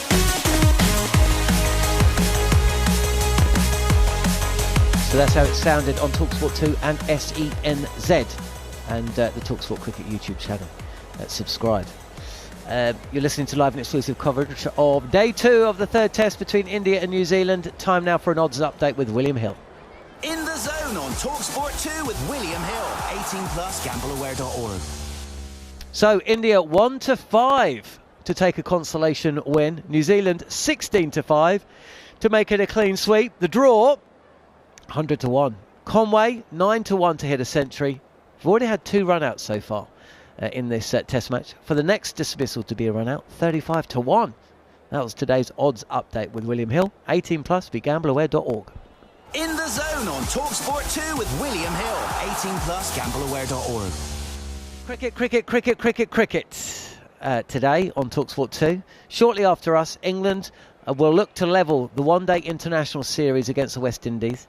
The second match is taking place in Antigua. The hosts went 1-0 up on Thursday night.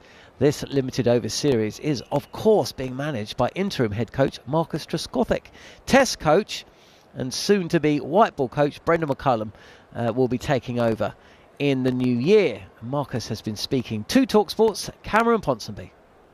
Obviously, a disappointing result on the batting front, but 4 debuts being handed out, being part of a group that's seeing such an amount of change and such an amount of opportunity be given out, that must have been very exciting. Look, I think any new guys coming in is a real special feeling to see them play. They work so hard to get that moments where you get your cap and coming into it, and they've been rewarded for the hard work they've done within the game back at home. So, really special times.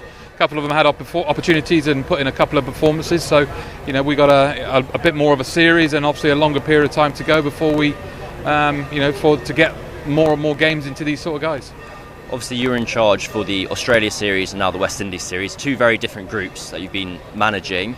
How does the message change between the 2 groups where you've got these new players who are in the knowledge that they've got these guys potentially coming back in to take their spots? Yeah, I think the information and the mantra of how we're going to play white ball cricket isn't going to change. Whether you've got the team you had against Australia, the team we've got here, or the different coaches that are going to change between myself and Brendan. So it will be a very similar sort of approach. We're trying to drive it in the same sort of way.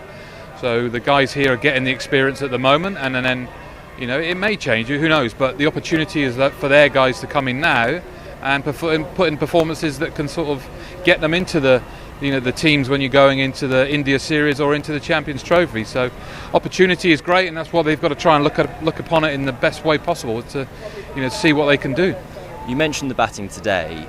Just how difficult is it for some of these guys, like Jordan Cox, on England debut at number 3, coming in on ODI debut, and he's played 4 List A games in his career. It feels like something over the past year or 2 that players have spoken about more is recognising that there is quite a big difference between the 20 over format and the 50 over format. Yeah. As a former batter yourself, how difficult is it for those players to approach this challenge and adapt to this format? Well, they're very capable of doing that. I think it's trying to pick up the rhythm of batting in the 50-over game and understanding. Of course, they haven't played a massive amount of this format, so we allow them that and understand the principle of it. But it's becoming more and more like a T20 game for 50 overs in more of the games that we see. It's just when pitches don't allow it, when you play on these sort of conditions, that's where that little bit of smartness comes in, that you've got to try and adapt. And I think the experience of playing in these sort of conditions really tells when that happens. So we just allow them a little bit of time. Obviously, anyone playing their debut on a good pitch or a bad pitch is always quite challenging, and obviously we had 4 of those today, but great experience for them. And on the flip side with the ball, both John Turner and Jofra Archer, I know they went wicketless, but they seem to both bowl very well, very nice spells. More so on Turner on debut, what were your thoughts on him and first impressions of him out in the middle? Very good. You know, we're delighted to give him sort of debut because he's been around the team for a number of series, home and away, in the last sort of 18 months, and we've seen a real class performer there behind the scenes. So to give him an opportunity today, there were some real good signs. He went past the bat on numerous occasions, and could have easily have picked up 2 or 3 wickets in the power play. It just didn't happen, but really nice to see him get a chance and see what he can do in England colours. And on a personal level, how have you been finding the role? This is your second series in charge. Obviously it's an interim position with McCullum coming in January, but have you enjoyed the taste of being head coach? Yeah, very much so. It's a good experience. I'm really enjoying the challenge of doing things differently. It's a very different approach from being an assistant coach, where you're very much more hands-on in terms of the skills work that goes on. But here, you're chatting the players, working things out, setting plans, trying to work out bowling plans, and what you're going to try and do. So very different and a great opportunity for me. I'd obviously love to try and get a few more victories and a couple of series wins along the way. And finally, I don't know how much you'll be able to speak to this, but have you spoken at all about what your role with the England setup might be from January onwards? Are you going to return to the kind of test setup in an assistant role, or have you now got this taste of being a head coach and might be looking elsewhere? No, I won't be looking elsewhere. No, I think we're still waiting on confirmation of how it's all going to look, but we've still got a period of time with a bit of test cricket and white ball cricket before Christmas, before the structures are really worked out. We've got a bit of an idea, but it's nothing set in stone on how it's going to look. But whatever it'll be, whether we're working with white ball or red ball, it's exciting times for England cricket. That is interim head coach of the English one-day side, Marcus Trescothick, speaking with Cameron Ponsonby. Reminder, after completion of the day's play in the India-New Zealand Test coming up on talkSPORT 2, it will be the latest encounter in that one-day series between the West Indies and England. Join the likes of Andrew McKenna, Darren Gough, Harmy, Steve Harmison, David Bumble-Lloyd. Pretty good lineup for you on talkSPORT at 2. We are almost set for the third and final session on day number 2. Another captivating, enthralling Test match in India, Mumbai to be exact, at tea on day number 2. New Zealand find themselves 26 for the loss of 1, still trailing by 2 runs. Earlier it was India, all out for 263. New Zealand, of course, day 1. It seems so long ago, Jerry. Day 1, there's been so much action going on in this series. 263 all out India. Rishabh Gill, let's highlight him. What a fine effort with his 90, top scoring so far in the match. Very good effort, wasn't it? I mean, he started a little bit uncertainly, I'd have to say, particularly against the spin bowling. He looks much more composed when he comes in against the faster men. And, with the field spread the way that it was, I mean, in New Zealand bowling the way that they were today, they just couldn't locate an area that it was difficult for the Indian batsmen to defend or even protect their wicket. I mean, going down that sort of continuum of being just defend it to all the defence is a bit awkward, or I must be careful here, I've just got to have a bit of luck getting to that, and so on, moving down to your dismissal. That just wasn't an issue at all, and so players like Ajaz Patel just really struggled. So the Indian batsmen were able to push ahead quite dramatically in that first hour, weren't they? Yeah, 77 runs in some 14 overs. New Zealand pulled it back in the hour leading up to the lunch break. They did. 32 conceded off 10 overs. Picked up a wicket, of course, but Ajaz Patel, inspired spell after lunch. 8.4 overs, 2 minutes, 3 for 26, turning the game somewhat.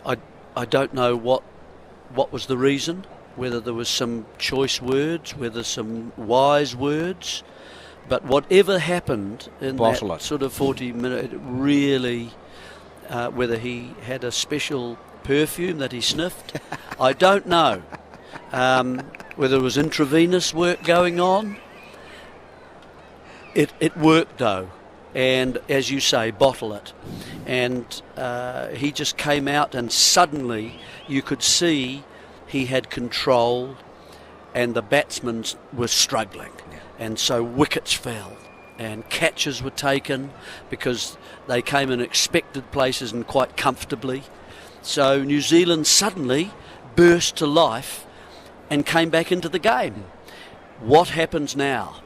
They had a deficit of 28. They've reduced that to 2, but they've lost the wicket of the captain, Tom Latham. If we take, and if our listeners can go with us here, there are 24 overs in the first session, not very many. No. But like you said, a lot of water breaks. Yeah, that's true. 109 runs for 1 wicket. That's when New Zealand are bowling. That's that bad period, and they then pull it back a bit. 25 overs, 25.4 actually, in the second session, the one that we've just had. 94 runs. Starts after tea with Ashwin bowling it to Conway. Full, and it's driven back to the bowler. There will be no addition to the tea time score of 26 for 1. And 6 wickets were taken. There's the Ajaz Patel factor. Ashwin in again. Paddle sweep around the corner. Nicely played, taken off middle and off. Conway advances to 16, 27 for 1. And that included Gill, top order, but also mainly middle and lower order players. So how many overs do we think will happen? It was a minimum of 38 remaining. Yeah, well, they're not going to get through those, are they? It would seem. I would say more like 26 to 28. If we look at those first 2 sessions. If it gets cooler, okay, it may be more. Ashwin over the wicket to Will Young. He's onto the front foot, playing with the turn up towards mid-on off the front foot. And if New Zealand, and the runs have come down from 109 in the first session to 94, so let's work with the conditions we've got here now. I think we can expect. Ashwin gets straighter into the pads. It balloons up. Safraz goes up. Good barometer is Ashwin. He's not all that interested. Yeah, but Safraz just threw it up as if it was a foregone conclusion.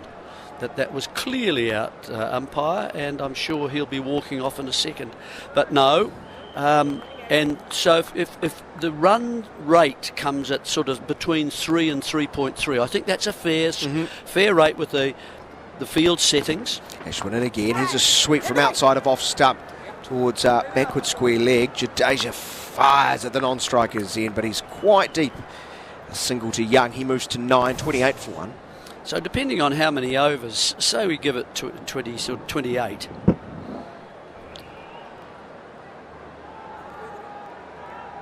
That would be 88 runs for New Zealand in this session. The important wicket to discuss now is how many wickets do you think? Ashwin goes around the wicket, bowling to Conway, popping forward, pushing straight to Safraz Khan. Slim it off. The Indian spinners can claim. That's going to be the key to this match. And remember, it is against the top order of New Zealand, who have been relatively solid throughout this tournament and this series. So I don't know what you think. I think perhaps 3. 3 more, so 4 down more. At stumps. That's correct. Yeah. What I do know is India will have to bat again because the scores are level. 28 for the loss of 1. And that would put New Zealand at a score of round about 100 and between 110 and 115, that sort of area. And they might have a lead of 80 something. So that would be poised, wouldn't it? Oh, yes. But remember, if you're 4 down, number 6 is in. So that's Blundell, who got a duck in the first innings. And then you're into Phillips, Sodhi, Henry, Ajaz and O'Rourke. So you're into that lower order. And so how many can they make to push that 80 lead on? So you can see how those figures, and they're guesses, everybody, they're speculation. They're just trying to engage you into what might possibly happen. New Zealand have a bit of work to do. That's what it's saying. Difficult conditions. Pitch offering plenty for the spinners. It's 35 degrees. The humidity about 37%. As Young's going to turn aboard the spin from Washington. Sundar, who picks up the attack. First over in this session. He bowled 2 overs, none for 5. So single collected by Young. He's to 10. I mean, it could be well off. You might find a Ravindra might come out and suddenly have a magic half an hour and knock 30. Or Ashwin could have a magic 45 minutes. And take 5 or 6, you know. So it could be the game, could be, you know, that the New Zealand are bowled out. And so, you know, all these things are possible because it's not easy to bat out there. New Zealand have a lead. Lead of 1 as Sundar bowling wide of off stump, very full, and a flashing drive. Did it catch the outside edge and then hit Pant? No, it's by, so it's spun and gone past the keeper between him and slipping down to the fence for 4 vital runs. Well, that's how high it went past, wasn't it? You thought it was from the bat, but no, it's straight from the surface of the pitch, and it's just taken off and it's hit. The reason it's so high is it hits Pant's glove, and that's what's caused it to sort of set off at a different trajectory. But it's disturbed the surface. Conway, very watchful this time, playing with soft hands into the point region. No runs to the first boundary of the session. Big barrel, big range, bigger deals. When you go forward in a place, you know, in an area like this, that's from the area that is footmarks. Conway's on 16 and he defends on off stump, leaning forward, pushing to the bowler. This is the part of the game, and we've seen this in the last 2 matches, where Washington Sundar generally bowls from quite wide on round the wicket, putting his foot out with the intersection of the 2 lines. Goes to Conway, nicely played through the point region for a single, 34 for the loss of 1. He then drifts it back, or angling it back, and then a wee bit of drift as well. And if he can, he gets it to drop. So he's got the seam going slightly. If it's straight at the batsman, that's just going to be topspin. If it's just canted even a little bit more than that, toward about 30 degrees, it'll go down as well. Rolling to Young, wicket to wicket, middle and leg, turn to short leg. And against the left-handers, he gets it to drop on leg stump within what our man Mr. Batty called the tram lines, and then it turns, and you can't get close and cover it. But you've got to have your bat path nice and straight. You don't want to turn it towards the leg side, and it beats that and into the stumps. That's what Washington Sundar is looking to do to Conway. Different to Young because he's a right-hander. He wants him to play around the pad and bring the men in close into catching positions, or just outside off stump and get him to nick it. A lot of wickets through bowled in the 1.5 tests he's played, of course. Called in ahead of the second test. We've got a stressed-looking Luke Ronke, the New Zealand batting coach, watching on as Devon Conway starts the new over, facing up to Ravi Ashwin and playing a reverse sweep to backward point for no run. He looks older. He does. He does. Luke's generally a very calm individual. I don't know. Always tries to be positive about the game, but it looks like he has aged as Conway. Again, long lunge forward as he defends neatly. Luke, keep taking the pills.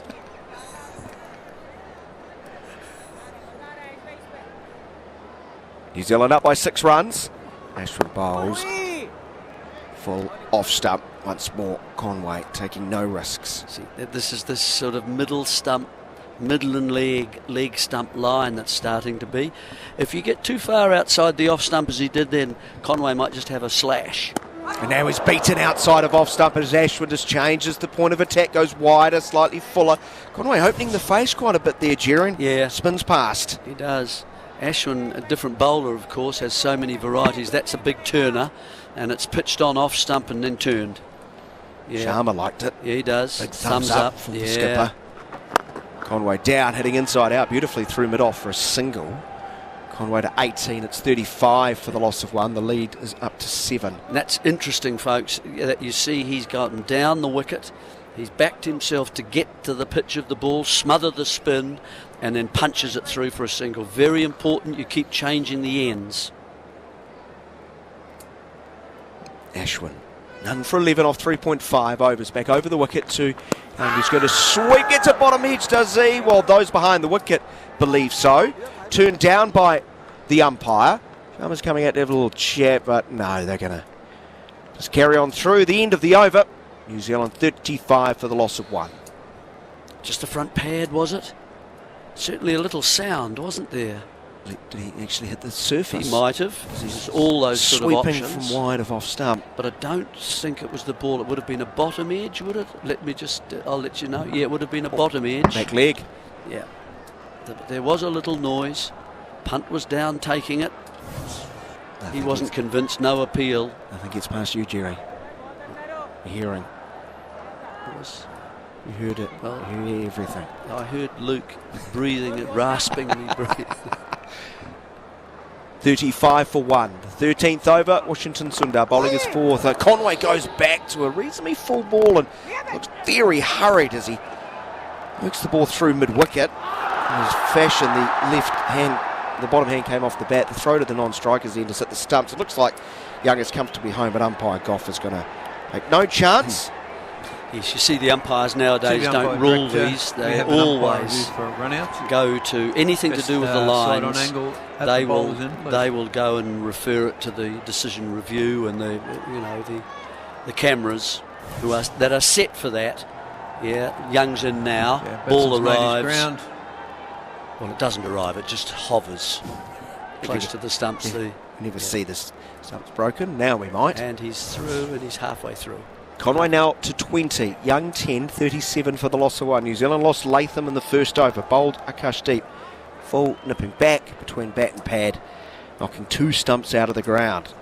Score was 2 at that stage. Conway, tentative prod forward, hitting high on the bat, hands and back quite low as he defends in front of that front pad. Yeah.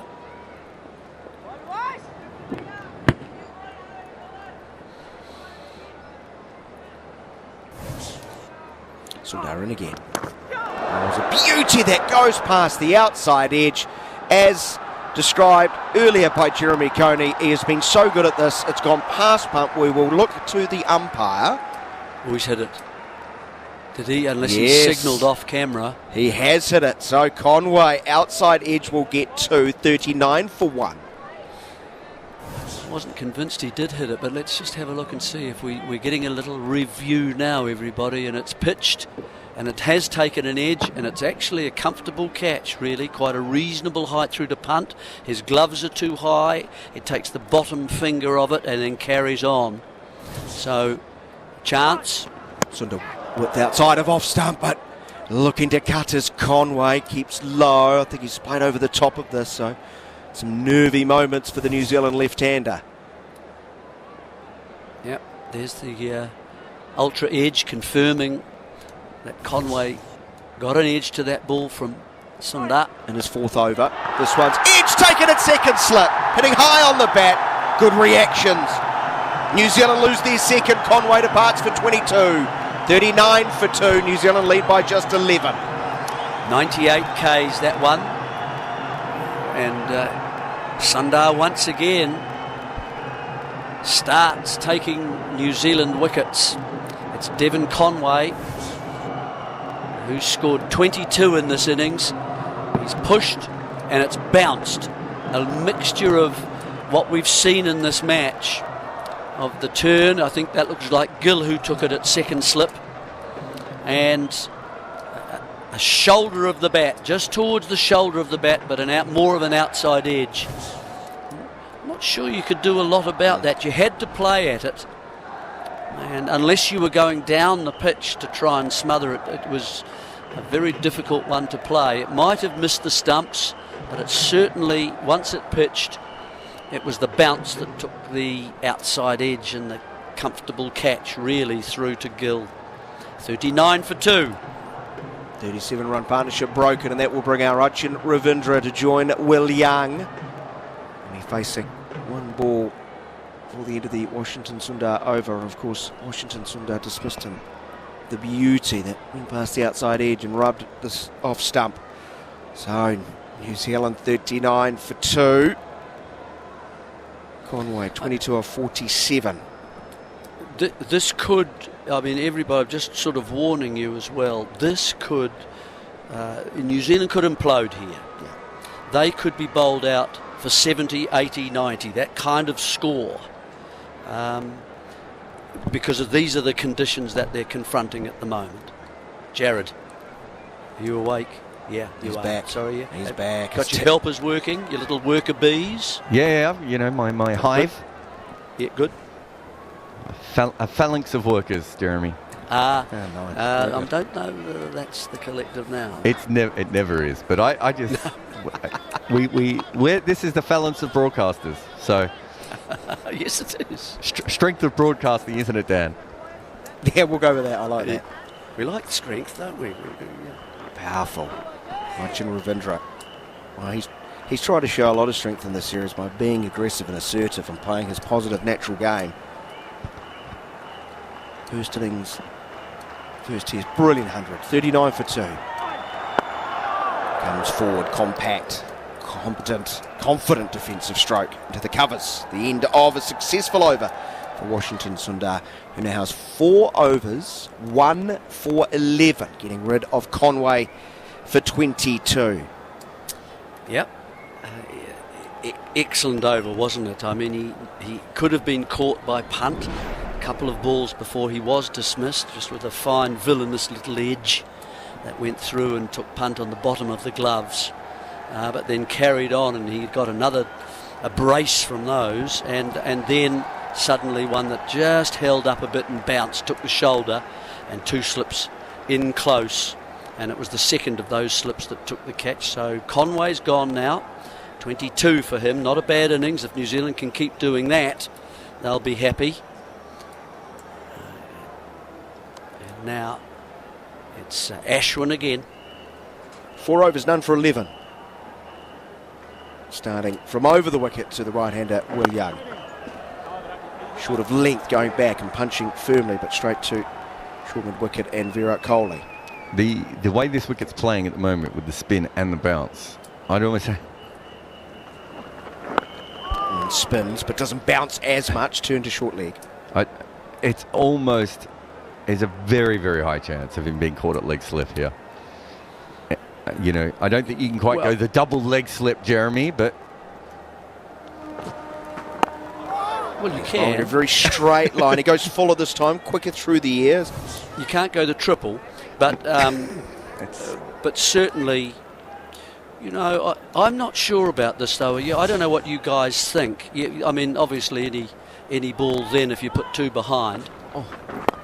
It's very low, and Young has done incredibly well to hit this and direct it between the heavily packed onside field for a single. 40 for 2 with that 1 run. Yeah, well, that was almost subterranean, wasn't it? I mean, that's just crawled along the ground. And he's done very well. It's a good example of getting back away from the pitch of the ball and then adjusting to the bounce and the turn, of course. But do we like pitches, guys, where we're in day 2 of a test match, the 6th session? Sweep by Ravindra. Oh, jeepers, that has whistled away. Forward of square out to the fence. He's off the mark. That's 44 for the loss of 2. Big barrel boundary, big range, bigger deals. Do we like it though? That we're into the 3rd innings and batting is so difficult that you could actually be bowled out very, very cheaply indeed. Look, I mean, it's certainly entertaining. Oh yeah. 44 for 2 is here's a stumping taken by Pant. Ravindra tried to launch over long on, defeated beautifully through the air. Pulling the string was Ashwin.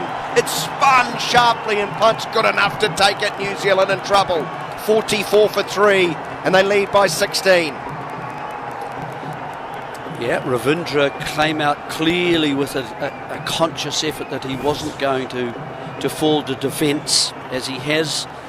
the last 2 or 3 times I think he's been bowled by Washington Sunday. Here he's gone down the pitch and just hasn't got close to the pitch at all, and his bat is left cleaving the air, and so beaten outside off, comfortable height through to punt, and he completes quite an easy stumping really. So such an important wicket. Ravindra is one of those players, if he has a good 30 minutes, 40 minutes, he could really help New Zealand's cause. No, he goes 44 for 3. That was a yahoo, wasn't it? Yeah, because he stayed outside the line of the ball, so there was no idea of, well, if I miss it, maybe I can get some pad on it or anything else. There was no chance of getting back. It was literally, I'm going to stay leg side of the ball. I'm going to swing this across the line. I've got a note here from Ian O'Brien that just says that's dumb, dumb. Full stop. Sorry, there is a full stop. Exclamation point. Well, he's a teacher, isn't he? Exclamation point. You know what these New Zealand teachers are like? They're very pedantic with that sort of stuff. No, never met one of them. It's too early to do that, isn't it, in any case? And it's with the ball turning and bouncing the way that it is, you must get there. So you must go down the line, basically, of the ball as it's coming to you. You can't go to the leg side of the ball. I mean, you can, but if you don't get there, that's it. Goodbye. Well, beautiful bowling, though. It was flight, this drift, spun. It's not just about the batter. No, but when the batter runs down the wicket on one side of the ball and tries to swing it to away from where it's spinning, they play a small not part. questioning that, Jarrod. I said it's not just the batter. I agree. Well, if it's good bowling, then why take it on? Because you've got to put the pressure back on. That would be my question. 44 for 3. So here we go. This is what I was saying, folks, about, New Zealand could be bowled out here. Young gets very far across his stumps to a ball that hurried through, full of length on leg stump. Gets a single through square leg, 45 for 3. I'm all for games moving along. I think it is entertaining, you're right. And I'm all for bowlers actually. Oh, he threw his bat in. His bat was in. His bat was in up. Come on. That's 8-year-old cricket, isn't it? Where you just like, my bat was in. Yeah. Rewrite the laws. I'm all for that, but I just feel, and I'm all for bowlers having a slight advantages in test matches. I think they make for more interesting games. But I think this is almost too one-way and beyond what is reasonable, I think, to make a match more than 2 days. Sundar round the wicket to Mitchell, spearing in towards leg stump, push to the bowler. I think there's been some bad cricket as well that has played a part. Like, there's been a couple of run-outs, hasn't there? And India really should have made a lot more runs. Sure, but I'm just saying, if we're looking at what we're looking at now, I don't think that's the reason. The run-outs, there are run-outs in lots of games, aren't there? I just think that this is fine for day 4, fine for day 5. Day 2? Defending once more is Mitchell for a third straight time. Not for me. I didn't mind it. I think batters have had it too good for too long. Interesting perspective like that. Can't wait to watch more flat wickets in Australia in the summer. Exactly. They'll be exciting. To be honest, the last couple of years, Australian wickets have been a little bit more friendly, and it came from fans being a little bit upset at watching the big scores. So around the world, we've seen a lot more low scores over the last couple of years, and I think Test cricket's been a lot more exciting for it. It's been a wonderful series as Sundar gets a ball into the inside edge of the bat onto the pad, doesn't carry to Sarfraz Khan. But if you are change of angle and really grip, Jarrod. Yeah, another fielder just behind square. They've moved Sarfraz from short leg to just behind square now. Push by Mitchell from outside of off to short mid-on. That's the end of the Sundar over. 45 for the loss of 3. New Zealand's lost Latham for 1, Conway for 22, and Rishabh Pant the last to go. Stumped, trying to hit over wide, long on against the spin. I'd have the bails off quick, smart. And just to follow up on Jeremy's point, like, I understand what he's saying, but I also think that because Test cricket is played so much faster now, I just don't think in the 80s or the 1950s we would be in a situation where this game would be finishing on day 2. So everything is fast forwarded. You know, the amount of wickets, the strike rates of bowlers have gone way down, even if the averages have only come down a little bit. So there is an element of most cricket only lasts about 3.5 to 4 days now. So if you do get a wicket that is favourable to bowlers, you might get a 2-day test or a 2.5-day test more often. And I can understand that that's, you know, might feel a little bit too extreme. But I would say looking at Test cricket in the last 2 months, it's about as extreme as it's ever been right at the moment. Oh, well, it'll fix the schedule. There's a sweep that balloons off the top edge behind Gill at leg slip as he retreats. Throw goes to the non-striker's end as Young thought about coming back for a second. Just one. So New Zealand's lost 2 for 20 and 6.1 overs so far this session. If you're just tuning in, it's 46 for the loss of 3. The lead is only 18. I mean, we can forget actually scheduling 5 days. Let's just make them 3-day tests. It'll be fine. It'll be exactly what we're seeing. We'll be out, and then the boards, of course, will then leap into action and schedule more tests. There'd be more cricket played on that day, absolutely. It'd be like the Oval Maidan in Mumbai where you have all the overlapping games. Exactly. We'll have overlapping tests. Yeah, and that game over there's in its 3rd day. Mitchell coming down the wicket. Pad that balloons again past... it's gone very quickly. Maybe not off pad. Maybe this is bat. Jadeja puts the boot on it, stops it. Mitchell shuffles back, sort of penguin off Batman style for 2. It's 48 for the loss of 3. I want to see a replay. No, it's 2 leg buys. It's leg buys. Yeah, it's leg buys. Jadeja almost went up the dugout there. I don't know if you guys saw. He fielded that ball and almost ran off the ground in a comedy fashion as if to say, that's me done for the day. Very close to rolling his ankle there as well. Not his best fielding, but that's exactly what Ashwin wants from Young, isn't it? He wants that bat pad, that leg slip to come into play. So he's bowling for that position at the moment. Yep, he certainly is. Plays round the pad a little bit, doesn't he? And he's getting the bounce. Mitchell retains the strike with the 2 leg buys. He's 48 for 3 as he defends. Long stride to the bowler, no run. At a score of 175, Jarrod, you thought might be the magic number. 150. Looks a long way off right now. It does, doesn't it? Lead just 20 runs. There's a sweep from well outside of off stump, finding Jadeja at backward square leg. No run. That Jadeja quite position, sweetly. Yeah, that Jadeja position is quite interesting because they've had it for both of the players now, and it's about, I would say, about 2/3 of the way back to the boundary. Would be 2/3. But it's very hard to get a single to it if you hit a full-blooded sweep. It's not on the 45, but square, isn't it? Going back, there is an inside edge that goes to the left of Gill. Leg slip. They'll get a run on this occasion as it trickles down towards Jadeja at the position we were just discussing. Mitchell gets off the mark. He's 1. 2 leg slips, Jeremy. 2 leg slips. Yes. Yep. 2 behind. Is that Jadeja who's back at that 2/3? They want a quick man there, don't they? Yeah. Young cover back on that. strike. He's on 13. Spinning from middle down leg. Well taken by Punt. The end of the over. 49 for the loss of 3. New Zealand lead by 21 runs. Ashwin 1 for 18 off 6.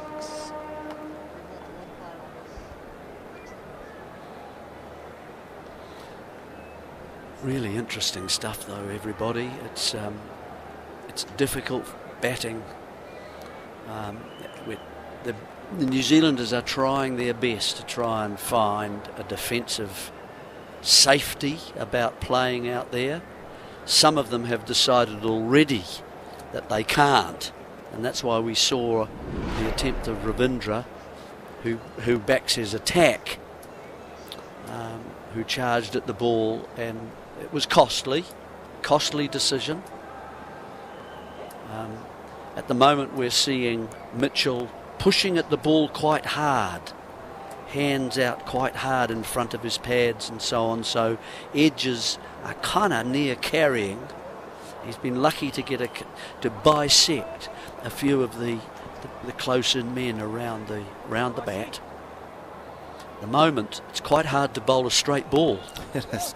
Sundar, 1 for 12 in his 5th over. Bad chance, is it? No, it's away from Sarfraz Khan. Still just one man on the onside, right on square.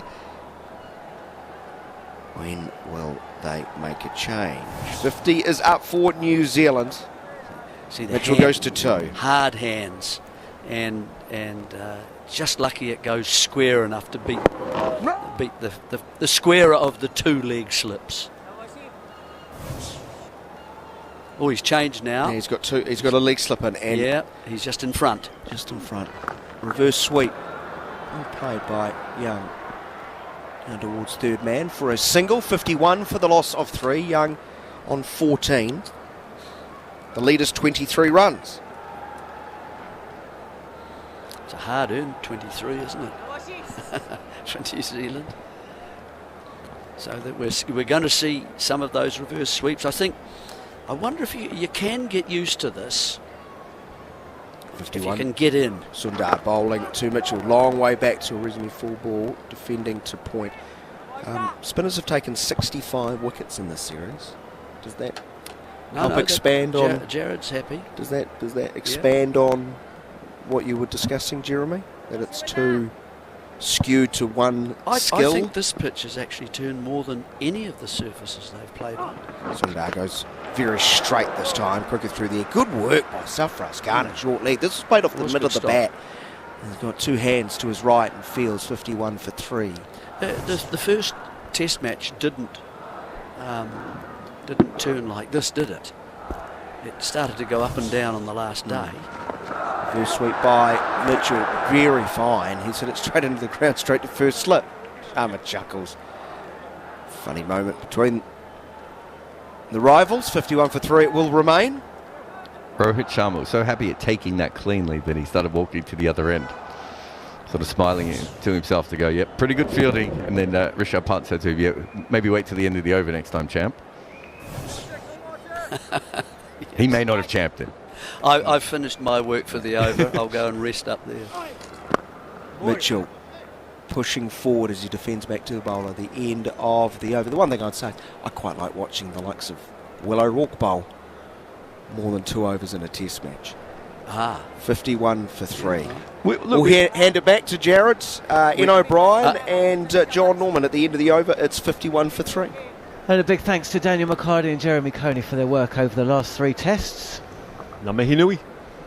Because if that last half an hour is anything to go by, I'm not sure we're going to hear from them again. It's all happening. Well, it is. I mean, listening to the conversation, I just think you want a balance. It all comes down to the balance between bat and ball. It's a bit boring to say. But is the balance there between bat and ball as we approach the end of day 2? I'm not sure. Yeah. I'm not sure. Yeah, but every run is counts, as they say. Isn't that the 100? Every ball counts. This is placed through mid-wicket for a single. 52 for 3. The currency of the run. That's what King Cricket. Is it King Cricket? Who's the guy that does King Cricket? Yeah. Alex. Great. If you're not subscribed, it's always a different way of looking at everything. And the currency of the run.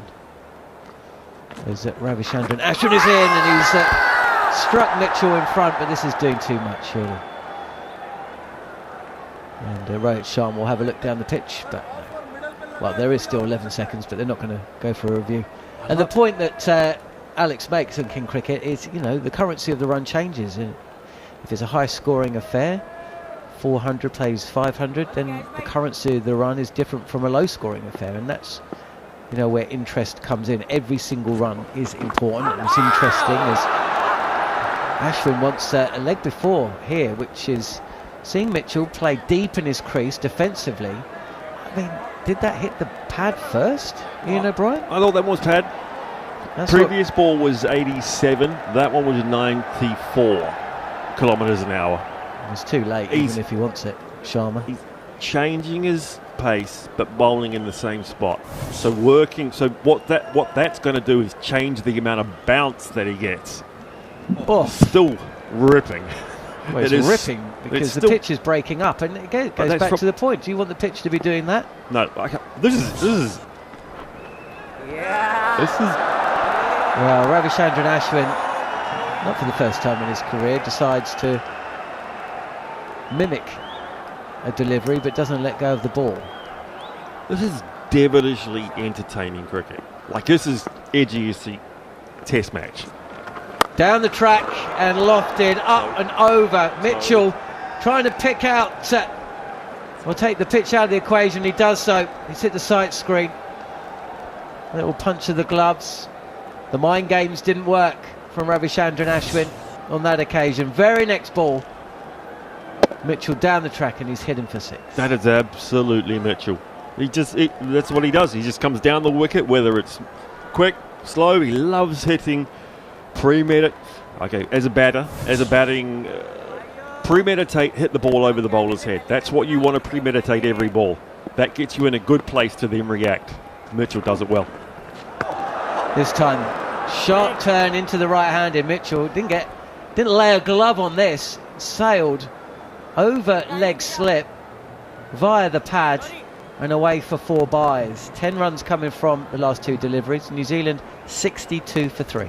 So if we're talking about the currency of the run, that makes Gill's 90 just a unbelievable effort given what's happening now. Yes, we are a little bit later in the day. Yes, he was dropped on 40. No, you're absolutely right. Gill's 90. And this is the difference between the second and third test matches, because New Zealand went into their third innings, the big innings, ahead of the game. This time they go in behind the game as Mitchell defends this time from the crease. 62 for 3, a lead of 34. We talked about New Zealand's third innings troubles, talked about medium quality teams having difficulty scoring in the third innings. Compete for the first, your parity, you may even be in front after the first innings, but it's that third innings where the medium level teams, just medium and lower level teams, if you like, in terms of quality, in terms of depth of player pool, they just fall away. And it's difficult it's hard to say New Zealand are falling away here, just given the conditions. Ravindra, that shot, he will be thinking, that's dum-dum. Hitting against the spin on Washington, by the way, Washington Sundar is back into the attack. Just clipped away through square leg for a single. Will Young, nobody's faced more deliveries in this series than he. He's approaching 400. Scored big in first innings yesterday with 82, the top score in the innings. 82 wet runs. But yeah, going back to the point you're making, IOB, if you look at the second test match, and we will do it in a second after this delivery from Washington Sundar, the right-handed Mitchell is at the crease. And again, playing very deep in it, moving across towards off stump, and then playing straight down towards mid-on. First innings, New Zealand bowled out for a similar score to what they were bowled out in the third test match. 259 plays, 235 on the sweep Mitchell. Wow. And the fielder at forward of square leg didn't see this at all. We've seen this, a recurring theme throughout this series. Square of the wicket on the leg side, time and time again, whether it's Jaiswal on this occasion, or Ashin Ravindra, it happened to Sarfraz Khan as well. They're not picking up the ball, and he was rooted to the spot, despite the fact the ball went, 5 or 6 metres to his left, and over the boundary for 4. 67 for 3. Washington Sundar is in again, defended this time by Mitchell, no run. I don't think he would have got it. That was hit. I don't think he would have got it either, but he didn't see it. For a sweep that was that far outside off stump, we're talking 1.5 foot, maybe? Outside off stump, maybe more. To be hit that hard in front of square. Mitchell is, he loves batting. He's so good to watch. Forward, outside off stump, defended. 5 runs coming from the over, 1 ball left. A memorable innings. I don't think we're going to remember Will Young's 82 in first innings in the same way we will remember Daryl Mitchell's. Mitchell scored 82. We won't remember Will Young's 71, as this is defended as well. In the same way we will remember Daryl Mitchell's 82, just because he was fighting some demons. He seems to be a lot more comfortable today. The conditions seem to have eased. Maybe the players have got a bit more used to it. I don't know. It is later in the day as well. He's had a little bit of time off the field, given the break, the tea break, the change of innings, and then the tea break. So he's had a little bit of time to hot cold and relax and just let the mind wander.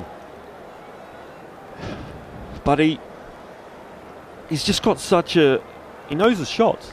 He knows where he scores his runs. He knows his game. Yeah, you're absolutely right. And he doesn't do anything but what he does. And that's the secret to stepping up the levels of cricket. You do what you do. Because that dismissal, Roshan Ravindra, that was not his shot. That's not what he does. He's a classical cricketer. That was a hoy. He's a smart cricketer. As Will Young faces this delivery from Ravichandran Ashwin, slanting across the right-hander, bowling round the wickets. Ashwin. Is hoy slang over here? No. Having a hoy? Well, we guess we'd know what you're saying. It's like okay. You'd say hoik. It's a noise that means slog. There's Ashwin again on leg stump and defended. Yeah, you say hoik. Yeah. So I suppose it's a shortened version. Half a hoik. No, that was a full. That was a hoik and a half. You also have oik, but that describes somebody. Oh, I was going to say, I don't think you play an oik.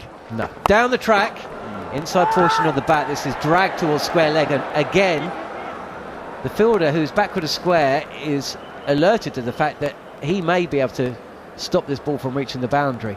It's a Washington Sundar. As it was a fielder at mid-wicket who has collected the ball, but it's another couple of runs to the score. Will Young moves to 18. Partnership of 25 from 33. And New Zealand are playing much more aggressively than they had at the start of their innings, and you can understand why, as this is defended with a straight bat by Will Young. 2 balls left to the 20th over. They can't just block this out, and the use of the sweep shot is going to be key to their success or failure. Forward, pushing to the offside, but Ravichandran fields. No run. Ashwin coming round the wicket takes the sweep out of the game, because it will pitch just outside off stump and come back to the stump. So you can't, now the sweep is out of the game. Well, then the reverse sweep comes in, doesn't it? Well, then you're playing against the spin with indifferent bounce. This is played with the straight bat by Will Young, up to long on.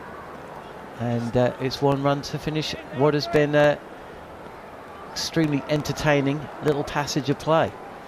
India hitting back with 2 wickets after the tea break, but a small partnership on a low-scoring pitch between Young and Mitchell has seen New Zealand to 70 for 3. This is the highest median turn on an Indian pitch in all home matches since 2022, so the last couple of years. So they did have a couple of wickets before then that were spinning sideways, but their wickets have just started to settle down a little bit. So this one has probably spun a little bit more than anyone assumed, especially Blanchetti. Ever since the Test Championship, the big, what's it called? The big World Test Championship. No, that thing the that mace? they hold, the mace. Thank you. Mace. Ever since that, it's been home team advantage. Yes. Every country has prepared a pitch they will win on. And then you've done it here. This is too far in terms of entertainment, edge of your seat cricket. It's day 2 and it's going bonkers. But ever since that, it has become. It's not about getting people in for 5 days and filling up the grounds for 5 days and selling refreshments and ice creams for 5 days. It's about winning test matches. Here's Jadeja, and full delivery on middle and off is drilled. Too long off for a single. I also think that T20 cricket we see so much T20 cricket on TV now in a way we didn't first class cricket, and T20 teams do exactly what first class teams have always done, which is again put surfaces in that sort of style. So people are now growing up a lot more used to the home team, whether it be Chennai or Guyana or Kolkata. having Kolkata having are the their number wicket. one. Yeah, they are the number 1 home team advantage in the IPL. Well done them. Darren Mitchell facing up, and he's beaten past the outside edge. Forcing shot, defensively played, but beats the bat.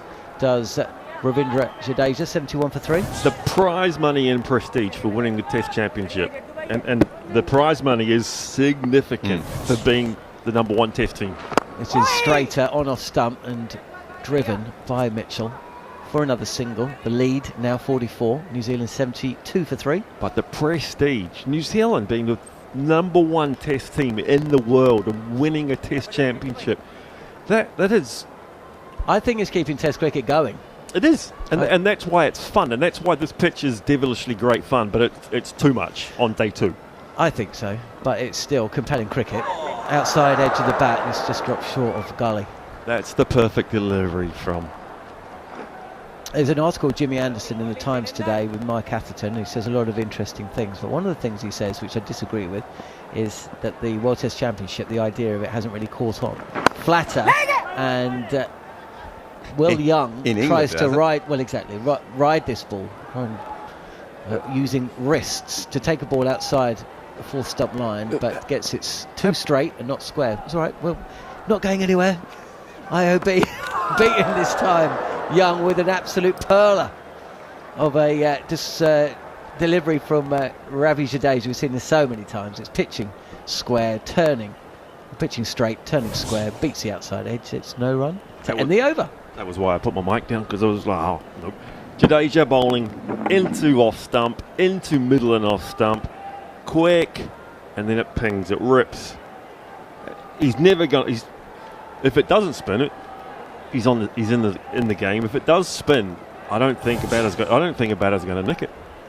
He just gets that much rip off the middle of the wicket. That's the area that the bowlers and batsmen are not allowed to be on. That's the area that's not disturbed, a little bit disturbed, but that's the part of the pitch where it should be clean. It typically does not spin like that from that part of the pitch. Day 2, third session, start of the third session, day 2. It's almost unplayable, but not to the point where you have to play helter-skelter. Well, which is what Ravindra did, and this is why I've been impressed by the way that Young and Mitchell, as I have with New Zealand for much of this series actually, their game plan and the way they've gone about batting, I think has made more sense at times than India. 72 for 3 here on talkSPORT 2. Ravichandran Ashwin is going to continue bowling, and on the reverse sweep he's struck in front, but is it outside the line? That is the question that Ravichandran Ashwin is going to be asking. He's not hit it. They've got 3 reviews. Big moment in the game. I think Sharma wants this. I think Sharma wants to be convinced to go for it. He has been convinced to go for it, but whether it was the right decision or not, we will find out very shortly. Did take a big step down. Outside the line for me. Just TV umpire to director. We have a player review for LBW. It's excitable. Reverse sweep. Fair delivery. There's a whole lot going on. It's spinning. So you're genuinely interested as a bowler. Here we go. First things first, did the batter hit it? And coming through. What stump can we see between Mitchell's legs there? Is it more than half the ball in line with the stumps, or is it 2/3 of the ball? What's in line with the stumps? It's half a ball, isn't it? Oh, it's got to be over half a ball. Over half a ball. Sorry, that was. Yep. That's going to be possibly one of those percentages. So a good review. Okay, the thing that New Zealand have done is, in this test series, is New Zealand have played like New Zealand do play. They have done what they do. I don't think the Indian misses the ball there. I think we can see. I don't think this is hitting him in line with the stumps, is it? I think it's outside. We can go to ball tracking when ready. I'll tell you where it has hit him. The slowest motion of it, the ball just hitting the centre of his box you will ever see. Not out. There we go. Impact outside. India go back on field. We'll lose a review here. Richard, you can stick to the original decision. Not out. Signal now. I don't think India have played the way India play. I think India have tried to play the test cricket that England are playing. But England are playing the test cricket that the players that are in the team play for their counties. The team that England pick, they play the way that they play for their counties. It's not baseball. They just pick the players and they play the same way. I wrote an article about 10 years ago about making a breakfast. You get all the ingredients that you want, and you pick the best players, and you tell them to play the way they play. I get the feeling that India are trying to emulate Bazball, but not Bazball. Well, Vishendra Ashwin is in, and on the sweep is Mitchell. He'll take a single to Jadeja, who again is in that similar position, about 20 yards away from the bat, in from the rope. But on this occasion, because the connection wasn't quite as sweet, there is enough time for the single to be completed. New Zealand lead by 45. What you're saying is India are playing the wrong sausages? India are not playing the way India play. They're playing defensive this time from Young. He's got a slip, a leg slip and a short leg. You treat every ball on its merits. I don't think India have played that way. I think you're absolutely right. There was a quote from Gautam Gambhir. Remember when India, as he's forward this time, opening up the offside, and they'll take a single. Before this series, India played Bangladesh, second test match, and 3 of the first 5 days were affected heavily by rain. I don't think there was play for 2 of them. And somehow India conjured up a victory inside 2 days, playing a buccaneering Bazball brand of cricket. And Gautam Gambhir described his wish to see high-risk, high-failure cricket. As Mitchell just playing deep in his crease again. Closes the face of the bat, but can't beat short leg. No run, 74 for 3. That's the case. If that's what he wants, you pick the players that play that way. You don't ask players to play in a different manner. Also, forward is Mitchell. You don't get bowled out for 46. That set the tone for the whole series. And these 3 test series, what they do, you know, is they put so much importance on that first test. You know, in a 5 test series, you can get away with a washout, and you can get away with a bad result, and you can get away with one, you know, ball draw maybe, you know, not all 3 things. But 3 test series, you go 1-0 down, suddenly it's panic stations. Especially if you have got the World Test Championship final in 6 months' time and you've got to win them. You go 1-0 down winning the toss as well. And doing what they shouldn't have done. They should have bowled first. But they did the we're going to bat first, the old, probably is, you win the toss, you bat first, think about it, you bat first. If it's cloudy, you think about it even longer and you still bat first. You know, that mad mentality of batting first, so you don't have to bat last. They should have won the toss and bowled first. So they're too old-fashioned and too new-fashioned. They did the wrong thing. They are not doing what they do. It was a perfect storm as well. Jarrod is back. I'm just going to... he's not on mic. There's not much I dislike more than cricket commentators talking about lunch. Right? Oh, nice sandwiches downstairs. Is this the food snatching? So... Ahead of a test like this, we're broadcasting out of the UK. Start time 4 a.m. and nothing's open, right? It's quite difficult to get food. So the evening before the test, I usually get a few items of some food stuff, and I put it in the fridge. And I think over the course of the next 3 or 4 days, there it is. If I get hungry between 4 and 6. Did you write your name on it? No, I didn't, because why would I? Well, go write your name on it. Well, he can't, because I think it's been snatched. 3 items. Whoa. 3 items. I only put them in. They were there when I left work yesterday at midday. There was no one in the office yesterday as well. Good luck to whoever took those. Neil Manthorp. You think Neil Manthorp stole your food? Scandal. Do you see how quickly I worked that out? Scandal. Well? Because of all the people in this whole building I don't trust with food, it is Neil Manthorp. Who did we see after play yesterday coming into the building to commentate on West Indies versus England? And what did we talk about? We talked about him stealing food. What had he just stolen food? He started the conversation. He'd stolen some Halloween treats and got told off for it. That's a Trump thing. You tell exactly what you do, and say because you're saying it means you didn't do it. Well, it was better. So Manners basically told us a story about how he came to his apartment and there was Halloween sweets there, and he took them. And then the woman said, "Well, wait a minute. These are for the kids who are trick-or-treating." And he goes, "What? Am I not trick-or-treating?" And she basically said, replied, "No, you're dressed like a normal human male." He's a good-looking guy. What's that got to do with anything? Well, you're not trick-or-treating. If you're you're not dressed up in a Halloween outfit. It's the antithesis of trick-or-treating. whether he's good looking or not. He shouldn't be taking children's sweets. The point of the story is, and then we replied, you did exactly the same thing when you were working on the India series. There was some chocolates left on a desk. He said they were communal sweets. We said, how would you know? They're just somebody on someone's office desk. You're saying manners has bad manners. What I'm saying Zinger. is my chicken tikka bites, no, chicken satay bites, my samosa and my mango thingy, which I couldn't quite work out what it was, but I thought maybe I want that at some point, all gone. Mango and what? they've gone since midday yesterday. And now, there was 12 people in the office. If this is Cluedo, right, Neil Manthorp is absolutely one of the central characters that is being investigated. So, how do we find out if he has half-inched them? Because he won't admit it unless he's entrapped. Are you going to say this in front of him? You are genuinely sticking a knife in the back of Neil Manthorp. Not yet, but I will do.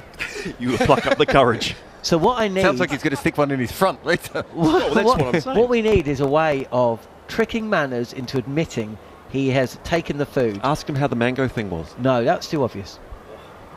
No, but if you say mango thing... No, if I say anything, he's going to know, right? Somebody else has got to ask... And I've thought this through. I think what naturally needs to come up is the idea... It is drinks. You're not missing any cricket. Oh, actually, no, New Zealand are 8 down. They're not 8 down. We need somebody just to ask Manners very innocently, something along the lines of, I haven't had a samosa for a while. I love samosas. I fancy some Thai food tonight. Chicken satay would really taste good. At which point Manners, because you know how Manners works, Jadeja's in, this is over-pitched, and they look like there was a single there to mid-on, who is a little deep. Well, there was Coney last night. And is deep. It's Akash deep. You can hit it too good to mid-on. There's an Adele song reference, by the way, with every time Akash is either batting or bowling. Oh. This is a beautiful swing of a bat from Will Young. Just comes down the track, continues through with the shot. It's not quite near the pitch of the ball, but it sails over the boundary as straight as a die. And 6 runs added to the score. The confidence to play that shot says that you've spent some time on this pitch. Daryl Mitchell played this shot earlier in his innings, spent some time on this pitch. Young's now played this shot, spent some time on this pitch. What I like about the approach is they are either playing gun barrel straight or they're playing square. And that essentially is it. And this is the number of bad balls, we talked about it earlier, the number of bad balls New Zealand bowled in their second innings is going to be the difference. Yeah. Yes, the last 20 minutes of last night, the last 20 minutes, the end of the day's play, the night watchmen run out madness, but the number of bad balls that New Zealand bowled and India put away, the 2 drop catches, okay, I'll leave them out, but because uncontrollables. Jadeja again, and Young comes forward again, and he's just reaching a touch, but no real danger there. Pushed up to long off. Going back to our story, so what we need is when Neil Manthorp, because he's not listening now, he's going on a 3-hour run around London. When he's on commentary, he's got to run the food off. I need Bumble or Goffey to just ask him the question when on air, whether he's had a samosa recently or whether he fancies a bit of Thai food, and see if he falls into the trap. I think you've got to be even less obvious. Oh, okay. I'm interested, as Daryl Mitchell will take us certainly 1, and that turns to 2 as he drives square of the wicket through extra cover for 2. The lead now, this very quietly, it's 55. Will Young 28, Daryl Mitchell 16, New Zealand 83 for 3. They were, IOB, 44 for 3 when Ravindra, somewhat unwisely, decided to charge down the track to Ravichandran Ashwin. 3rd ball of his innings. This time Mitchell's beaten past the outside edge. 83 for 3. New Zealand, IOB, you were saying? Can't remember. I think we're talking about ways of trapping Neil Manthorp into admitting he's stolen my food. I think if you ask I think you have to go, have you had any desi food, any Asian, any Southern Asian food like recently? Yeah, maybe actually saying it as This is a poor shot from Mitchell. He's going to take a single through to a deep backward point. He's reaching, he's driving, but he's also playing quite wristily. Flies from an outside edge along the ground, and he's through to a single. So an expensive over for India. 10 runs coming from Jadeja's third, and New Zealand lead by 56 now. They're 84 for 3.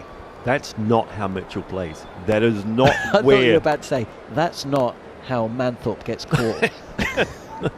What? Caught into admitting he's stolen food. Anyway, back to the cricket. Oh yeah, sorry.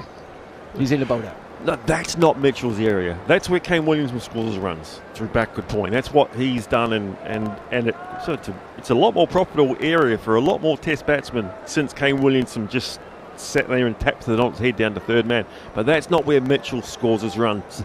That's not where he's strong. He's strong when he hits through the ball, when he hits from the back of the ball, 180 degrees through the middle and through the other side of the ball. Deep in his creases, Daryl Mitchell. He's happy for the ball to turn into him. He fancies his hand-eye coordination to get him out of any trouble, and he'll take a single to mid-wicket. He moves to 18, the lead 57. What kind of a score do you think will have India getting a little twitchy? IOB, 85 for 3. Well, I think 130. 130 is going to be tough. I think 200 will put New Zealand, because they do bowl too many bad balls. Touch faster from Ravichandran Ashwin. Young tries to place this through the onside but misses. The unspoken thing that New Zealand should be doing is running down the middle of the wicket, making sure that they get warned, making sure that they get told off for running on the wicket at least once. That is the unspoken game. Forward this time, Young with a leg slip and a short leg. 28 from 53. It's called gamesmanship, I think. It's called cheating. What? No, it's called gamesmanship until you get told off. And when then, you and then do if you it, do it's gamesmanship. When the opposition do it, it's cheating. Touch Fuller and offended again with a straight back, Will Young. But yes, I understand. Exactly the point you make. And they will. And they'll be innocently doing that. Touch more bounce. This hits high on the bat, but not high enough for it to deflect upwards. It's pushed into the turf and away for no run. That flight and that pace from Ashwin. Down the track on the sweep, and Jadeja fields once again. The connection too sweet. No run taken. 1 run coming from that over. And blessed relief for listeners throughout New Zealand and the UK. The Neil Manthorp food snatching chat is over. We're going to hand back to Jeremy Coney. Go on, Iain. After a word from Iain O'Brien, it'll be Daniel McHardy and Jeremy Coney. That 90-kilometre-hour flight, and I just don't think that is hard to play. It's the quick, flatter grip and rip and ping that is being more. It's causing so much trouble. I would love Ashwin to bowl that slow and with that loop on this pitch to me. Grip, rip and ping. The album by Iain O'Brien coming out. Stores in your stores for Christmas. In stores for Christmas. Yeah. As Mitchell comes forward, pushes, slides off the bat to backward point. 85 for the loss of 3. The partnership, Jeremy, is worth 41 incredibly valuable runs. New Zealand lost Coney and Ravindra in quick succession. Score at 39 and 44. There's a slog sweep attempt that goes under the bat and spins wildly past off stump. Okay. So there's another just another side issue that we can sort of talk along if we want to. Young has been very so good. Young has played in this series. What are his scores, please? Ravindra bowling to Mitchell, who pokes the ball through point for a single to go to 19. Young's 28 not out, 86 for the loss of 3. New Zealand lead by 58 runs. Will Young has 221 runs in the series at 55 as it currently stands. Okay, so there is a thought. can he be left out? Going back this time, spinning away from the off stump, from the left armour bowling around the wicket, and collects another single. He's 29, 87 for the loss of 3. You're sort of forecasting to the Test series against England. Yeah, well, I'm just saying, I mean, if Williamson was there, obviously he would hold his position at this stage. Kane would. Kane Williamson. Yeah. I've heard he's quite good. Here's Mitchell, forward press, defending, no run. Is there a place for a player like Will Young? From what we've seen here, in conditions that are pretty demanding. Mitchell driving, getting it past the short cover. Runs is ticking up a notch as far as the run rate over the last few overs. 89 for the loss of 3 as they come back for 2. So that's 4 runs off the over. Jadeja, none for 18 off 4. They'll be concerned with his economy rate. Mitchell's 21, Young's 29, leader's 61. Yeah. Well, in New Zealand, you're going to play a minimum of 3 seamers. Yep. So it's whose place does he take and where does he fit into the batting order is the question.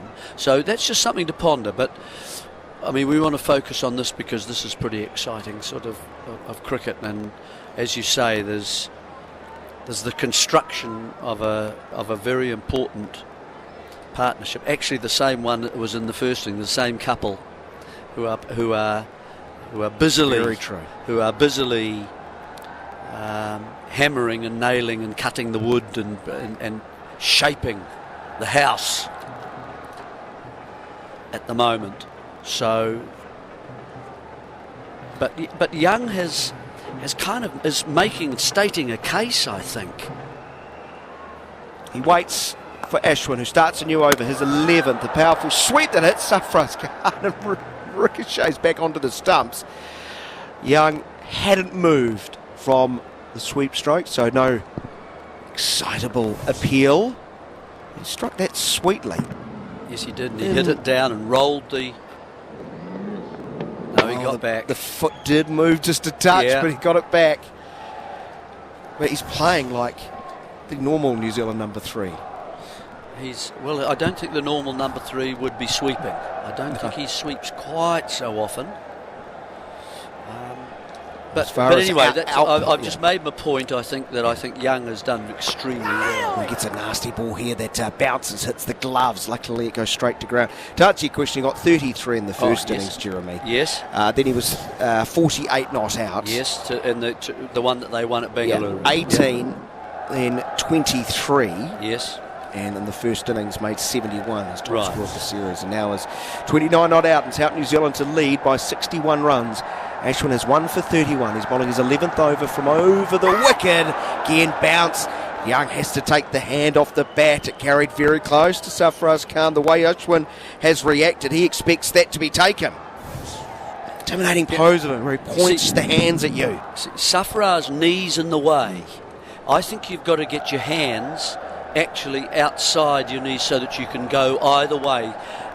You've always, I think, got time to come inside.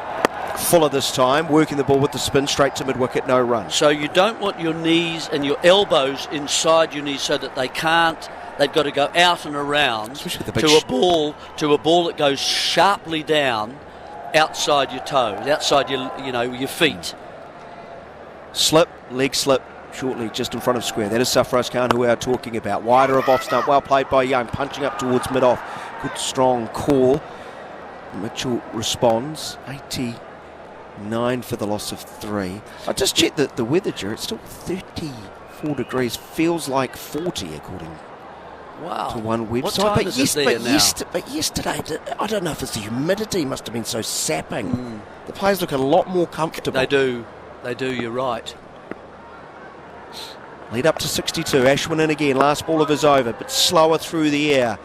Mitchell not taking the bait. He's come down and hit beautifully at least once in this innings. For 6, decides against any attacking strike. The end of the over, 90 for 3. Back to your point, Jerry.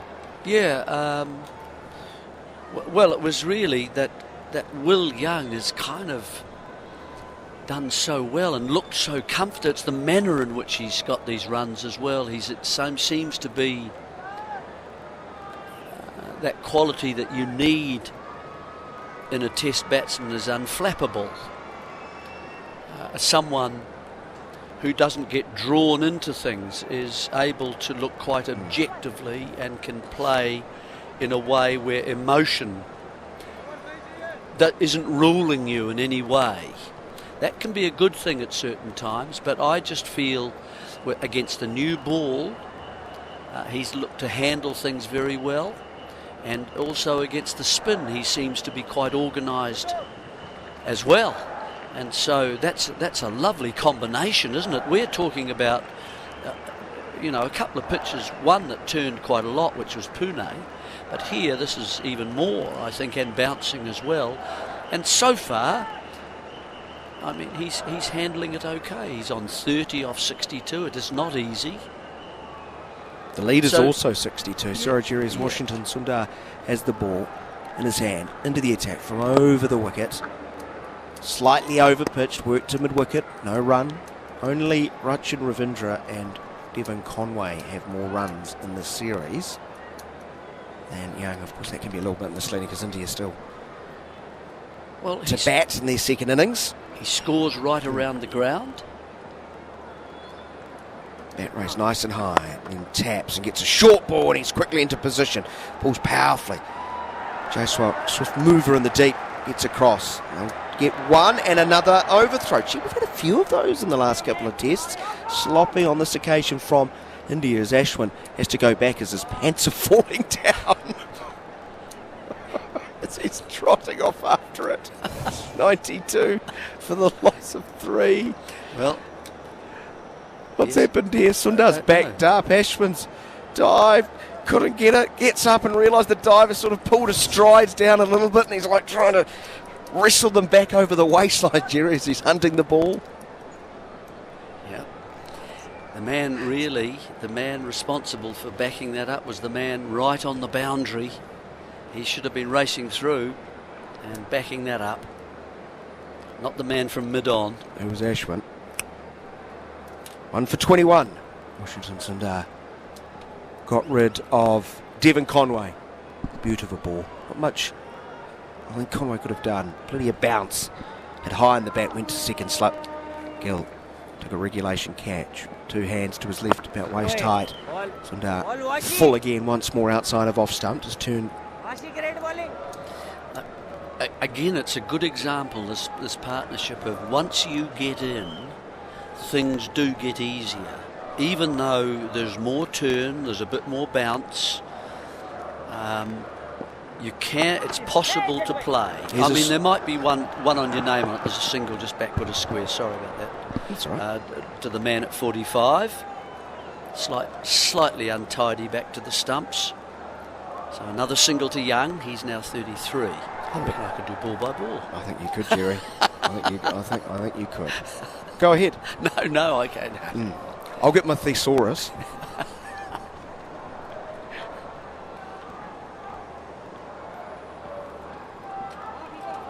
The only way I could see Will Young getting into the team is batting it. Yes, Mitchell. Facing up to Washington Sundar, comes around the wicket, trying to angle across. Coming forward defending. The end of the over. It's 93 for the loss of 3. Latham gone for 1. Conway 22. Ravindra 4. Wickets falling at 2, 39 and 44 for India. Oh, there was one ball remaining in the over. My apologies. It's pushed up towards mid-off sedately. There will be no addition, so we did not miss a thing, thankfully. As the wicket takers for India, Akashdeep 1 for 9 off 4 overs. Sundar has 1 for 22 off 8. And Ashwin 1 for 32 off 11. And Ravi Jadeja's been taken out of the attack, proving too costly in this game where the currency of runs is, I think, it's been a common term over the last hour or so. But they are cherished. Every run is hard to come by. And he went at 4.5 runs and over in his 4-over spell out of the attack. Partnership is worth 49 runs, Jeremy. 93 for 3. It's terrific innings, isn't it? From both these players. They managed to survive in the first innings in the heat as well. They fought against that. A little bit easier today, but now they're facing Some real challenges from the surface that is a little bit more variable and, of course, more turn. The bowling, pretty pinpoint. Not too many loose balls. Can't think of a full toss that's been bowled at the moment. There might have been one that's been a bit short here and there. We've just seen a pull from Will Young. Wasn't able to get it through to the boundary, but not many bad deliveries, and a lot that have just challenged the stumps, got close to LBWs. Jadeja's back into the attack. They switched ends. So his fifth over, we'll see him start to Young, who's driving into the covers. Tumbling stop from Virat Kohli. Just a hint of going a little hard at the ball there, Young. He's got two slips behind him, waiting eagerly as the ball leaps and turns and bounces as he's trying to play square through the offside, beating the top of the bat. You can't play that. That's just... It's one of those ones with your name on it. Yeah, that's just leapt and bounced, and he's tried to stand up, Young, and just use a sort of a semi-straight bat, but of course it's bounced so high it's on an angle then. And once more, Fuller this time, comfortably punched through mid-off for a single, 94 for the loss of 3. That will bring up the 50 partnership. Been rarities throughout this series, 51 stands. Very good. I mean, they should be standing over in Mumbai and applauding. They used to applaud 25s. What? Partnerships. They were, with the pictures I've seen, they used to stand and applaud 25. That's how hard they were to bat on. Certainly worth a 50. I mean, even in these conditions. Mitchell now batting at a cap, gets a ball pitching on leg stump, spinning back towards off from around the wicket. Left armour sees Mitchell playing a defensive stroke to him. You can see Jadeja now is going to the place where he was in the first innings, bowling in the 90s, 92, 93. Mitchell down the wicket, hitting very high. He's dragged it onside. Man lining it up, it's Ashwin, who holds on to it barely, but importantly he does. Mitchell departs, the breakthrough for India, 94 for the loss of 4. Mitchell gone. Caught Ashwin, bowled Jadeja for 21. Excellent piece of cricket from Ashwin in particular, running with his back sort of to the pitch but slightly on an angle, so he kept watching the ball as it came over his shoulder and had to do the work. Mitchell didn't get there. It's like the dismissal in one of the other tests where he carried through. Pune. I think it was the Pune second test. And finally Ashwin, as he sees the ball come over his shoulder, keeping his eye on it. Lovely technique. Got two hands to the ball, and as it fell, he's held on to that. A really good outfield catch. The ball slightly short of Mitchell, came aggressively at it and thought he could get not just the elevation but the distance as well, but he was underneath it as it got extra bounce. So Mitchell goes, a well-compiled, 21, but from 44, awkward deliveries. Well done, Ashwin. He's acknowledging. Yes, he is. Fans giving him a great reception. That's a good catch. Yeah, it is. It's a critical catch, isn't it? We just applauded them here, quietly. I don't think it was heard in Mumbai, for their 50-run partnership. Excellent work, but now it's the middle order. The middle order has been opened up. Tom Blundell. Just the 15th 50-run stand in this series, Jerry. New Zealand 9, India 6, if you're counting. Gary, our scorer, 94 for 4. And Blundell, who's had his issues. What the lead, 66? It is 66. Right. 4 for 66, and now we're coming to kind of that middle order, which hasn't quite performed as New Zealand would like. They got one innings in the second test at Pune. In the second innings, Blundell was able to get through to about 40, and so was Phillips. He made 41. Yeah. Problem is, in the other 3 innings combined, Jerry's scored 8. He waits, open stance, bat raised high. He sweeps, paddle, flicks it very high, very fine. He's got runs. He might get 4, He will. A boundary to Tom Blundell. Got the head 98 for 4. well inside the line, so he could actually access it with his bat. It looked very much a premeditated kind of shot, and it's gone complete just over the wicket keeper and carried on. If he's going to defend, he's got to get nearer the ball. He didn't get the front foot out close enough to just kind of cover the ball in the first innings. Ended up looking to play it to leg side. I think it was Jadeja there too, wasn't it, that he got bowled by. So at the end of the over, 98 for the loss of 4. Mitchell departing in the over. Caught Ashwin bowled Jadeja for 21. We still have a minimum of 19 overs. We won't see that, but we will have extended time, you would think, through to 12:30 in New Zealand, through to 11:30 a.m. in the UK, weather permitting. Light permitting more than anything.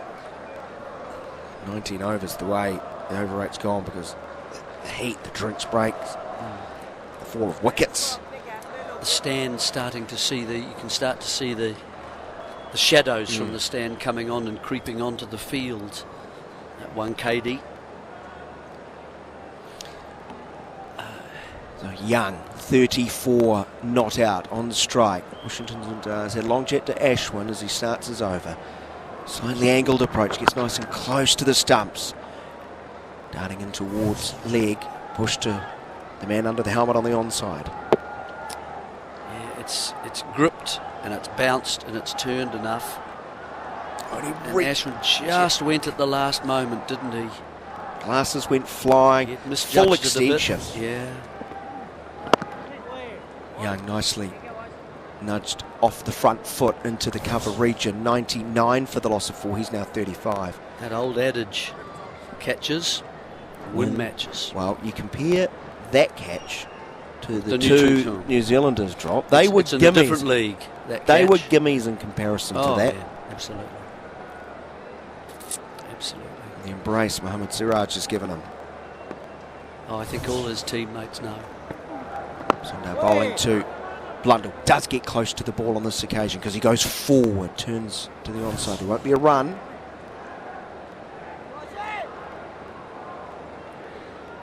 There's a relieved look and an excited look about his Indian colleagues as they go to Ashwin. Reverse sweep that spins from middle and off and goes down the leg side as Blundell swings and misses.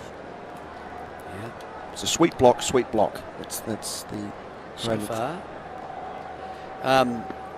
Quite difficult against these kinds of bowlers who actually get overspin. Overpitched leg stump. Kind of misses out here. Blundell. He whipped it away powerfully but picked out mid-wicket, no run.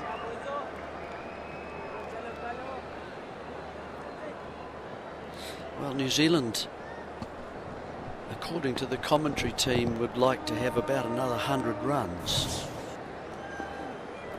I think Blundell goes back, stands tall, plays straight, no run. Obviously as many as they can do, and achieve. I think that might be a little bit excessive. Well, you thought 200 to get to 200 to get to Jarrod's 175 as we can welcome back Jarrod Kimber was unlikely. Yes, very. When should they declare though, guys? Pardon? Well, once they get to 131, that's what Iain would say. Get to 131, one more than his magic number. Yep. Withdrawal. Yeah, well, 130, that's nearly another 70. Nearly another, or doubling what we're ahead at the most, another 60 odd. Can see they were 26, weren't they? So 73 runs in 20 overs. You see, Tom Blundell has a favourite towel, everyone, because it's got about 4 threads left on it, poking out from behind the back of his trousers there. I think New Zealand cricket can afford another one. Stumps. Young beats it outside of off stump, gripping and spinning sharply. He missed it by a long way.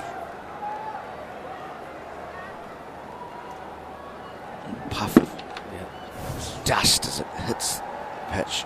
Jadeja, slower, sort of round arm, doesn't get up as Young goes back, is able to chop it away through square on the offside for a single. The 100 is up for New Zealand. Very hard work, getting another Great angle of this catch, Jarrod. Brilliant from the veteran. No, it was great. He misjudged it and had to throw his hands out at the last moment, didn't he? And Jadeja has Blundell inside edge onto the stumps. New Zealand lose a fifth.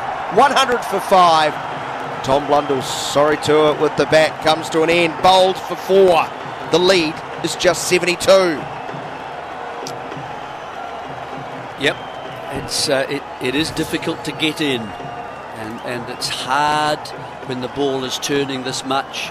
You've got so many thoughts in your mind. It's actually kept, whether he's played a little bit high or not, it's hit the bottom of the bat, I think, and then gone onto the stumps. So Blundell departs. 1 becomes 2, as we've seen, is quite a pattern in this test match, in that it is difficult to start. Once you get, it's difficult to stay in, but I mean, it's difficult to, certainly much more difficult to start. And if you can get to 30 balls, and, I don't know how many balls these guys have faced that have been dismissed already, but Mitchell, I would have thought, would have got there. Yeah, he faced 44. And obviously Young has. Conway 47, 73 to Young. Okay, so... But once you get to 30, then you've got, he was facing a fast bowler. It's slightly different from now, really. So just getting to that first 30 is the hard thing. So Glenn Phillips arrives. He made a brilliant knock on a very difficult surface against Bangladesh almost a year ago. It was a hugely significant innings. Yeah. In that game. Boy, wouldn't New Zealand, what would they pay for something similar? My word, next man in, Sodhi. He batted pretty well in the first innings, Sodhi, actually. Yeah, he defended for quite some time and had a partnership of 20 odd, didn't he? And then he got a ball. No one, very few could play. Kept low, didn't it? Very low. Ravindra's finding that, Jadeja, Ravindra Jadeja. Finding that pace that he bowled at in the first innings too, in that sort of middle session, when towards the end of that, when he bowled right through that session. 100 for 5 New Zealand. Phillips on strike, his first ball. Works nicely through mid-on, slightly over pitch, drifting into middle and leg. Phillips will be delighted to get a run straight away. 101 for 5. Yeah, that's that 90 to 93, 94 Ks. So what's that? I don't know, around about the 50s, sort of 50 to 52 miles an hour. Jadeja goes past the outside edge of Will Young. And to his credit, it's just not following the ball at all. He's playing down the line, and if it spins as sharply as that, you can't. And covers the stumps.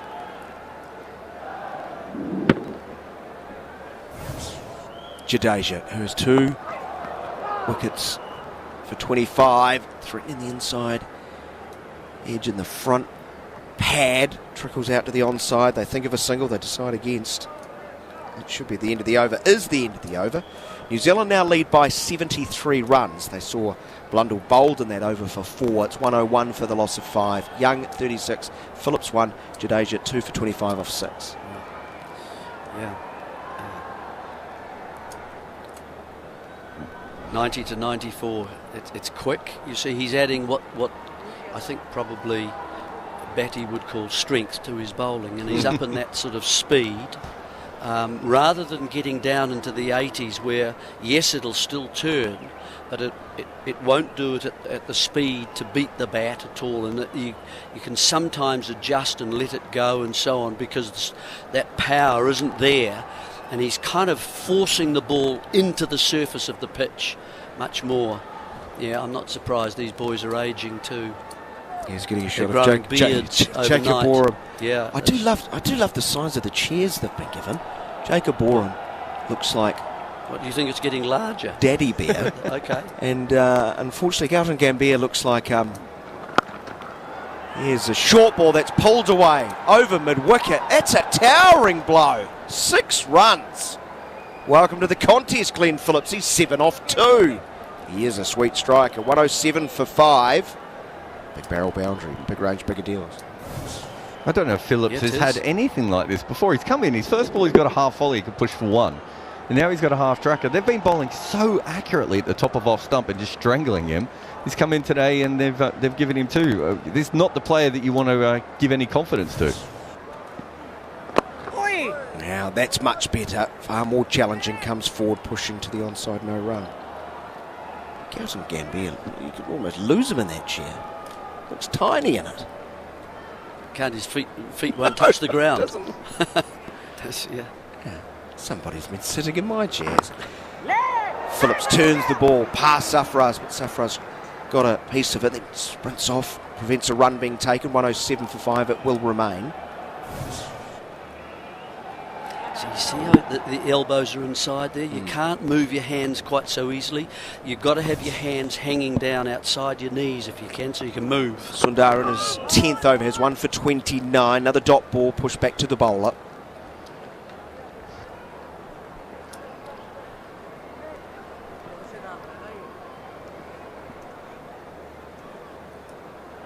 All action as he looks around. As Glenn Phillips looks for the gaps, just the gloves. Sundar, short wide outside of off stump, and he hacks it away through extra cover. Ashwin, wow, fountain of youth. He's discovered it as he dives away. Pant stay up too, Jerry. Be thrilled with that. Yes, I'm just pleased. just one run, 108 for 5, and the lead is 80. Just another shocking delivery, disappointed. Though. You're right. You're right. It's like Glenn Phillips has come out and he's brought his own bowling with him. Yeah. Fire osmosis. I've got into them. Sweep from Young, but it goes under the bats. Lucky for him, doesn't spin sharply and goes through to Pant to end the over. New Zealand lead by 80, 108 for 5. Do you think there's been passing of money from it's cost him his contract overnight? Who was the former Indian captain in the 1930s, whose name I've forgotten, but he was called Vizzy, who and when he played in touring matches would offer gifts to the England bowlers to give him a couple of freebies so he could get some extra runs. I think that's genius. That's the way to play cricket, isn't it? Yeah, okay. Jeremy's like, yeah. oh, if I'd had any money. That's not bad. Why didn't I think of that? I was a resourceful captain. Didn't see that. No. The new market and efficiency. Oh dear. Bribes. Through gifts. They do like gifts. I remember going to Pakistan. They do like gifts. I had a look at my my tie collection once, Jeremy, and it's 80% Pakistan ties and 20% Yorkshire ties. I have no other ties. 108 for 5. Jadeja starts a new over around the wicket. Played nicely by Phillips through mid-off for a single. He's 9. It's 109 for the loss of 5. We had a manager called Iain Taylor when we toured in the 80s to Pakistan. Before he left, he took a whole bag of plastic green tickies from New Zealand. Very late cut, almost off bail by Young. Shubman Gill reacts nicely at second slip. There won't be a run. And we used to go to many kind of do's at the end of the day and through the week and so on. And he used to hand these out to various dignitaries and so on, and they loved them.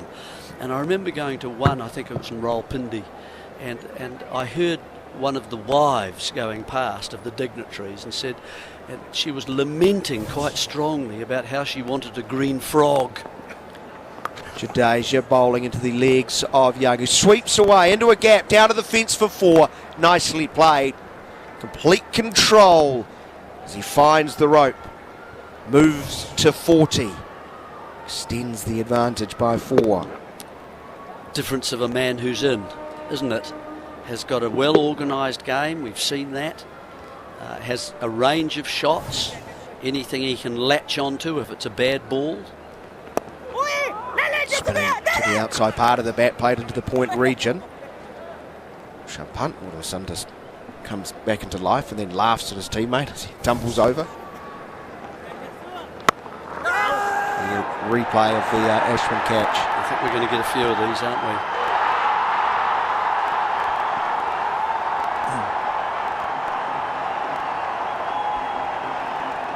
Good dive at the end. Sonny survived. Wasn't it? Yeah. Control. It was a powerful strike just past the outstretched left hand of Jadeja. It fizzed past him. And Phillips counter punches another boundary. He's 13. It's 118 for 5. Cody, what are you pointing at? Well, I think... Wagging your finger in your fashion. You were saying that no one's perspiring. Look, Jadeja's shirt is certainly starting to show signs, Right, okay. I think. I'm glad you picked up on that from an hour well, ago. I've been looking so closely at clothes. You're telling me all about trousers coming down. I was just looking a bit higher. 24 runs off 24 balls for New Zealand since Phillips arrived, I think. 118. 119 for 5. This is so different to what we've seen of Glenn Phillips all the way through this tour. And yes, it is. And it really is. He's had 2 half-trackers and 2 half-volleys so far. It's really been poor. And he hasn't even put all of them away. He missed one of the short balls, which was probably the worst one. The confidence seems to be rising too with Glenn Phillips. It does. And that's a big part of his batting, especially. Well, he's seeing a half volley and he's launching it, isn't he? He's holding his shape a little bit too, so he's got a better chance of succeeding, I think. But yes, early days, only 9 deliveries, and he's already 14. 15 overs remaining in the day's play. We'll have extended coverage here on talkSPORT 2 and SENZ Radio. A little bit later on talkSPORT 2, you've got England, the West Indies. Cricket fans well served. Yes, and then you can go straight to the All Blacks at about 4 a.m. Can't you? In the UK? You would have missed the game if you turned up at Twickenham at 4 a.m. That'd be 3 p.m. It'd be 3. Yeah. Ashwin. Here's a slog sweep by Glenn Phillips. That is into the second tier. Big 6. 125 for 5. He's quickly on to 20. Off 10. Full ball from Ashwin, and he's really given that everything, hasn't he? Good timing. You back yourself. Good timing. Great strike. It's really worth 10, that, isn't it? Ashwin pulls the length back, strangely enough, and going back, Phillips pushes up to the bowler. There's no run. So you believe, based on how many rows back you hit, or into a second tier? Yes. So into a second tier, you should get more. Of course. Here's a long hit over long on. That's just a straight thumb. It's another 10, Jeremy. It's another 10. It's into the second tier at long on. 131 for 5. Glenn Phillips. Bit of a game changer right here, Mr. Kimber. The lead is now 103 all of a sudden.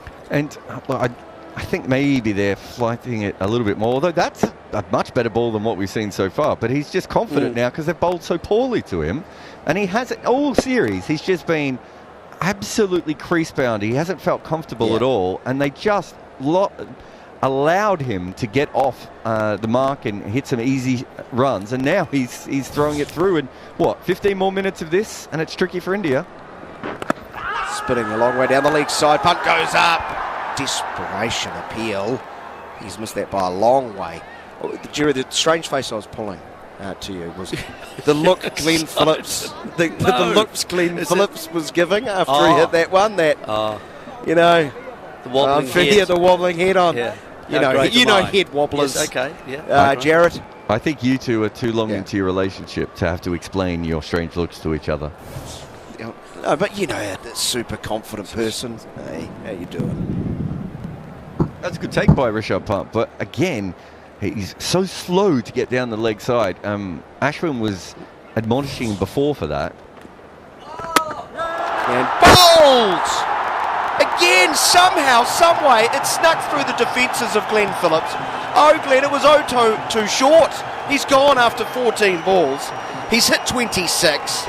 And New Zealand now 131 for the loss of 6. The lead 103. I think that might have been the carom ball. Just waiting for the replay to come up, but it just looked like it went the other way, out of the hand. Let's have a look here. And yeah, he flicked this the other way, and there's his turn. There's a turn like a leg break. Wow. I thought it must have flicked his pads, but that has turned like a leg spinner. That is incredible purchase on your carom ball. They don't usually spin much at all. And I tell you what, Glenn Phillips spent a long period of time looking at there were stumps in the pitch. He looked a little bit like Mike Gadding, slightly different physical specimen, of course, but he was completely confused by that, and rightfully so. He smashed 26 off 14, and he's got one of the best carom balls I've seen in Test cricket. Yeah, stunning. You have to give that to the bowler, don't you? It is. Yeah. Not only that it gripped, but it was also, it was delivered in such a way that it brought the stumps into play, didn't it? And it was a length that was just right as well. So just perfectly delivered. Probably more turn, as you say, than it normally gets. But wow, great delivery.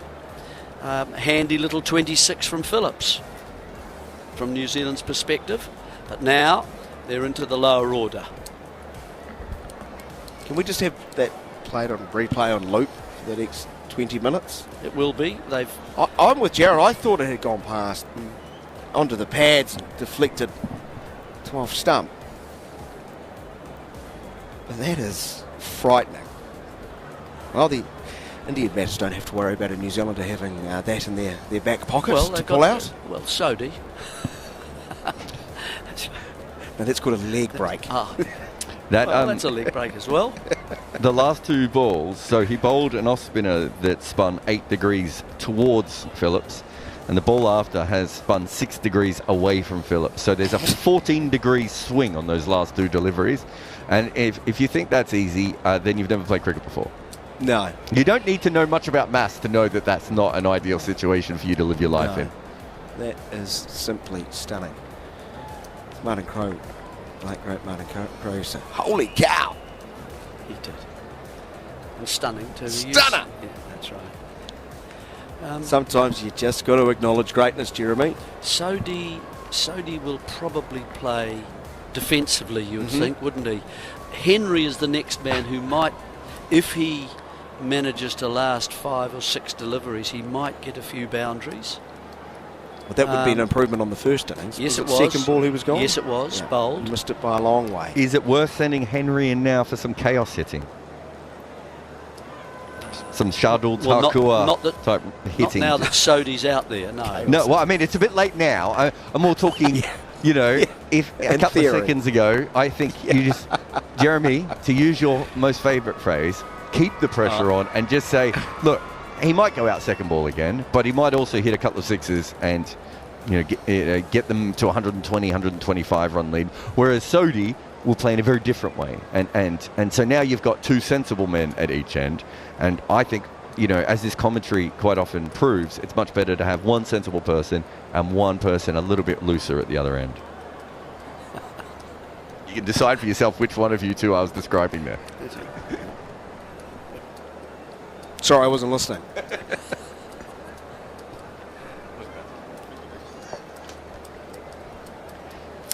It's Sodhi, the right-hander. Yes, a replay, Jerry. It's pitched on.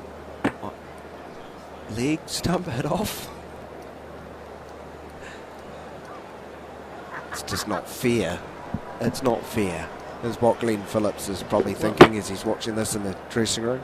But it's a tribute to the way that the bowler thinks, isn't it? That's really, I mean, he's obviously spent hours practicing that, to even think of it, and how do you grip the ball, how do you get it so it's effective, how do you find, the pace to keep it going through the air with enough rotations to grip.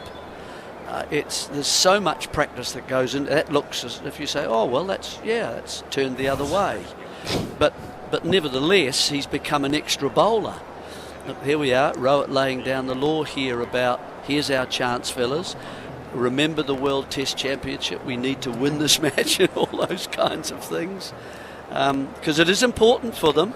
If they lose this match, they've still got to win what? I don't know. What is it? Is it 5 tests? Or so? Anyway. Yeah, they've almost got to sweep Australia then, don't they? Yeah, I think so. I think 4 in Australia is probably enough. But yeah, they need minimum of 3 and then results to go their way if they win this one. If they lose this one, then it doesn't really matter at all. 33rd time he's taken a wicket with a carom ball in Test cricket, 13 of which have been bowled. I think I've seen about 27 of those, and I can't think of a single time he's managed to spin one that violently. That is, yeah. So 3 men around the bat as Sodhi gets a low full toss and hits it powerfully into the right hand of Sarfaraz Khan. Maybe on the bounce he's in a bit of pain as he shakes it. The end of the over, which saw 6.6. Wicket with an absolute peach.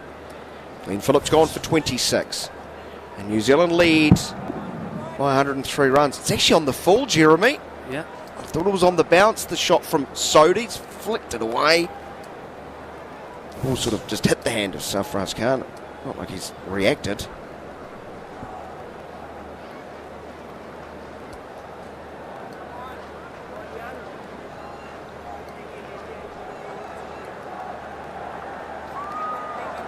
Young on strike on 41.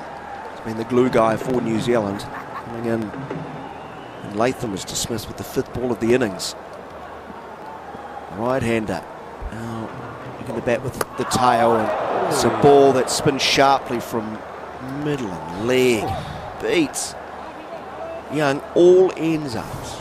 Well done, Young, though. I mean, that's very hard to play, isn't it? But he doesn't square or bring the back foot around and look to play. He holds his pace. The bat path goes down. It's covering the stumps.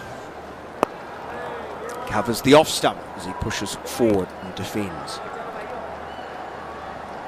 Temptation is to just pull the front foot back a little bit and then open up slightly to play it.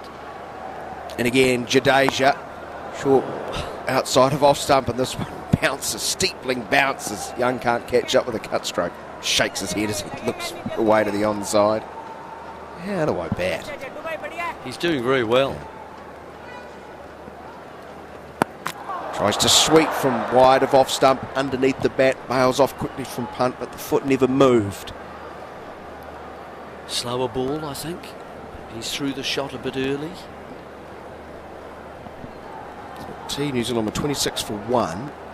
24.4 overs. They've added 105 runs in this final session.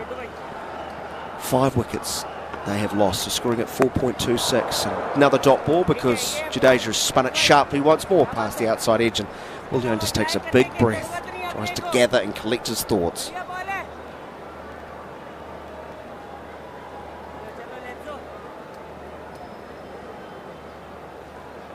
Jadeja bowls. Not as much violent spin on this occasion as Young can defend. The end of the over. A maiden. 131 for the loss of 6. Young's 41. Sodhi's yet to get off the mark. The leader's 103. You'd like to be out there facing this? It would be fun. It would be fun. Yeah, it's but difficult at the same time if you want to do well. Yeah. Might be a short stay. I think all of us, all the 4 of us, we could line up and go out there. Do you think we'd last an over? That's a beauty. I think, Jeremy, of the lot of us, you might have the biggest chance. Well, I don't know. I've seen Iain bat and I've seen John bat. I've certainly seen myself bat. Dan's got the moustache of a batter, though. I'll give that to him. I don't have a moustache, actually. Is it gone? The good luck tash is gone. Series is won, mate. I've moved on. Wow. Sodhi gets off the mark. Ball spinning back towards middle and leg. Standing tall. Here's a tall man. Sodhi works it through mid-wicket. He's 132 for the loss of 6. Sort of hard to see the amounts behind our microphones. We don't have the flash lip mics.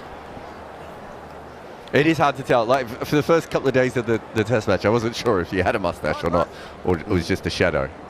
Jon Norman's asked if you cut the mustache off with the lawnmower that you've been spruiking.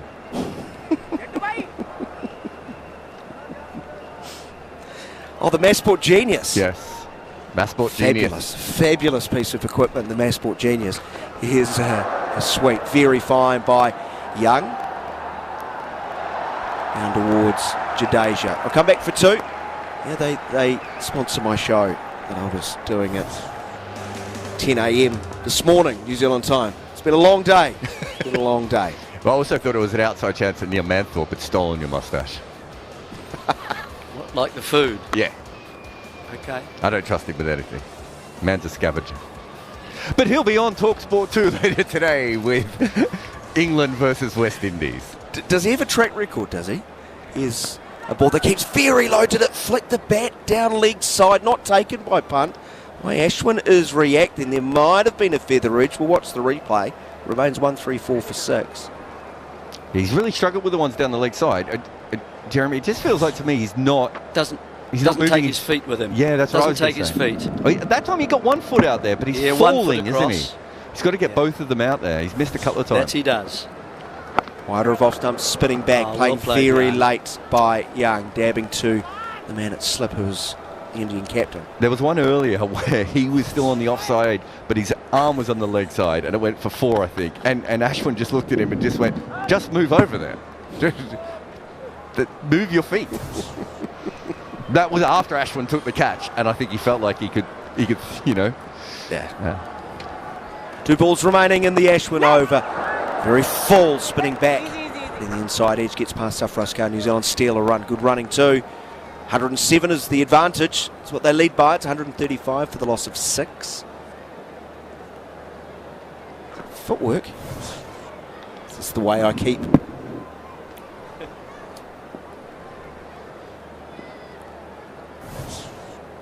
Ashwin bouncing in again, has 2 for 48, last ball of his 13th over. Nice looking drive from Sodhi. Oh, it's better than that. He's beaten extra cover. That is a 4. Delightful from Ish Sodhi. What a way to end the over for New Zealand. 8 runs off the over. New Zealand's lead is now 1-1-1. Ashwin has 2 for 52. Sodhi is 5. Will Young is on 44. And here is an aggrieved Jon Norman. Hopefully he's found... evidence of who stole his food. He'll take you through to stumps alongside Ian O'Brien. For the time being, Jarrod Kimber. Evidence will be forthcoming this afternoon when Manners, and I'm going to prime Bumble David Lloyd to ask a couple of probing, searching, leading questions just to see if we can get him. Probing sandwich questions. You're going to get someone else to do what? You've slandered him. Yeah, but I'm not on air. And you're going to get someone else. We were. No, I'm not on air. With him. I'm He's not saying on there's not air. going to be an overlap. I'm not going to be on air with Manners, otherwise I'd do it for sure. As Will Young, who's just taken another single. He moves to 45, the lead 112. 150. If New Zealand can get to 150 lead, I think we can all dream. That's 20 more than what IOB said. Well, I thought IOB was 70 short. But 150. Oh, look, 800 would be good. That was the figure that Jarrod was saying in the first test. And, I mean, the lead was approaching 500. 140 for 6, and Ish Sodhi has somehow kept this ball out that's turned away from him. It's pitching on leg stump, and he's outside edged it towards gully and taken on the bounce by Shubman Gill. Playing back again, but straight. Good looking shot from Sodhi to the left of Jadeja, and he'll take a single that'll bring Will Young back on strike. Will Young is causing the selectors of New Zealand a little bit of a headache. I asked you this question some time ago, Ian O'Brien. What if Will Young was to still be there this time tomorrow? That looks less than likely as he's forward and defends and smothers a spin. But nobody's faced more deliveries than he in this entire series. 450 balls he's been at the crease. He's got an average of over 50. He hasn't scored big, but he's scored consistently, and he's beaten past the outside edge on this occasion. 33 and 48 not out, 18 and 23, but he occupied the crease in that second test. 71 in first innings, and now here unbeaten. 46 not out. New Zealand, as listeners to talkSPORT 2 and SENZ will know, as he's down on the sweep. This is a terrific shot, and he's going to get 4 runs from the bat. Again, he's forcing questions of the bowler because they know that if they err in length, they're going to get swept, and that's what Will Young's done, and he's moved to 49, and New Zealand's lead is 117. 145 for 6 New Zealand on talkSPORT 2, SENZ, and the talkSPORT Cricket YouTube channel. And you know, whilst Will Young is there, New Zealand will believe they can get a score around maybe even 160, 170, which you see. Going back to your exact point that you said in terms of sweeping, That's a bad line to be sweeping from, but he had the freedom of length to sweep it. And that's where, in this inning so far, India haven't adjusted. They're bowling day 2, but on a day 5 pitch. Here's Ravichandran Ashwin, and this is down the leg side and taken this time by Rishabh Pant, no run. They're bowling full. They're bowling with flight. It often, Ashwin in particular. And any time it's full and with flight, you're taking away the opportunity for that randomness of the pitch to spin. Sodhi is forward, and this is placed to the left of short mid-wicket, who misses the ball, or can't get to the ball. It's then fielded inside the boundary at mid-wicket, and Sodhi fancies a second, but a smart throw would have left him stranded, so he stays at the non-strikers. He's 7 not out, and Will Young 1 away from 50. He's 49 not out. New Zealand's lead is 118 as Ravichandran Ashwin is in. This is a touch short, but Will Young can only play the ball back to the bowler. That's the length. That's the length. The Karen ball as well was the length, and the Karen ball is typically quicker, flatter than Ashwin's off spinner. Touch straighter from Ashwin, and Will Young's forward and steers the ball to the left to short leg, saunters through for a single. Plenty of work still to be done. Raises the bat to the dressing room, where his work is appreciated greatly by the New Zealanders. The lead stretches up to 119 runs here on talkSPORT 2 and SENZ. Will Young has 50. So good. Partnerships as well. That's the other thing that Young has done. Partnership of 87 off 151 in the first innings with Mitchell. Here's Sodhi though. This is wide, and Sodhi jams the ball, or rather the bat down on the ball as it turns in towards off stump and keeps a fraction low. That's a Nasser Hussain type style of you don't go back. Touch fuller from Ashwin, and that's an outside edge, but scoots along the floor down to third where it's fielded, and Sodhi will take strike for the start of the next over. He moves to 8, the score 1-4, 8-6. Spinning in with Ashwin I don't think you can go back to him, because you are just lining up a very easy decision for the umpire if you don't hit it. Just going back to the partnership. Yeah, partnership of 87 off 151. Strike rate 58 in the first innings, Young and Mitchell. Mitchell's second innings 50 off 83. Strike rate is 60. So just they've done exactly what they done in the first innings. A little bit harder, but Young has created partnerships, and you're absolutely spot on. He's created a conundrum for the selectors. And is it Conway? That's tough. It is.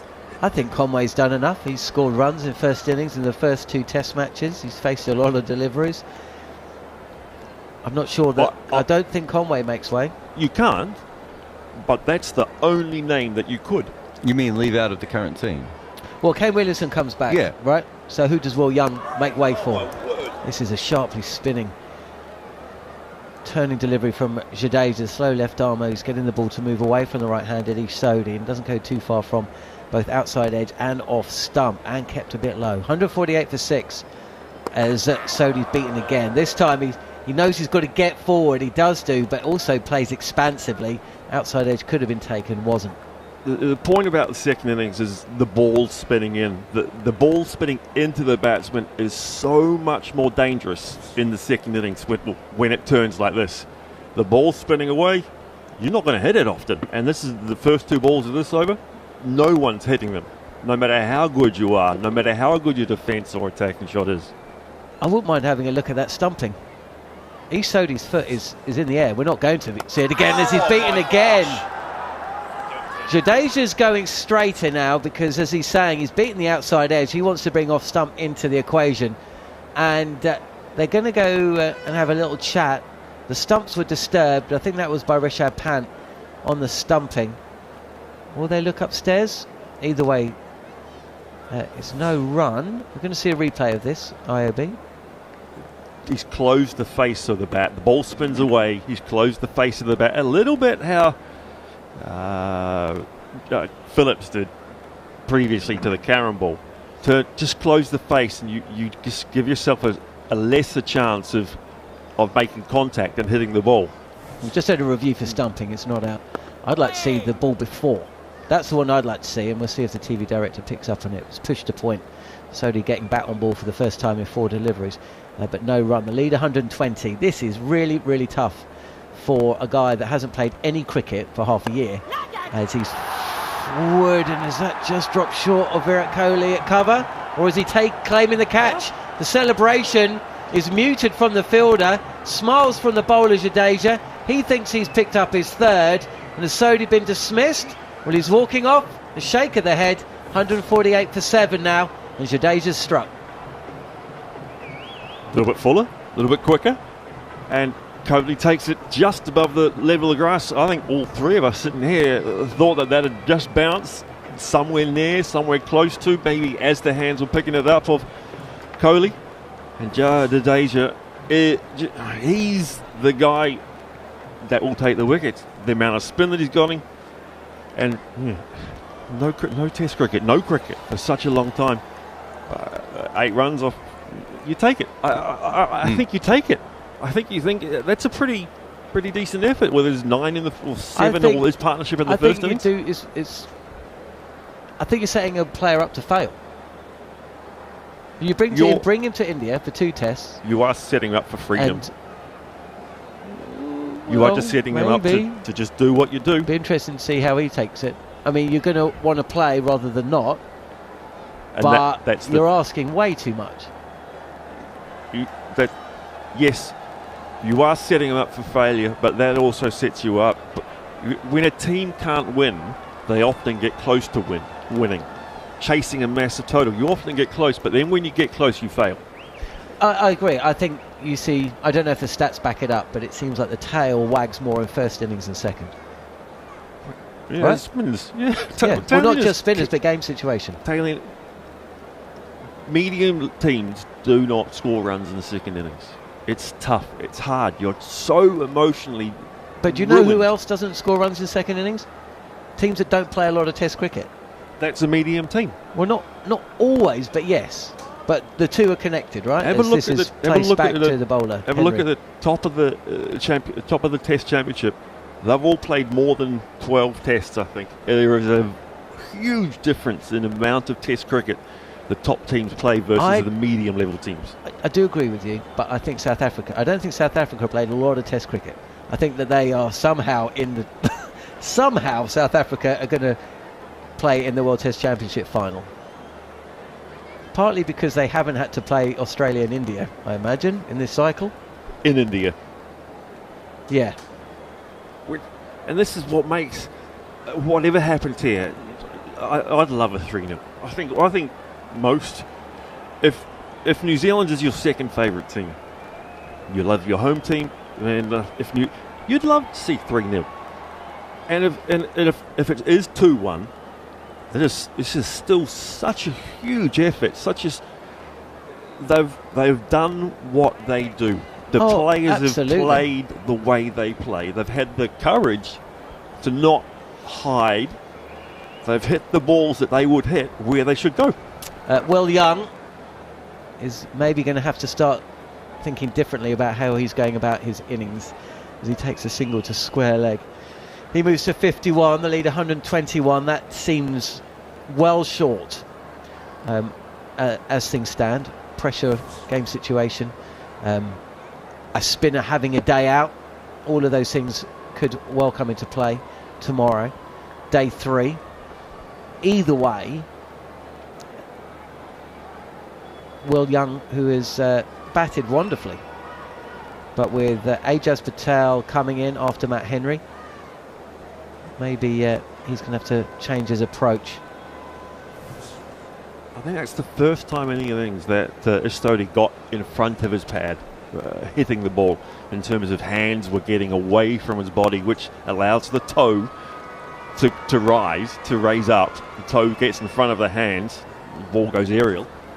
This is Ravichandran Ashwin, and Matt Henry will take a single, so he has gone one better than his first innings insofar that he scored a run and survived 2 deliveries. And the 150 is up for New Zealand. 150 for 7. Earlier today, India bowled out for 263, so a lead of 28. They would have hoped for far more than that, But New Zealand, if for a couple of costly drops in that morning session, might have had a lead on first innings themselves, as Will Young is beaten here. He's taken his hand off the bat. This is bounced and spun, and there's just a question between Sarfraz Khan, Rohit Sharma, Rishabh Pant about whether an edge was taken, and the consensus is it wasn't. Sharma shapes to review more as a joke, and think actually he did it whilst looking at Will Young just to see if Will Young would flinch. Some of the greatest leg spinners would take that delivery.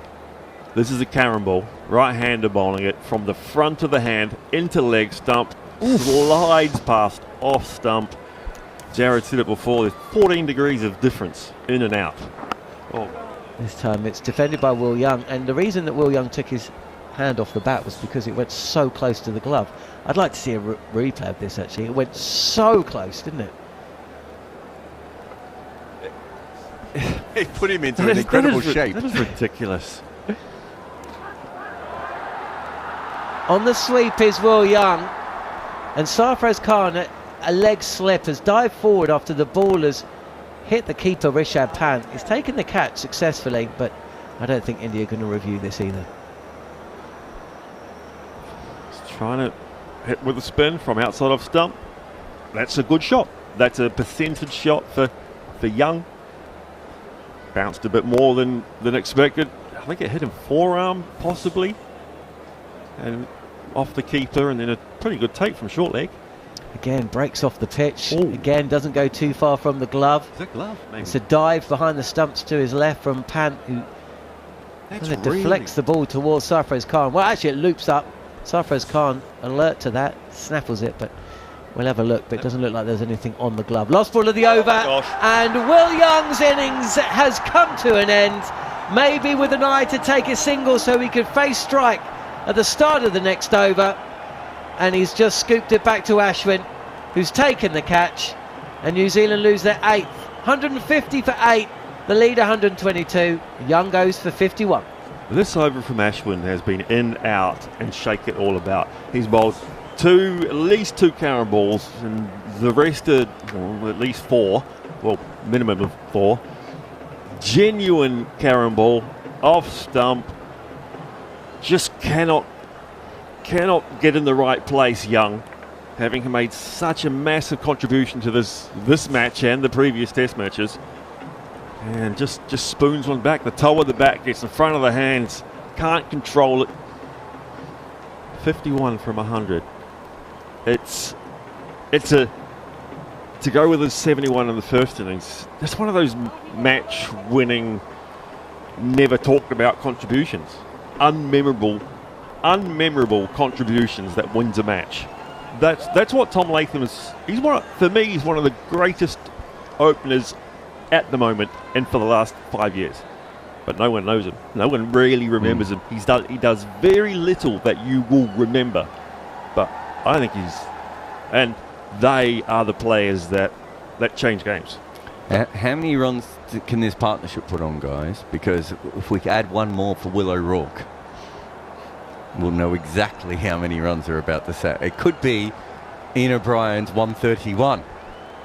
Could be. Over could or be. under. I think that's a good run line for the end of the innings here. Would it be worth as well, just to factor it in? We've got 8 overs remaining today.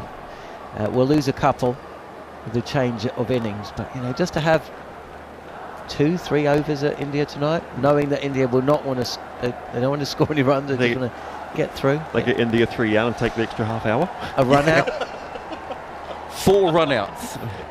It's got to be a run out. 3 night watch, 4 run outs. All the reviews are blown. Just putting out this, it could still be a tie. I'll take that. I'd love that. Unbeaten in India. Unbeaten in India.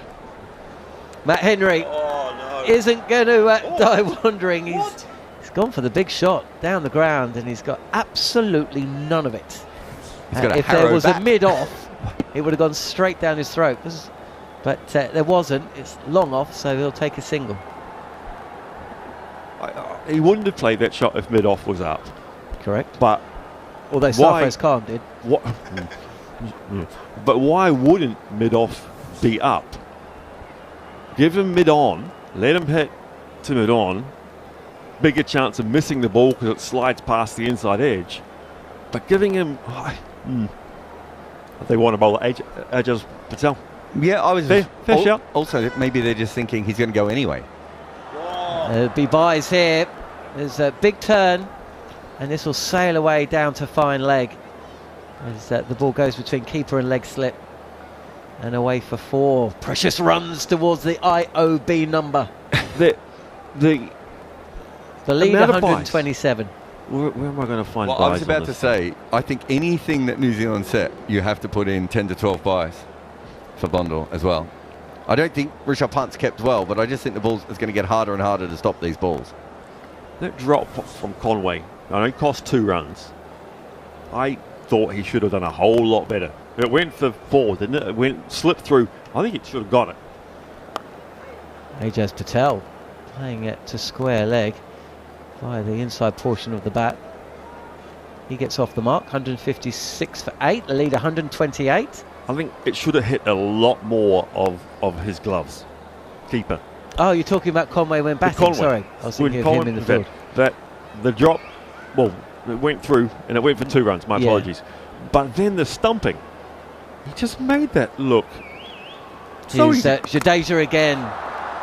There's a big slog sweep. There is a fielder out, by the way, at deep mid-wicket on the boundary. He can clear him. There's been 12 buys in this innings. There was 1 buy in the first 2 innings, so obviously it's getting harder to keep. But also, I think specifically because Ashwin has been bowling, and Ashwin and Sundar have been bowling for the leg slip, there's been more balls down leg side. Goes again, does Matt Henry, lofting this ball from Jadeja, up and over, long off for 6. Easy game. Hit. Don't hit it. Don't hit against the spin on this pitch. Don't hit against the spin. Hit straight. Hit into the spin. Oh, that's a risk-reward, game-changing, possibly a game-changing shot in terms of the fine margins, the fine lines. Matt Henry. Did you see Rishabh Pant's reaction behind the stumps? As Matt Henry clips his delivery from Ravindra Jadeja to short mid-on, and Jadeja fields 162 for 8. Rishabh Pant found that 6 as funny as any joke you've ever heard. Why not? Matt Henry, he has missed out on playing so much cricket because New Zealand has been in a position where there's been a dearth of fast bowling. He would have played if he was a little bit older. I wouldn't have had a chance. I wouldn't be here, because he is outstanding in that shot, that courage. He got the length, and you play your shot. 6, that's big runs. It's in this score 162. It's a big percentage. It's what, 4%. The currency of runs. It's a high currency at the moment, isn't it? So that 6 is worth more than 6. It's not worth 10, like Jeremy Coney said before, because Kevin Peterson hasn't changed the laws of cricket just yet. But in some ways, in this game, it's worth a lot more than just a standard 6 runs. And why I like tailenders like Henry is he's probably just going to play that way regardless, and they have to adapt to him. And 3 or 4 hits can change everything. Or they can just get the other batter out, Ajaz Patel. Well, how are you going to get him out there? He missed that by the length of a pelican.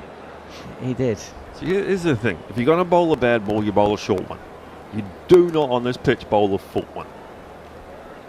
Oh, just passed off stump as Ajaz Patel, who was out in first innings shouldering arms, has done exactly the same thing, and is nearly been bowled by Ravichandran Ashwin. Our producer Jack is just in my ear during that delivery, was telling me about the amount of bird references that have been made in commentary. This is on leg stump, and Ajaz Patel holds the pose on a handsome sweep shot, aiming towards mid-wicket, maybe square leg, but he misses the ball, just stays there. That's a serious take. Going down the leg side, has no view, it's gone over the top of middle and off. No sight of it. He's just had his hands in the right place. New Zealand lead by 134. Ashwin, who was very harsh on Rishabh Pant, didn't even say, well taken there either. We saw Ajaz clip, and was it a 4 or a 6 in the first innings? A nice one over long on. Yeah, and then shoulder arms the very next ball as he's forward and pushes this to Coney at extra cover, no run. Ian O'Brien Don't like it. Don't like it. Too full. You'll know exactly what I mean by this. Ajaz Patel has a touch of the Mitchell Johnsons in him, where sometimes he just decides to leave a ball before it's bowled. He goes again, does Ajaz. There is a fielder out. No, there isn't. And even if there was, it wouldn't matter. He has just smoked Ravichandran Ashwin for 6, just in front of square. And the lead for New Zealand now, 10 above what Ian O'Brien thought was competitive, 140. But if the first innings is anything like the second, he'll be out this ball. Don't leave it. Don't leave it. He's forward. And it turns again away from the left-hander, but it falls safely. End of the over. 6 runs coming from it. New Zealand lead by 140. They're 168 for 8 with Ajaz and Henry at the crease. But you know what I mean? Like, sometimes you watch him and you go, he's going to leave this next ball. There's something in him. And he leaves it so early, it's like he hasn't even seen it come out the hand. And he's already in full pose. And that's what he did the first inning. Sort of Glenn Maxwell kind of thing. Yeah. That one. Mitchell Johnson used to do it all the time. I've talked to Mitchell Johnson about it. He's like, yeah, that's kind of how my brain would work. I'd hit a 4 or I'd defend one really well. And then I think next one, just bring it back a little bit. I won't play a ball. I went through a phase in club cricket, I was quite young, where I had to leave the first ball I faced. It was ridiculous. How did that end? I should have been given out in one game. Or should have. Definitely should have. Team umpires. Ravindra Jadeja is going to continue. He's picked up 3 wickets. 3 for 50. 5 for in the first innings. If he takes the last 2 to 4, he'll take a 10 for in the match. There's Henry, who looks like he's there for a good time, not a long time. Attempts a huge Yahoo, a wild slog. I would rather that slice off the face of the bat trying to hit it over extra cover, and it slices out to point, than trying to hit that to deep mid-wicket into the bay. The cover fielder has been pushed out as Henry swivels and pulls this shortish delivery well outside off stump through square leg and forward of square leg for a single. The lead now for New Zealand, 141, 5.4 overs remaining in the day, 5.3 actually, so looking unlikely that India will bat. For how hard it is to bat and how much the spinners are spinning it, Ashwin is going at almost 4, Jadeja is going at 4.5. It's going almost 5. Jadeja. The amount of balls that the New Zealand batters have been able to just use the length of, as opposed to dealing with. Left alone by Ajaz Patel, well outside off stump. Too full, not going to spin back, happy to leave it alone, as opposed to having to deal with slightly shorter ripping. Ask the batter to make the mistake. Jadeja again. This is a touch straighter, and there's a shout for leg before. And Rohit Sharma indicating he thinks the inside edge came into play before the pad. It did look close, certainly straight, but India aren't going to review, and Jadeja is already past the umpire, flatter and defended by Ajaz Patel. So sees off the over, 1 run coming from it. 169 for 8 New Zealand. They lead by 141. I tell you what, Ian. They lead by 142. Jadeja's going to have to bowl that again. If you just add 20 to that score. The magic just 20. And I think we might have a game. 30. Well, then you're dreaming. Not even 30. 28. Add 28 to that score. 170, which is what New Zealand have got now. And this is caught at short leg. Has that extra ball proved to be one too many for Ajaz Patel? Has it been given out on field? It looks like he has, but has he? I'm confused. If the TV director could ever show the umpire, by the way, when he's giving a decision, I mean, it's just a small thing, but it is kind of important. Original been given decision out on field. To my eye, it didn't look like the ball had hit the bat. First place. But we shall find out now. Spun hard and ballooned, but did it just sneak an edge on the way through? He's finally got to bowl to a left-hander. No, doesn't look like it's hit the close to the bat. I'm going to need ultra edge. There was this noise. Is that noise in real time, or is that just something that I've heard? Let's find Well, there's out. nothing as it goes past again. This is ultra edge. Through. There's No, nothing good. on ultra edge. It's a clear gap. He did. Ajaz Clear Patel gap did between bat review it. and Did hit ball. the tee before anything. Before it Hasn't hit it. There's no bat involved. Well, We and will it's spinning check too the much. LBW. It's not going to be going The on to hit leg stump. To original my eye, decision for as I LBW said, is not out. IOB, it didn't appear to have hit the bat. It hasn't hit the bat, and I think So the Ajaz original Patel decision is not out. is going to overturn this Impact call. umpire's call. Wickets missing. hitting fourth. Go or back on field to negative Richard. one if you like. The second Gets leg you stump. change your decision to not out. The signal now. I think there's very few left-handers in this batting lineup. That's a blessing when you've got what Jadeja is doing. The amount of rip that he's got. Spinning it back in. I still think Ashwin's got his flight wrong, got his length wrong, and that's why he hasn't been as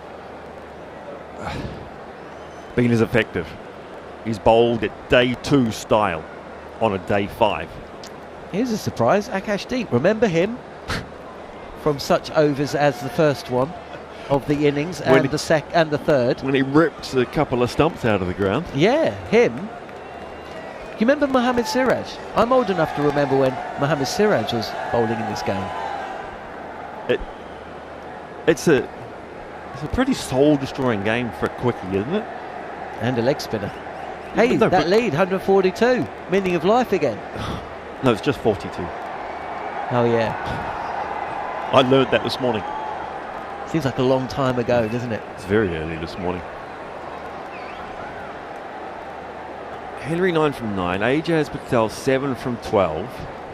The strike rates have been high. 10% of this score is extras.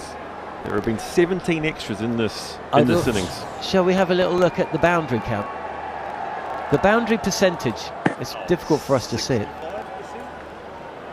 It'll be probably be almost 75% of the runs, as a 33 boundaries in India's innings of 263.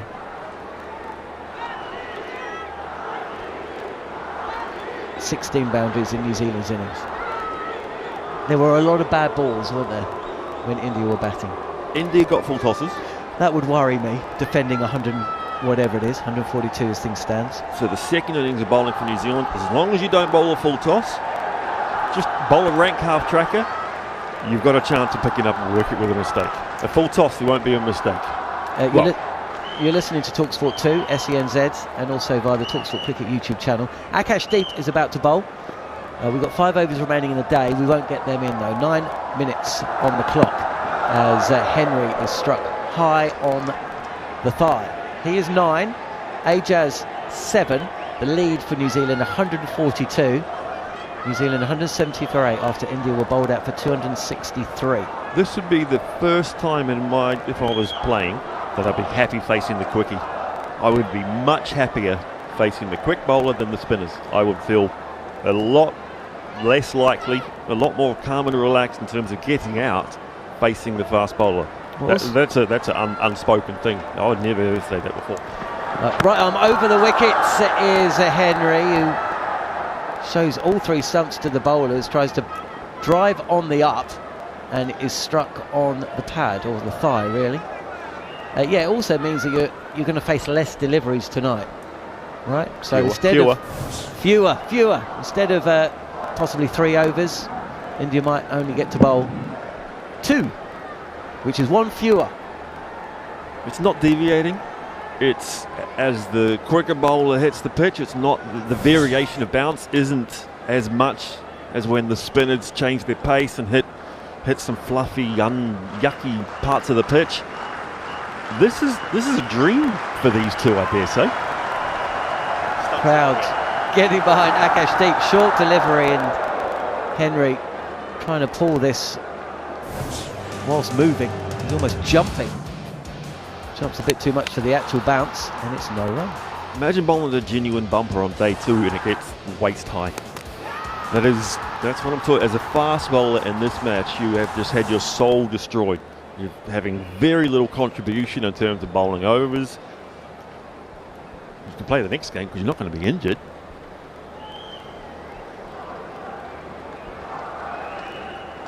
There's just no real pace and bounce. Henry again facing up.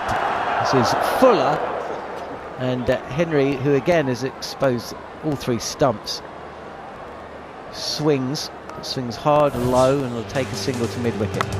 Seeing a replay of all the wickets. I think if there are any regrets from New Zealand, Rishabh Ravindra will be the one that will probably be sitting there thinking, you know what, this is a real low-scoring game. I kind of threw it away. That's the one out of all of them that will eat. Yeah. It'll eat the whole team up in a way that won't be shown, and you won't be treated any differently. But there will be just don't. If you just swept him for 4, and then ran only down, faced 2 balls, hit him against the spin, and it's ripping away from him, and got nowhere near it. Here's Ajaz Patel facing up with 2 slips in place, and just swings through the line. He's swinging for the hills. He's trying to hit the third base. It was a little baseball third base shot, line, wasn't it? That was back of a length and trying to hit it. Well, he's a lefty, so it's first base, isn't it? But if he top edge, that goes for 6. Take your freebies. I think these 2 are happy facing the pace. Yeah. I think India should still be bowling spin. Akash Deep won't be bowling tomorrow morning, so you may as well try and get the runs while you can. 171 for 8 there, New Zealand, here on talkSPORT 2. Last ball of the 43rd over. New Zealand's lead is 143. Will Young, top scoring in second innings with 51. Not a lot else. 20s for Conway, Mitchell and Phillips. Single figure scores for Latham, Ravindra and Blundell. As low full toss smashes Ajaz Patel on the pads, and Akash Deep is demanding that this is given by the umpire, possibly feeling that if it's not given on field, they're not going to overturn it. It's an umpire call, leg before wicket appeal from the bowler, if you know what I mean. Here we go. Buzzer beater. Nope. No. I'd review that. Really?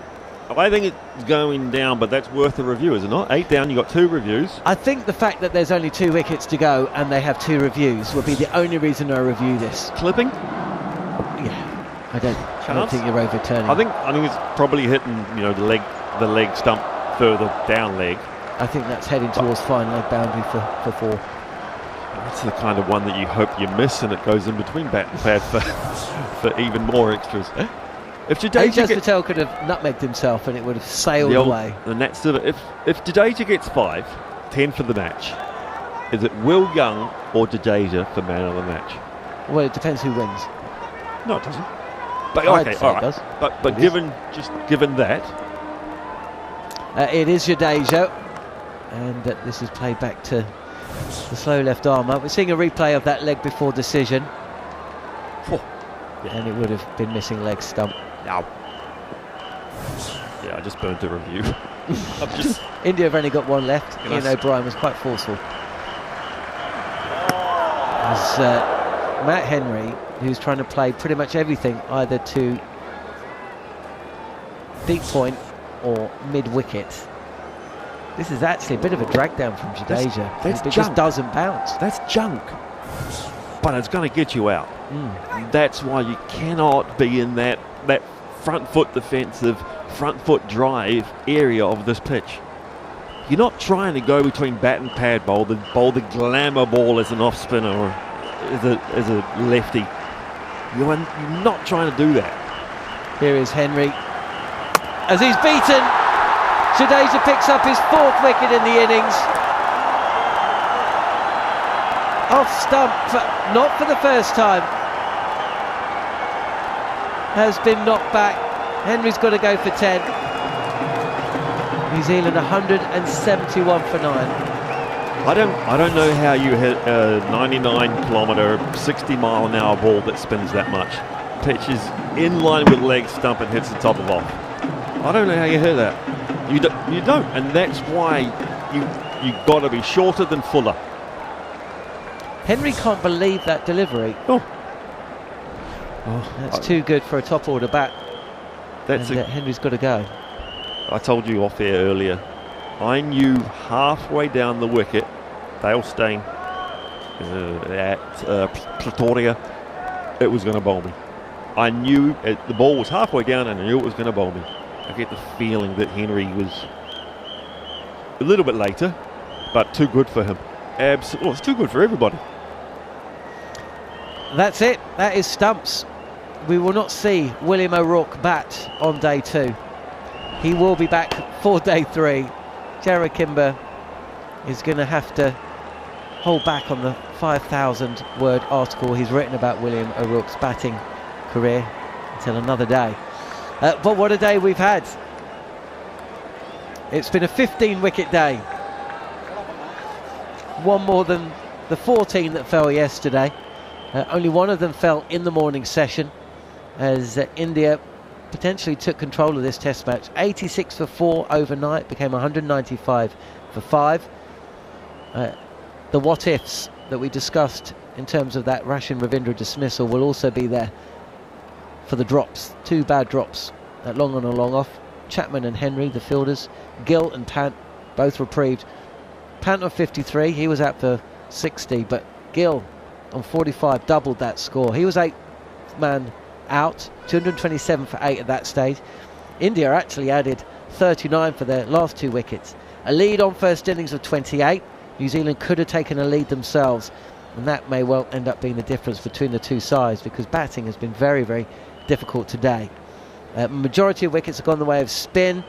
There's been more run-outs than wickets that have gone the way of pace, or actually no, there's 2 wickets that have gone the way of pace to 3 actually, 2 run-outs, but either side of that, it's been about Ravindra Jadeja, who's followed up his 5 in first innings with 4 in second.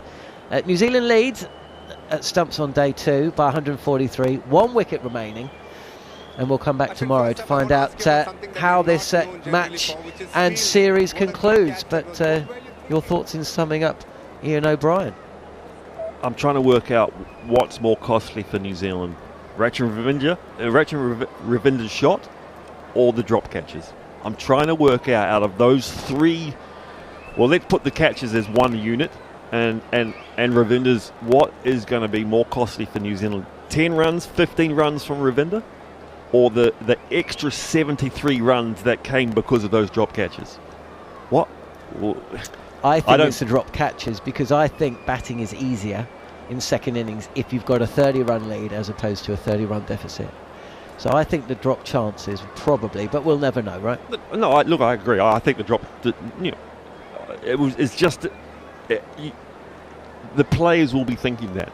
The players will be thinking the what ifs, and this is what keeps you up at night. This is why you lose an hour's sleep every night. It's only a 3-day test match, so they're not going to be too bad. But this is why you are the medium level teams. They fall away. You lose sleep because you're ticking about all the what ifs. The good teams, they don't have the what ifs. They just back themselves. They go to sleep happy. They go to sleep comfortable. Apart from Smith, Australia, he doesn't sleep much. But you go to sleep and you get your recovery. It's such a tough sport in the heat and this, but it is only 2 days so far, and it will be a 3-day test match. It will indeed. Thanks for joining us here on talkSPORT 2, SENZ, and via the talkSPORT Cricket YouTube channel. We will be bringing you Super Over. Jarrod Kimber and Iain O'Brien will be recording that shortly, but first, it's Following On. On DAB+, online, via the talkSPORT app, and on your smart speaker. Live and exclusive ball-by-ball commentary of the third test, direct from Mumbai, as India take on New Zealand. Fielded, oh, there's going to be a run-out! Only on talkSPORT 2. Hello and welcome to Following On. on the talkSPORT Cricket YouTube channel and via the following on podcast feed. I'm Jon Norman, alongside the former black cap fast bowler Iain O'Brien, to look back at day 2 of the third test between India and New Zealand. India starting it. Remember that clatter of wickets late on day 1, just dragging the game back the way of New Zealand. 3 wickets falling in the final 2 sessions. India came out and they were under pressure, but that pressure was eased. 3 fours from the first over, bowled by Ajaz Patel, and then 2 costly drops. Shubman Gill, 31 not out overnight, was dropped to 45 at long on by the substitute fielder Mark Chapman, and then 8 overs later, Rishabh Pant, who was 1 not out, was dropped on 53 at long off by Matt Henry. Both of those drops came from the bowling of Glenn Phillips. It meant that at lunch, India had only dropped the 1 wicket, 195 for 5. Rishabh Pant had been dismissed, a rare test wicket for Ish Sodhi, who was trusted to bowl. He went for 60, but they were bowled out in the afternoon session, a session that saw 5 wickets go the way of New Zealand. India, 195 became 263 all out. Shubman Gill top scoring with 90. So they led on first innings, and this may prove key, by 28 runs. And by the time that New Zealand had knocked those off, they'd lost their skipper, Tom Latham, who also lost middle stump, a wicket for Akash Deep. From that point on, it was pretty much all about spin. Conway caught at gully from the bowling of Washington Sundar. Rashan Ravindra tempted out the crease and stumped by a mile from the bowling of Ravichandran Ashwin. And then Jadeja taking 4 wickets from the final 5 to fall. And here we are, Iain O'Brien. Looking ahead to day 3, New Zealand lead by 143, so India need 144. They got 1 wicket in place, so I think we can safely say that with Ajaz Patel and William O'Rourke set to come out early doors tomorrow, India are going to be set 150. Would you say that they are firm favourites to win this test match? India? Yes. No. If New Zealand bowl fewer bad balls than they did in their first innings, if New Zealand bowl fewer full tosses, that was the one I think that cost New Zealand on this pitch, especially the full tosses. It didn't spin. It doesn't spin. They have to bowl into the wicket. You bowl into the wicket even as a spinner. So you put away your flighted deliveries. You put away the glamour that you're trying to go as an off-spinner through the right-handers between bat and pad as they're trying to hit that ball through extra cover glamorously. You put that away and you just bowl into the wicket and you ask the ball to spin. You ask the pitch to play its natural variation. It spins big, it doesn't spin, it goes straight on. And we've seen on day 2 how much it's turned. The off-spinner from Ashwin went 8 degrees to the leg side. And then the Karen ball, the next ball went 6 degrees the other way, 14 degrees. How are you supposed to play that? New Zealand don't have a one that can spin it both ways quite like that. But New Zealand have to hit the pitch. They have to be tighter, fewer bad balls. But Young's contribution this afternoon in his partnership with Mitchell, they've obviously enjoyed batting together. And he's had a wonderful tour, and in this match, partnerships 87 and 50 with Mitchell, and then had more runs. He's played a big part here to put New Zealand in in a wonderful. It's not a wonderful position, but it's a good position. It's a position. Will Young has faced more deliveries in this Test series than anybody else. He has registered scores of 33, 48 not out, 18, 23, 71, and today, and he has top scored with 51. Do New Zealand drop Will Young for the first test against England and put Kane Williamson back at 3? And if they don't do that, what do they do? You dropped Trott, didn't they? Why would you drop Jonathan Trott? With how many runs he was scoring. I've hit more T6s than Jonathan Trott. But with how many runs he was scoring. Only you could go from what should New Zealand do about Kane Williamson, Will Young? It was rude. I've hit more 6s than Jonathan Trott. Within, I would say 13 seconds of starting the answer. You don't know, do you? I don't know. I don't know. But why would England drop Jonathan Trott? How are you going to drop Young? and this is you've asked me this all day, and the only guy that could be dropped is Coney, and there's no chance that's happening. Could New Zealand drop Blundell and put Phillips as the off-spinning part-time spinning wicket-keeper? That is probably That's just crazy town, right? Well, because you've got to bowl, you've got to play 4 fast bowlers. Put Latham with the Give Latham the take gloves. the captaincy off Latham, goes back to Kane Williamson, and he takes the gloves. New Zealand's played 4 wicket keepers in cricket at times. There's been 4 wicket keepers out on the field in Test matches and in one-day cricket. It's mad. Brendan McCullum, didn't he play a Test where he took the pads off and bowled a couple of overs? Yeah. But anyway, it's probably a conversation another day. But that is probably the only option again, and that's still a tough one on Blundell, because not a great scoring tour, but it's been hard to score. If he puts away the ridgeback, he's got to take those stickers and change his bat. If he hasn't scored runs with that ridgeback, I think there's a jinx on it somehow. It's an Australian thing, and he should be playing with a scoop or something. But the thing for me for today's play, and I asked you just before we came off air, just before the end of the day's play, what's more costly, Ravinder's play and miss, the 2 drops, or Ashwin's catch? What has had a bigger effect on the game? Ashwin's catch to get rid of Mitchell. That is possibly it was a great catch. That's possibly the biggest contributor. Okay. The New Zealand 2 drop catches, they scored 73 more runs in that partnership, Gill and Pant. They were 127 for 4. It could have been 127 for 5. They added an extra 73. Yeah. In a 96-run partnership for the 5th wicket. But Ashwin's catch. Well, let's talk about Ashwin's catch, and let's talk about how New Zealand went about their second innings, because they started off trailing by 28. This is after Ajaz Patel had taken 5 for 103 on that the same track that he took a 10 for in 2021. Glenn Phillips 1 for 84. The bowling figures: Matt Henry 8 overs, 1 maiden, 1 for 26. William O'Rourke we didn't see today, 2 overs, 1 maiden, 0 for 5. Ajaz Patel 21.4 overs, 3 maidens, 5 for 103. Glenn Phillips 20 overs, no maidens, 1 for 84. But he saw 2 really costly drops go down. They were as simple a chance as you're going to get in the outfield. Ravindra just bowled the 1 over last night. That resulted in the wicket, the run out of Coney. That doesn't go against his figures, of course. 0 for 8. And Ish Sodhi finally brought on to bowl. And he bowled pretty well, I thought, when you consider he hasn't played anything. He hasn't played any first-class cricket since March. He's played nothing he hasn't played any cricket since June, when he was playing T20 against Papua New Guinea in the T20 World Cup. 7 overs, no maidens, 1 for 36. And he picked up the wicket of Rishabh Pant. So that was a big, big wicket. But runs from Washington Sundar, 38 not out.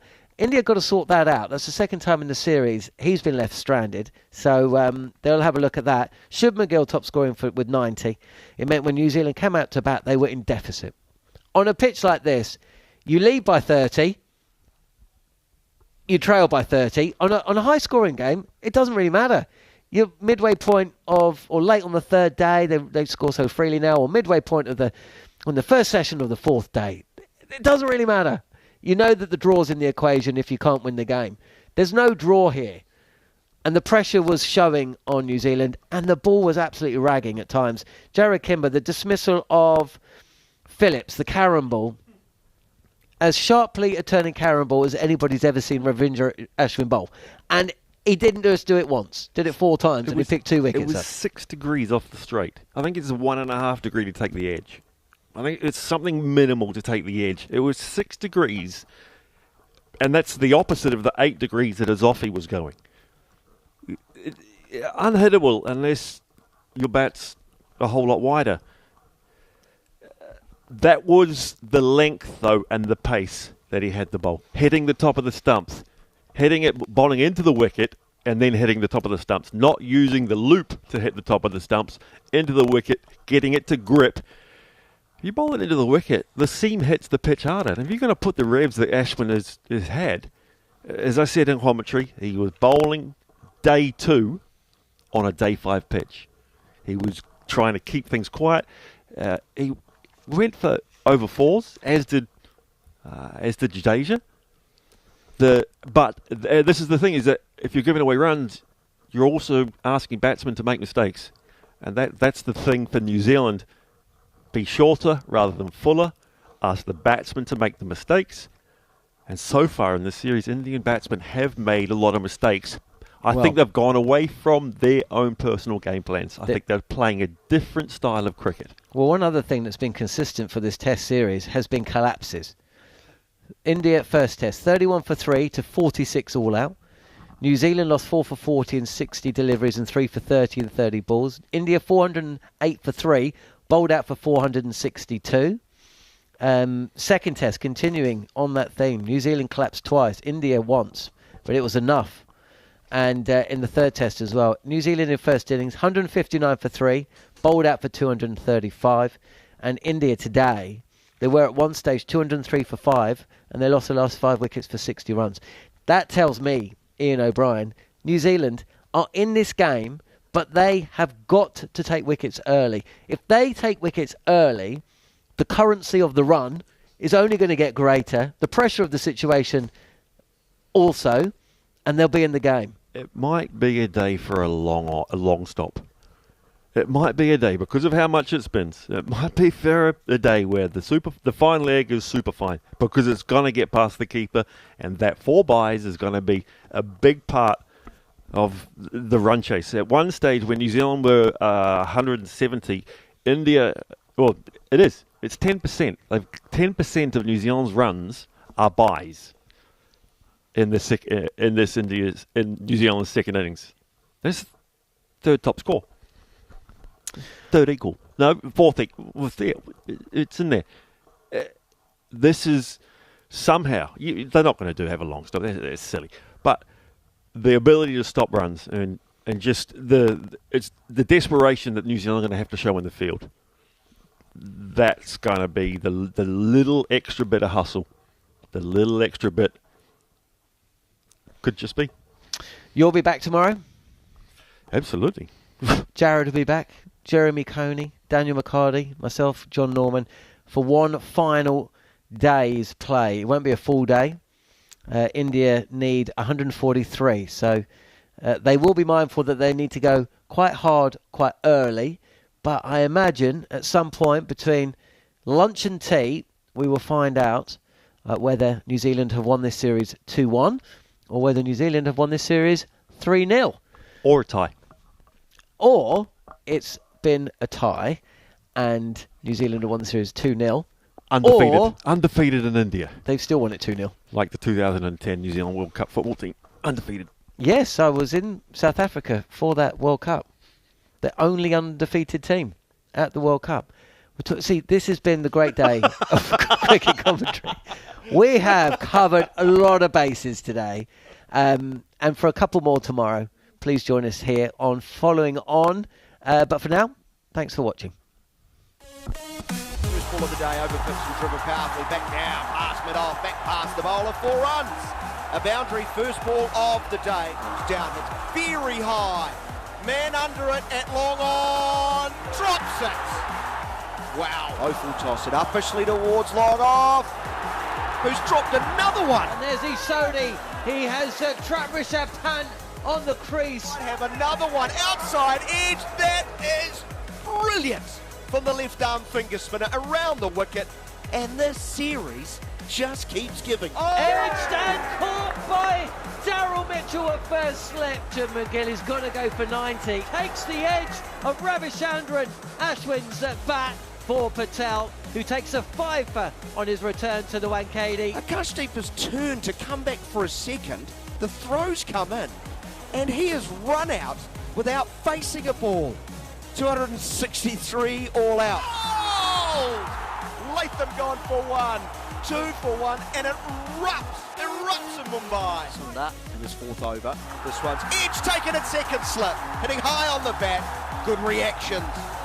New Zealand lose their second. Conway departs for 22. Batting is so difficult that you could actually be bowled out very, very cheaply indeed. It's a stumping taken by Pant. Ravindra tried to launch over long on. New Zealand in trouble. 44 for 3, and they lead by 16. Down the track and lofted, up and over. Mitchell take the pitch out of the equation.